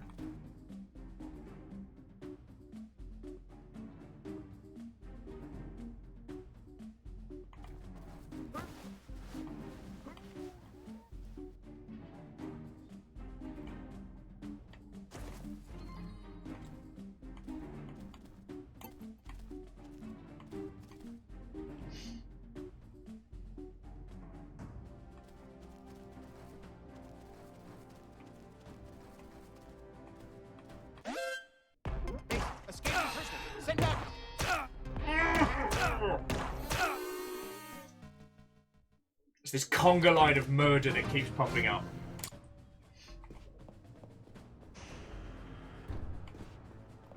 Now, also, double points to Edwin for mentioning the Yakuza games. I was going to mention the Way of the Samurai series, but yeah, creating small, tight, focused environments that allow for a lot of gameplay and a lot of exploration without going for a ridiculous size or scale. Now, the Yakuza series does have its own, I don't want to call them bloat problems, but, you know, as it goes, there is a lot to it. Like a gajillion minigames.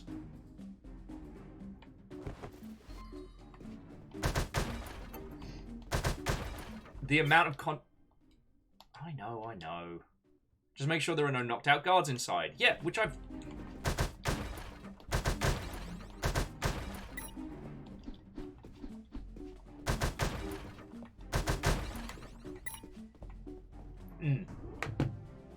And I do apologize, friends. I'm kind of like hitting half the points we're all bringing up. This game is brilliant, and I am enjoying it. What I need to do is either focus on talking to you lot, or focus on being a stealth numpty, and I seem to want to do both. Because Scuddy was adding that, you know, we're in a time where we have a lot of video games right now, and there is a game for everyone. Yes. And I think there's nothing wrong with trying to make the big everything game. Like, a few people were mentioning Skyrim, and yes, that is a game with a lot of bloat. But its goal is to create a journey experience. And I kind of understand that one. But I do think that when it comes to the next title, they could consider making a smaller world with more interconnected nonsense. Now, the Bethesda engine has this thing which is like, it has like AI lodding, essentially. The closer you are to an entity, the more complex it is. So it's designed to have... The game is designed to be villages or towns or areas with interconnecting complexities that have no connection between them other than main plot lines. The overall world's just forgotten when you're in one place. That's why even if you're the head of the Mages Guild and the Assassins and a fighting werewolf of the Fighters Guild, you got to join the Thieves Guild. They're like, all right, we want you to pick that old lady's pocket to prove yourself to us that you're worthy. And then you're like, I am Jarl of 2 different towns. I can summon forth demons with my hands. But yeah, sure, I'll go knock over a grandma to prove myself. So, but I feel I'm steering it away. We do live in a situation... So we do live in a time where you can deliver a game to just about anyone. Finding them? Tricky. And the homogenization of bloat of some of the larger games, I feel is almost going the wrong way. that, again, trying to make a game that appeals to everyone and everyone at once in that style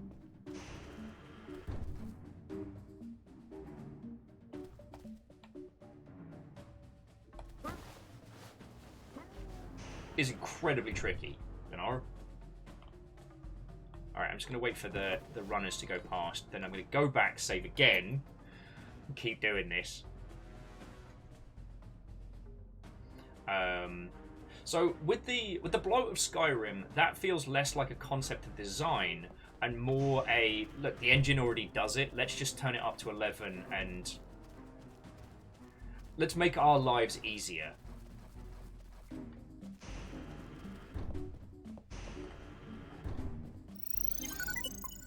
But the reason why I keep mentioning the business of video games is because teams like Ubisoft are very focused around the game that makes a shit ton of money off of everybody, that keeps the studio upright, yeah?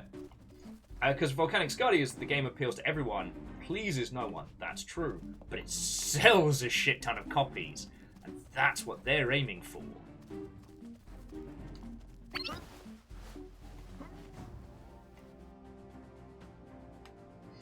Edwin was saying that they wish that open world didn't get entwined with the monetization strategy of things. I do agree. A few of the big companies have been so aggressive with how they monetize those particular titles. But one thing that has been interesting is a lot of the big players adding like collectibles distance and a lot of bloat is definitely a problem, you know. Inside that barrack, there was Rami playing D&D. Let me see if I can get a cheeky save in. Nope, I'm gonna wait in here. What it's done is it's created a situation where when users are told this is an open world game, it makes them dread the amount of time it's going to take them to do everything. Something that kind of started hitting what we refer to as the JRPG genre. The irony, of course, that JRPGs refer to a certain kind of RPG now that isn't necessarily made in Japan is something I find fascinating, but that's another story. Because, like, Sable, for example, gorgeous game, and I think they fixed a lot of the problems with it. It's an open world game, certainly, but it's not going to consume your life with a million different subquests and plots and all that nonsense. The size and scale of it is there to give you this sense of exploration and wonder. It's a story about having to leave home because you've outgrown it.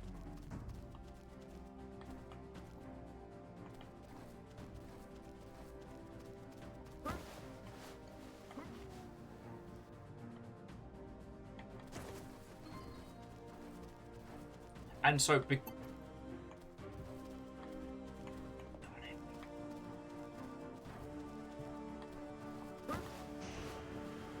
there we go, that's what I was trying to do before. Woohoo! Before peeing, I put all of the knocked out guards inside. I didn't want them to be discovered and have the alarm sounded while I was making a deposit. Oh, you're shitting me.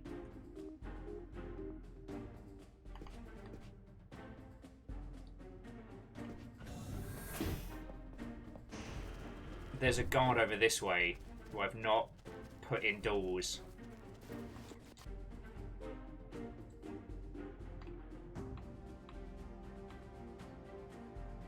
Oh, I'm not gonna make it. I'm not gonna make it! Oh! I made it! Okay.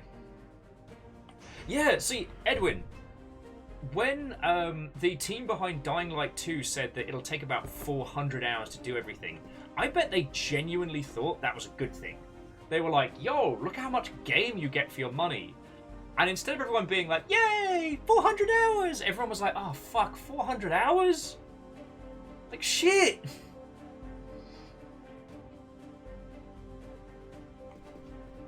Like a complete misunderstanding of what their user base is after. And don't get me wrong, I don't think the games need to be short to be good. I actually disagree with a lot of my peers on this one, that exceedingly long games are not inherently bad by any means.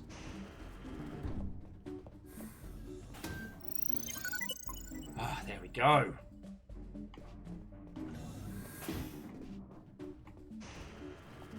Into the toilets with you.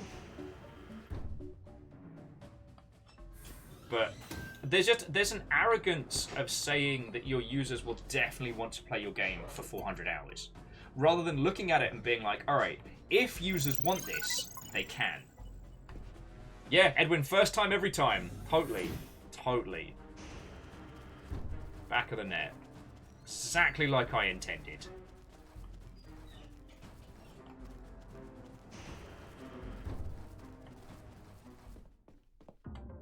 As I walked in, I ran into a soldier. Oh no! The guy was so hammered that he confused me with one of his buddies.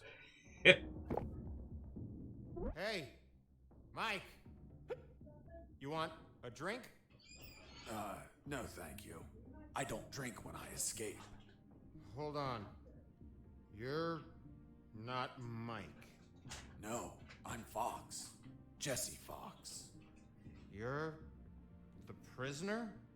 I would escape too, if I could. Why? To see my daughter. It turns out that he had a little daughter who he hadn't seen in 3 years. Every year he requests leave to go see her, and every year his drill sergeant rejects it. The bastard! So, in a week, the daughter was turning 6, and Mike requested leave again. And yet, again, the drill sergeant rejected it. Oh, Eo which Ozine, was I see why your he points. was I want to chat about it in a drowning second. sorrows. Aw. Until he knocked himself out. Help Mike get his permission slip stamped. Alright, permission request.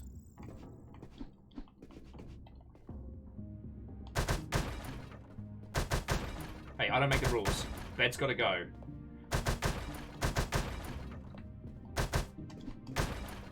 Alright.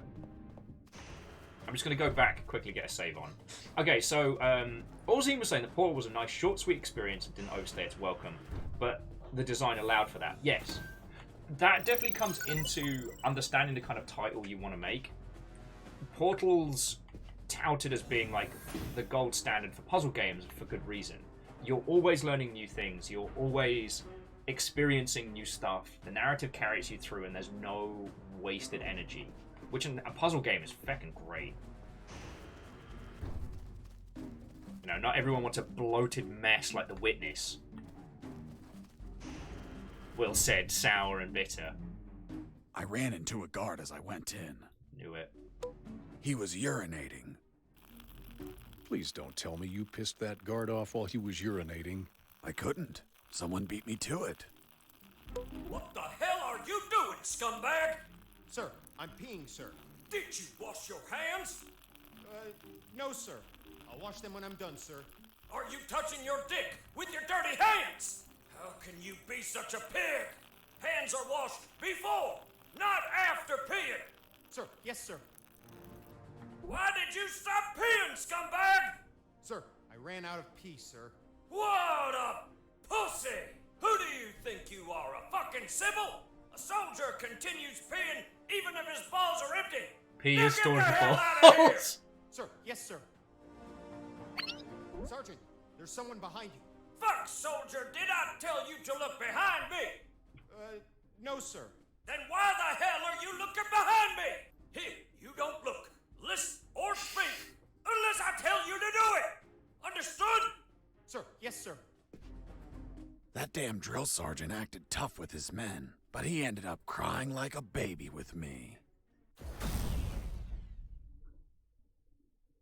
Who the fuck are you? And where the hell is your uniform? Lost, stolen, laundry. I mean, it's technically lost. That's not a lie. I can't find it, sir. I must have lost it. You shit for brains. And do you have a spare one? Yes, sir. And where would that crusty-ass spare uniform be?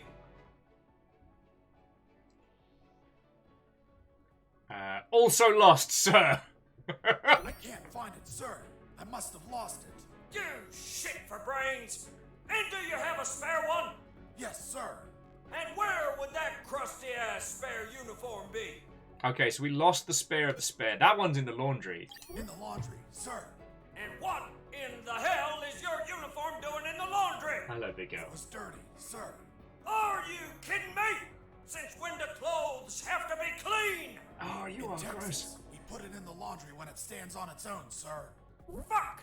You're from Texas? Only two things come from Texas. Charcoal and assholes. Which one are you, boy? I don't see any ash smears, but I definitely see a shit stain. Sir, Texas exports propane accessories. Shut the fuck up, shit smear! I'm not a shit. Yes, you are! No, I'm not. Hold on, Mr. Fox. Didn't you say it was the drill sergeant who ended up crying like a baby? You're contradicting yourself. It was you. Sergeant, execute this liar. Yes, sir.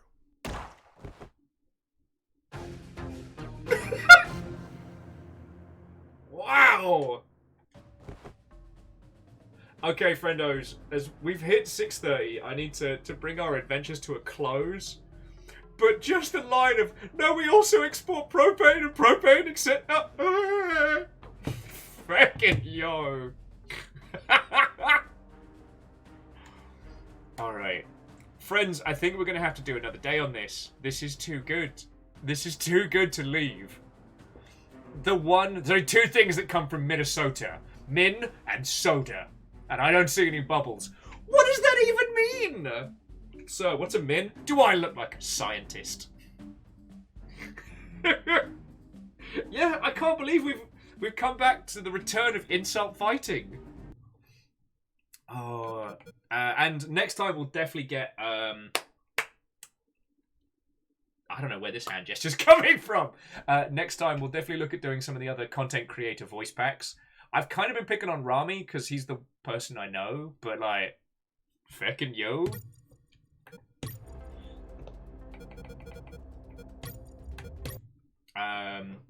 Yes, Guybrush is pleased. Friends, if you want to give this a go and play through it, there's the link on Steam. The game is $20.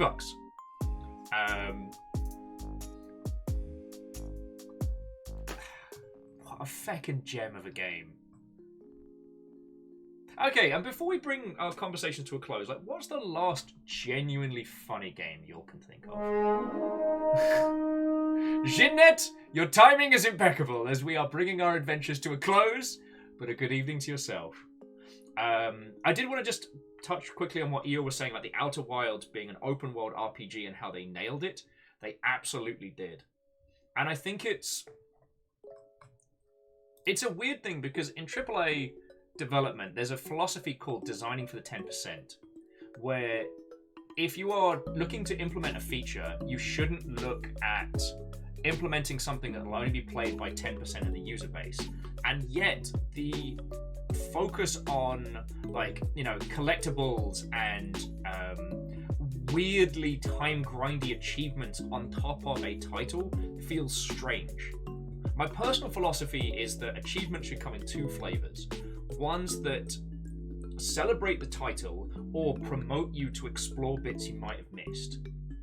And yeah, it's difficult to look at the repeated open world space and celebrate it because bloat for bloat's sake.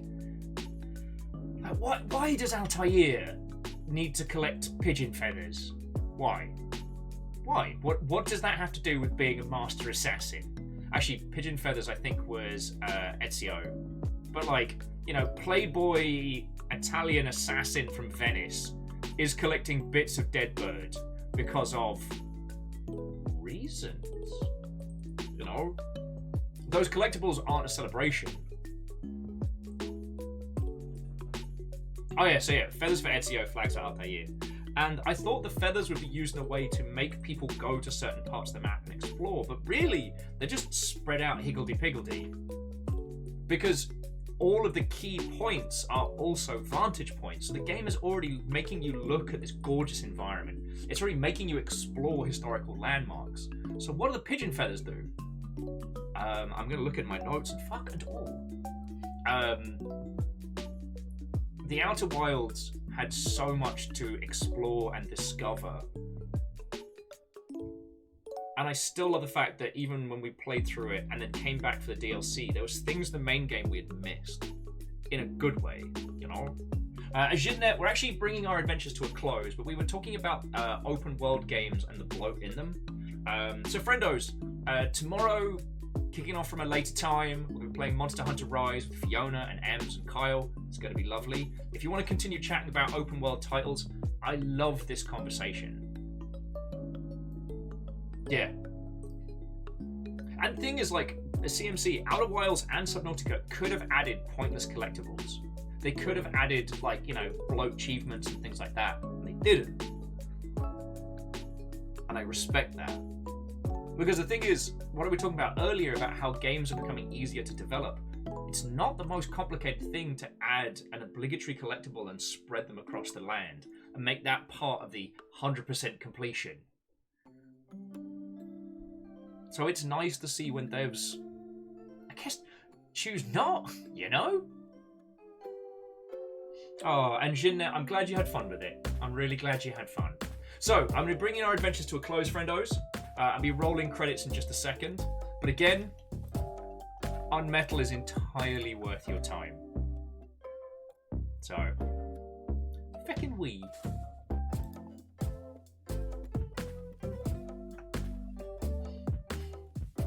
Well, Scotty, I'm glad you enjoyed it. I think we're in agreement that we want to do another day on this. So if you'll want to grab the game and play it, you can probably lap me very quickly on this. But no, before we come to a close, I want to say once more, thank you everybody for chucking in bits and stuff. Things are better than they've been, but, you know, it's still a bit stressful and I ain't shit without you lot. That's just the fucking long and short of it. I'd just be a person yelling at his screen alone in a room. So, for all that you lot do, thank you. I mean it. Now, let me run credits. Thanks and peoples, and get to it proper. And we'll come back to the conversation of funny games as well, because that's one I love talking about.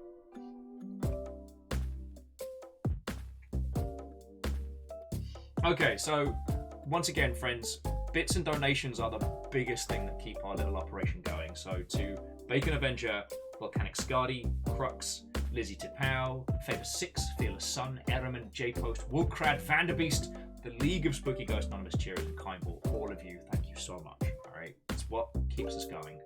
Speaking of keeping us going, congratulations to the moderation team for putting up with my bullshit for another day. To Caffeine Moose, but also Lizzie and Tal, thank you kindly. To Carol Mulby? Thank you for the follow, and I hope we get to chat in the future. And to Unitax, Fire Strager, Volcanic Scardy, Iron Imp, and Lyris Dragon, thank you all for monstrous long sprees, you lovely Mother Hubbards. And to Bon Biscuit, Leah Wiggins, and Jeanette, coming in at the end of the klaxon. Seriously, thank you for the raids. Like, hosts, raids, it all means that the numbers go up on the back end, which makes Mr. Twitch happy, and if Mr. Twitch is happy, then everyone's happy. No, joking aside. Larius, thank you for the bit. No, joking aside, the fact that you lot bring your crew over here and trust them, you trust me with your lot is a huge compliment, so thank you.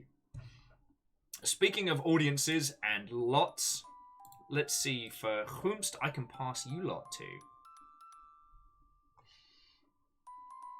Oh, hang on, let me see if they're still going.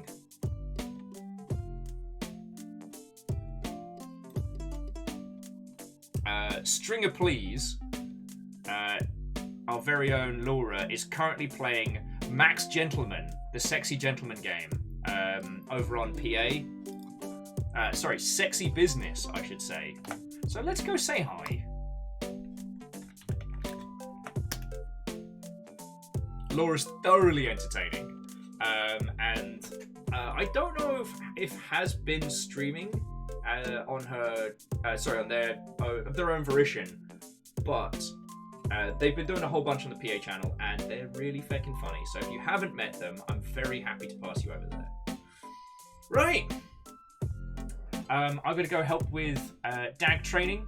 So, friendos, have a lovely rest of your evening. If you're up in the wee hours, that's usually when I'm on Discord now.